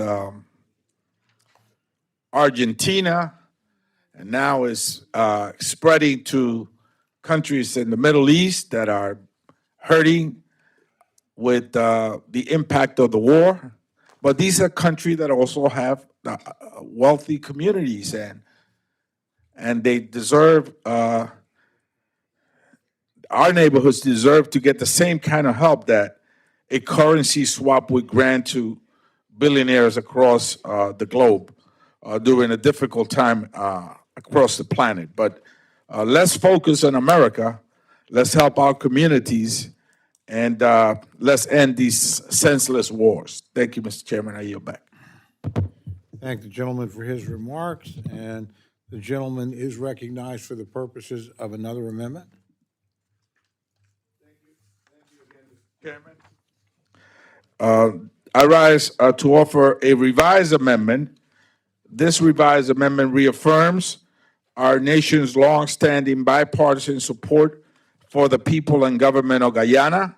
Would the gentleman, I asked for the dispense of the reading without of the objection, the amendment. reading of the amendment is dispensed with, and the gentleman's recognized for remarks on his amendment. Thank you. Yes, this amendment reaffirms our nation's longstanding bipartisan support for the people and government of Guyana. And this amendment underlines also our support for Guyana's sovereignty and territorial integrity, including over the Essequibo region along the border with Venezuela. Allegations have surfaced that Venezuelan government officials have attempted to organize elections, appoint governors, and extend administrative authority over this swath of Guyana's territory. Similarly, there are often armed skirmishes in the region. In fact, last week, two separate attacks on Guyanese defense forces near the Cuyino River emerged, and we were really concerned about that and the armed groups from Venezuela in that region. This amendment is consistent with international law, the bipartisan and long-standing position of the United States, and also directs the Secretary of State to submit a report on the security of and the situation of the region. I urge my colleagues to support this amendment. As you may all know, that the region has also a wealth of oil reserves that have been recently discovered. I yield back. Thank the gentleman for his remarks. The gentleman from Florida, Mr. Diaz-Balart, is recognized to respond to the amendment. Thank you, Mr. Chairman. I actually rise in strong support of my friend's amendment. As he mentioned, Guyana is a strong strategic partner of the United States. And I too have been concerned about those efforts by Venezuela to assert its authority over territory that is from Guyana, and it's unacceptable. The sponsor of the amendment mentioned the Essequibo region. I'm glad he did. Again, I'm very, I commend the Secretary of State, Secretary Rubio, for backing that commitment, the United States commitment, with not only sustained engagement, including, by the way, direct calls with the president, travel to their capital, and public warnings against the potential Venezuelan aggression, and equally as important, a signed U.S.-Guyana Security Cooperation MOU. So again, I strongly support this amendment, and I would just let folks know that that's why it's great to kind of submit amendments with time. It gives us the opportunity to look at them. Just a little hint.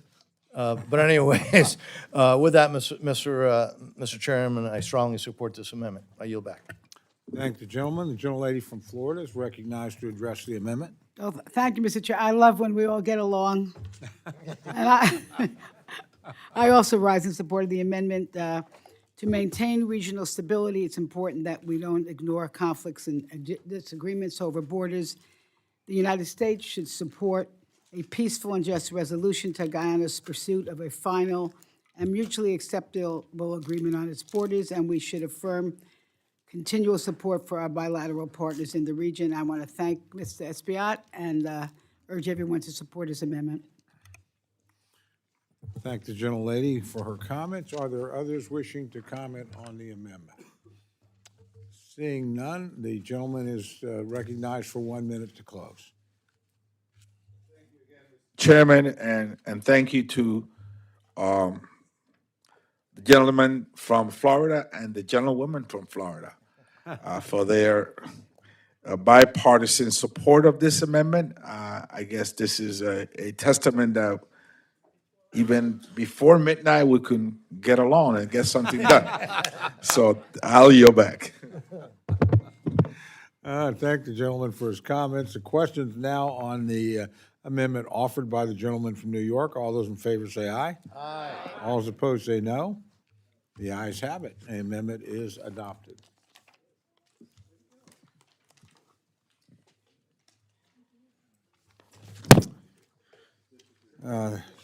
Gentlelady from Pennsylvania, Ms. Dean, is recognized for the purposes of an amendment.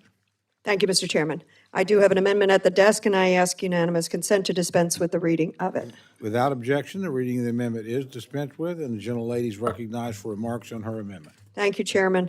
I rise in support of my amendment, which strikes, if you take a look at page 244, it strikes Section 7067 of the bill, which limits the use of funds for certain operations and assistance. Specifically, just to give you the flavor for it, Section 7067, which I seek to strike, limits flags that can be flown over embassies in a clear attempt to ban pride flags, prohibits any programming related to critical race theory.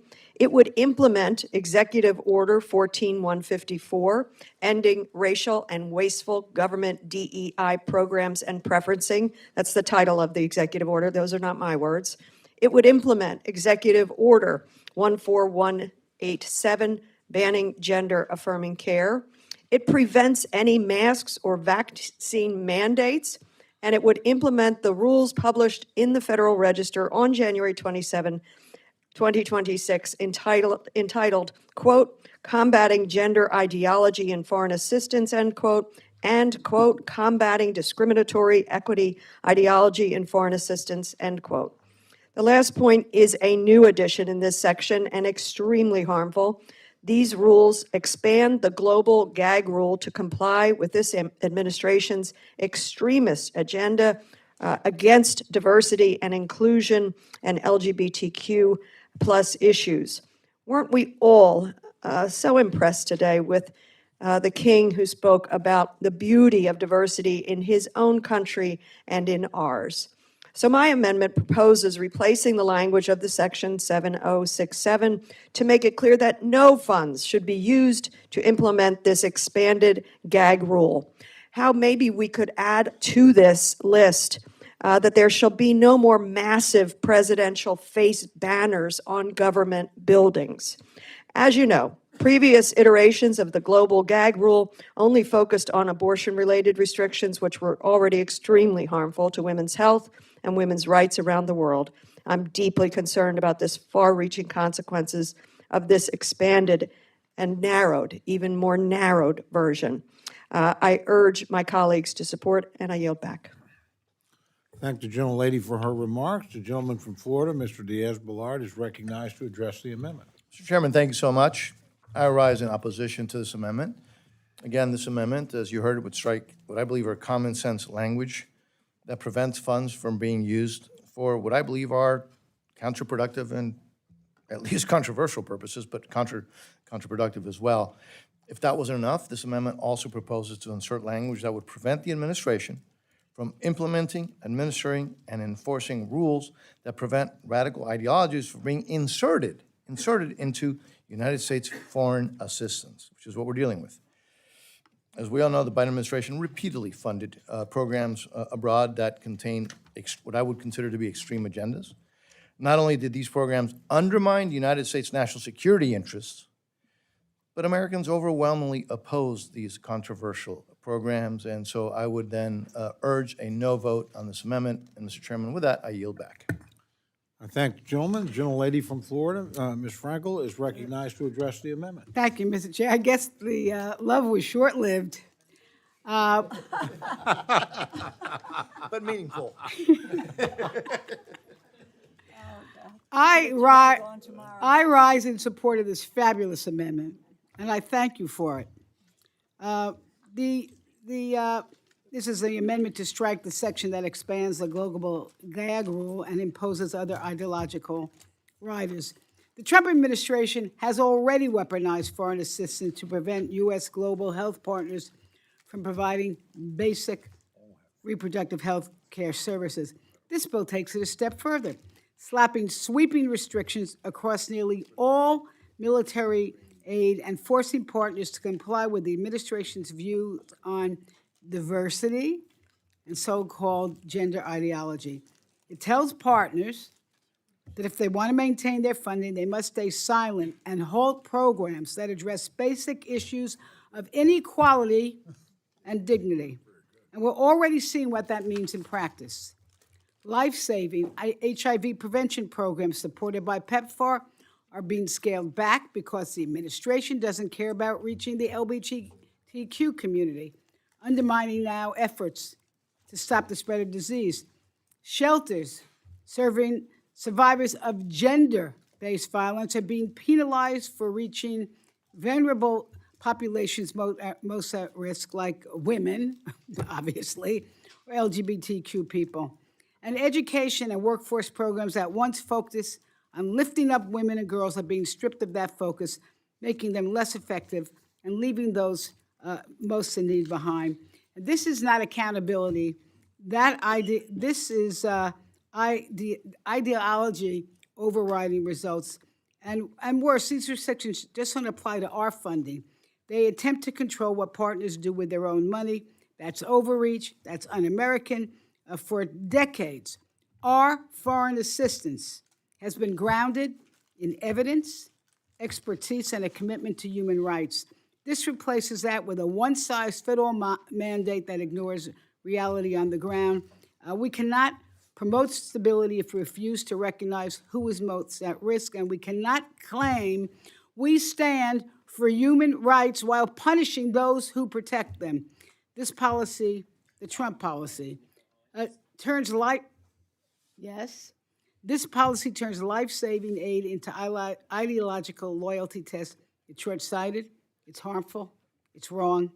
I urge my colleagues to support this very fabulous amendment of Representative Dean, and I yield back. Thank the gentlelady for remarks. Are there others wishing to address the amendment? Seeing none, the gentlelady from Pennsylvania is recognized to close. Thank you. And just in sum, I think about the arguments that we hear from the majority party, that we are so deeply in debt. That's why we have to massively cut foreign assistance at the cost, the expense of children's lives, women's lives, families' lives. Hundreds and hundreds of thousands of people have died around the world because we stepped away from our humanity, and more importantly, our leadership. I do not understand it. I don't know why we don't think the exact opposite. And remember, when you talk about the deficit, we made a choice, at least the majority party made a choice, massive permanent tax cuts for the wealthiest among us that took us trillions of dollars into debt, deeper into debt, and you claim to care about that. Whereas USAID foreign assistance dollars are a drop in the bucket, costing hundreds of thousands, if not millions, of lives. All the while, in this attempt, in this language, to be more bigoted, to be negative. Do you not know anybody who is LGBTQ? Do you tell your family members don't fly a pride flag? Do you tell your family members you should not seek gender-affirming care? Why in God's name would we put this kind of language in this bill? I urge adoption. Thank the gentlelady. The question is now on the amendment offered by the gentlelady from Pennsylvania. All those in favor say aye. Aye. All those opposed say no. No. Opinion of the chair, the noes have it. Roll call is requested. Sufficient support is demonstrated. The clerk will call the roll. Mr. Adderholt. Mr. Adderholt, no. Mr. Aguilar. Mr. Aguilar, aye. Mr. Alford. Mr. Alford, no. Mr. Amade. Mr. Amade, no. Mrs. Bice. Mr. Bishop. Mr. Bishop, aye. Mr. Calvert. Mr. Calvert, no. Mr. Carter. Mr. Carter, no. Mr. Case. Mr. Case, aye. Mr. Siscomani. Mr. Siscomani, no. Mr. Klein. Mr. Klein, no. Mr. Cloud. Mr. Cloud, no. Mr. Clyburn? Mr. Clyburn, aye. Mr. Clyde? Mr. Clyde, no. Mr. Cole? No. Mr. Cole, no. Mr. Cuellar? Ms. Dean? Aye. Ms. Dean, aye. Ms. DeLauro? Ms. DeLauro, aye. Mr. Diaz-Balart? Mr. Diaz-Balart, no. Mr. Edwards? Mr. Edwards, no. Mr. Elzey? Mr. Elzey, no. Ms. Escobar? Ms. Escobar, aye. Mr. Espaillat? Mr. Espaillat, aye. Mr. Fleischman? Mr. Fleischman, no. Ms. Frankel? Ms. Frankel, aye. Mr. Franklin? Mr. Franklin, no. Mr. Guest? Mr. Guest, no. Mr. Harder? Mr. Harder, aye. Dr. Harris? Dr. Harris, no. Mrs. Henson? Mr. Hoyer? Mr. Hoyer, aye. Mr. Ivy? Mr. Ivy, aye. Mr. Joyce? Mr. Joyce, no. Ms. Capter? Ms. Capter, aye. Mr. LaLota? Mr. LaLota, no. Ms. Lee?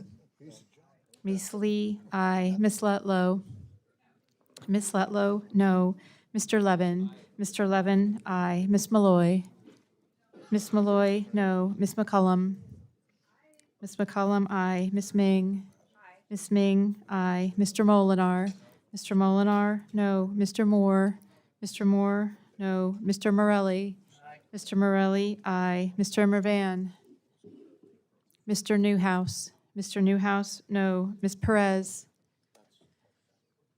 Ms. Pingree? Ms. Pingree, aye. Mr. Pocan? Mr. Pocan, aye. Mr. Quigley? Mr. Quigley, aye. Mr. Rushenthaler? Mr. Rushenthaler, no. Mr. Rogers?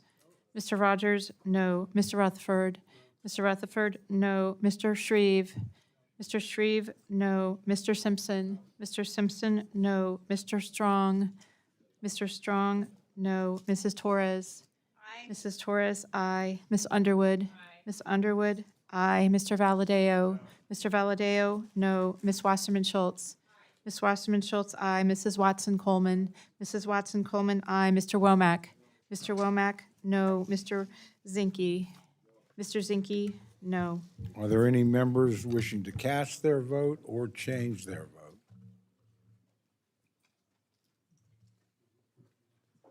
Seeing none, clerk will tally.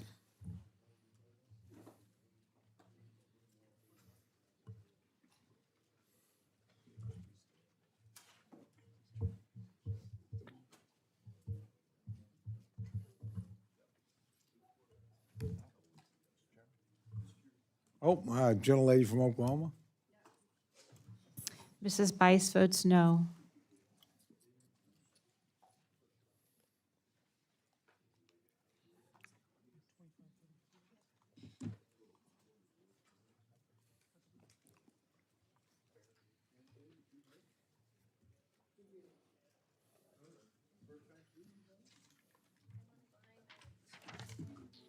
On this vote, the ayes are 25, the noes are 34. The amendment is not adopted. Gentlelady from Pennsylvania, Ms. Dean, is recognized for the purpose of an amendment. Thank you, Mr. Chairman. I have an amendment at the desk, and I seek unanimous consent to dispense with the reading. Without objection, the reading of the amendment is dispensed with. The gentlelady is recognized for remarks on her amendment. Thank you, Chairman Cole. I rise in support of my amendment, which adds report language only, clarifying it that it is the sense of Congress that USAID is the lead international humanitarian and development arm of the United States government as codified in statute. A simple statement of fact. This administration's dismantling of USAID is not only illegal and inhumane, but it has also made our foreign aid system less transparent, less effective, less efficient, and more costly in some ways. The vast majority of what has been cut is critical, life-saving aid. Hundreds of millions for maternal and child health and nutrition. Hundreds of millions for global health. I showed you this at a former markup. I got this when we were in West Africa visiting with mothers and children. This little measuring band is put around infants and babies' arms to see if they are in the red zone of deep malnutrition or if they are improving and beginning to grow and be nourished. Programs like this that America supported through USAID are now finished. We're not supporting them. Or programs like this for maternal health, vitamins, inexpensive vitamins for maternal health for women around the world. The outcomes are so vastly improved, but we walked away from it. This is already costing lives. A study published in The Lancet in February estimates that USAID's dismantling will lead to 9.4 million preventable deaths by 2030. That number is incomprehensible. 9.4 million preventable deaths by 2030. And we are the country that believes in life. If the current funding trend continues, 2.5 million of those deaths would be children under 5. Think of the hypocrisy, the paradox, the irony. The Trump administration is gutting the mechanisms and staff expertise that are essential to mitigate waste, fraud, and abuse. They are accomplishing the opposite of what they actually claim is the goal.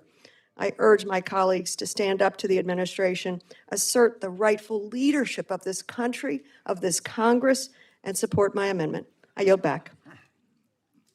Thank the gentlelady for remarks. The gentleman from Florida, Mr. Diaz-Balart, is recognized to address the amendment. Thank you very much, Mr. Chairman. I rise in opposition to this amendment. How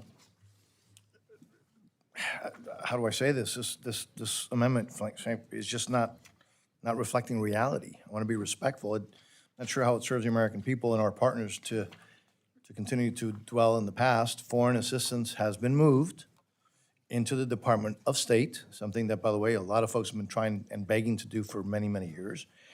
I, for one, think I'm going to be spending my time, and I think we should all be spending our time conducting oversight and ensuring that the foreign assistance that we actually do provide is done effectively and advances our national security. I'm not sure how focusing on a sense of Congress that doesn't reflect the reality anymore really does much to help. And I remind everybody what I said before. The United States has been and will continue to be the most generous country in the planet, the most generous government in the planet, not to mention something that the chairman and I were talking about before, which is the American people on their own contribute also, frankly, vast amount of money, something we should all be proud of. So again, this is kind of just not reflecting reality. And for those reasons, I would respectfully ask for a no vote, and I yield back. Thank the gentleman. The gentlelady from Florida, Ms. Frankel, is recognized to address the amendment. Thank you very much. And I believe this is going to be the last amendment of the day. So I want to thank everyone for their participation and to say to Mr. Diaz-Balart that and our committee, I look forward to forging ahead with a bill that we can all be proud of supporting. In the meantime, on this last amendment, I just want to say another fabulous amendment by Mrs. Dean, and I rise to support it. Listen, we have heard over and over of the devastation caused by the cuts to USAID. I'm not going to repeat it. I think we understand that. And I want to just add this. Listen, I'm very grateful for the generosity of this country, for our own security over the years. We're no longer the leader. Actually, Germany is the leader now in foreign assistance. But okay, that's not that big a deal, other than to say this. If the goal of DOGE was to weaken American business and give away influence, they succeeded. They succeeded. Because what DOGE did to USAID, the way they did it is so dumb, really so dumb. You know, the objection here, listen, maybe there was a way to move the USAID efforts to the State Department, but not the way they did it. 6,000 direct USAID hires were fired, 10,000 others around the world. It affected literally hundreds of thousands of other jobs because USAID, the aid came from our farmers, manufacturers, contractors, NGO. So this sudden crazy cut not only has harmed the people in the world, but it's also harmed us economically. And the fact of the matter is, folks, they left a mess. It is a mess in the State Department because too much happened too quickly, and they're running around. I don't know. I'm hoping that they're going to get their act together, but that means we have a lot of work to do here. And I want to thank Mrs. Dean for ending us on this low note, unfortunately. But it'll give us some inspiration to work together so that we can be the leader in the world that we want to be. And we do it in a way that will make all of us proud. And I yield back. Thank the gentlelady for her remarks. Are there other members wishing to address the amendment? Gentleman from Maryland is recognized. I rise in support of the amendment, but I rise to again make the point which I think needs to be made. Will the gentlelady yield? Sure. How many hearings did you have in your committee that elicited any information on the results of DOJ's actions? You're saying one? What was it? I don't know, maybe one, but I'm not really sure. Well, I think it was 0. Okay. I'll take your word for it. No, you're not on the subcommittee, but thank you. I am on the subcommittee that oversees DOJ, and I'm the ranking member. That oversees the White House, that oversees so many facets of what DOJ did. Not a single hearing, not one. I would ask generally of any other subcommittee chair if they've had a single hearing on the results of DOJ actions.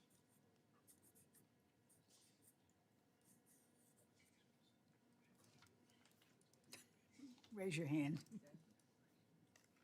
Ladies and gentlemen, there is no doubt that DOJ had a very substantial impact.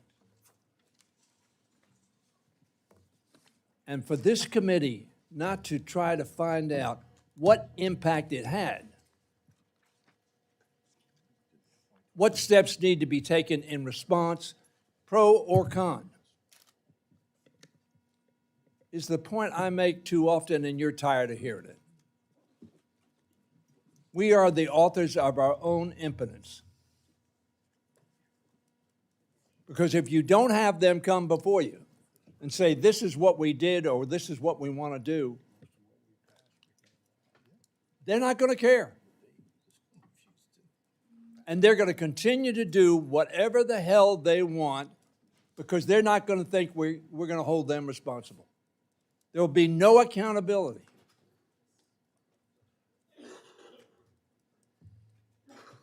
Now, I happen to think DOJ had a very negative impact and accomplished very little. I mentioned the fact that Secretary Kennedy appeared in front of us, essentially said they had 12,000 out and 12,000 in. Zero savings, but a lot of loss because that turnover cost us. Because they weren't the same people. Maybe they were just political people that they hired in. We ought to know that.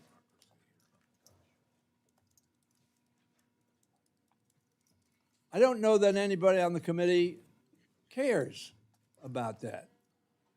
The chairman has a sign in front of his dais that it is our committee that appropriates money.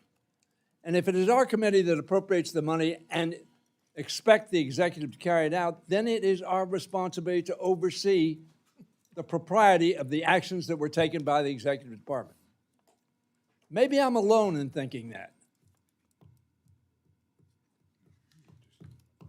But when not a single chairman raises their hand or responds to a question, what hearings have we had? Now, frankly, we have pretend hearings. Not every subcommittee, but some of my subcommittee hearings are, they're not mine, but I'm in the committee room, or pretend. They don't really elicit it information. It really doesn't hold people responsible, and it doesn't give us an idea of what we ought to do. Now, I want to congratulate, because I've talked to my friend Debbie Wasserman Schultz. And Judge Carter, I want to congratulate you, because I think you may be the exception. Where Debbie Wasserman Schultz says, yes, we held people accountable for what we wanted them to do. And I congratulate you on that, both for doing it and for your courage. And I wish all of us would do that. I thank the gentlelady for her amendment. Thank the gentleman. Are there other members wishing to address the amendment? Seeing none, the gentlelady is recognized for 1 minute to close. I thank you, Chairman Cole. I wanted to respond to one of the questions that has been coming up over and over again. DOJ came in to cut waste, fraud, and abuse, and I'm reading from this September 20th, 2025, Nick Kristof article, Trump's Most Lethal Policy, about the cutting of USAID. And in it, he writes, I obtained a June 3rd State Department memo headed, quote, sensitive but unclassified, unquote, saying that, this is from the Department of State, saying that the shutdown of the U.S. agency, USAID, will cost taxpayers $6.4 billion over 2 years. $6.4 billion wasted. The memo of the subject, earlier reported by Bloomberg Government, said the money is necessary to manage litigation, claims, residual payments, closeout activities, and the writer writes, that's enough money to save more than 1 million children's lives. Instead, it's being used to shut down programs that save lives. I've met USAID workers around the planet. There's some people to be proud of, and the disrespect they have felt as a result of their firing, shutting, canning them, giving them no notice, having spent careers trying to do this life-saving work and saving lives. But I do want to end on an up note. I thank you, Chairman Diaz-Balart. I thank you, Ranking Member, and the full committee. I'm hoping that we will continue the conversation around USAID. There is common ground to be found. And we used to argue that USAID and foreign aid was only 1% of our budget.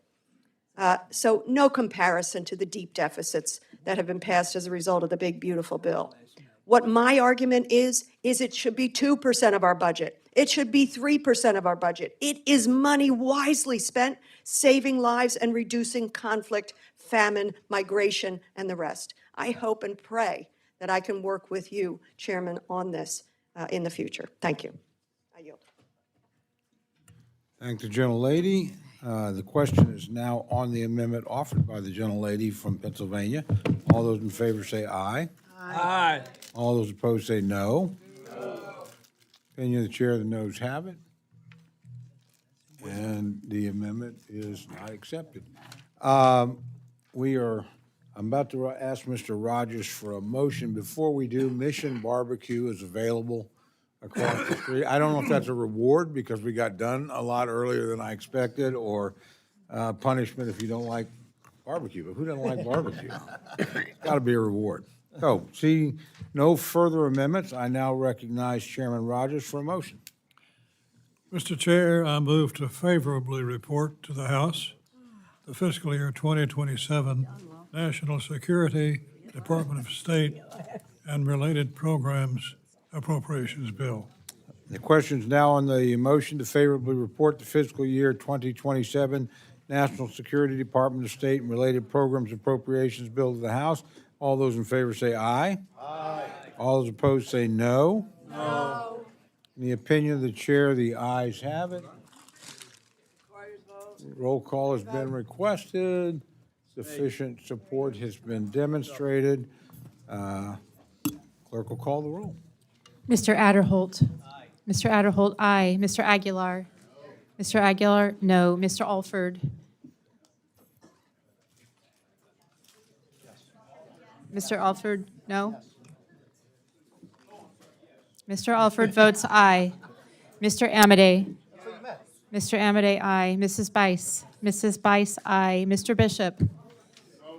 Mr. Bishop, no. Mr. Calvert? Mr. Calvert, aye. Mr. Carter? Mr. Carter, aye. Mr. Case? Mr. Case, no. Mr. Siskamani? Mr. Siskamani, aye. Mr. Klein? Mr. Klein, aye. Mr. Cloud? Mr. Cloud, aye. Mr. Clyburn? Mr. Clyburn, no. Mr. Clyde? Mr. Clyde, aye. Mr. Cole? Oh, yes. Mr. Cole, aye. Mr. Cuellar? Mr. Cuellar, no. Miss Dean? Miss Dean, no. Ms. DeLauro?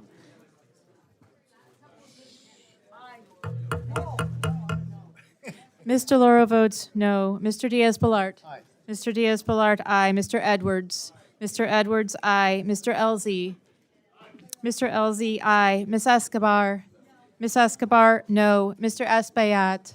Mr. Espaillat, no. Mr. Fleischman? Mr. Fleischman, aye. Ms. Frankel? Ms. Frankel, no. Mr. Franklin? Mr. Franklin, aye. Mr. Guest? Mr. Guest, aye. Mr. Harder? Mr. Harder, no. Dr. Harris? Dr. Harris, aye. Mrs. Hinson? Mrs. Hinson, aye. Mr. Hoyer? Mr. Hoyer?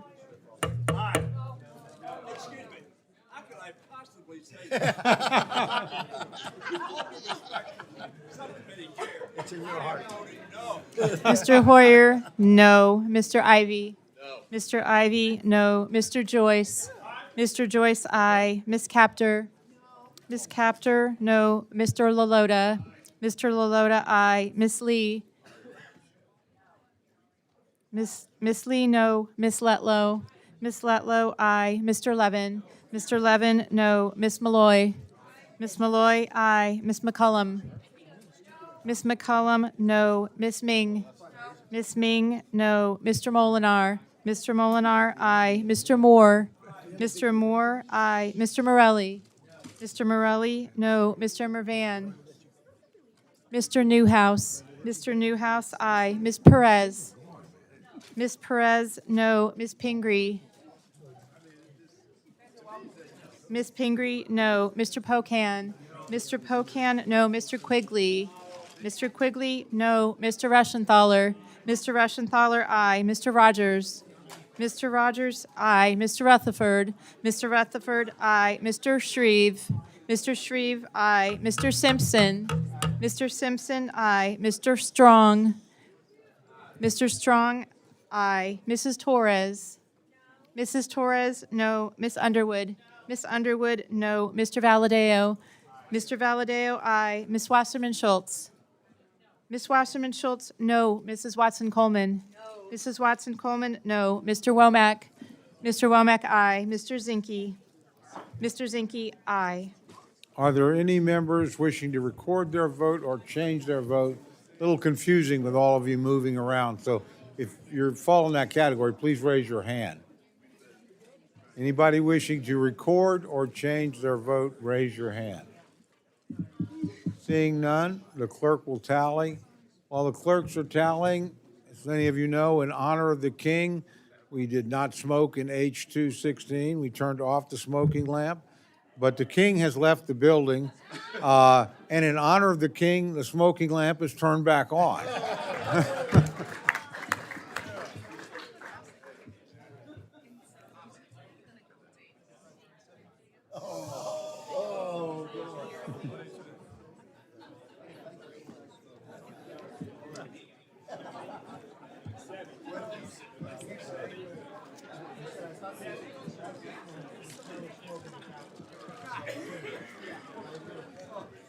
Cloud? Yeah, I get it. How's it going?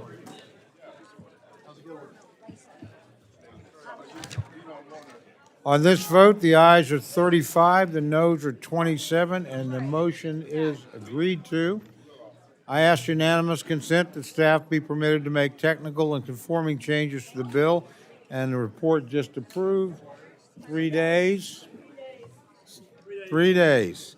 Seeing no objection, so ordered. There being no further business, the committee stands adjourned.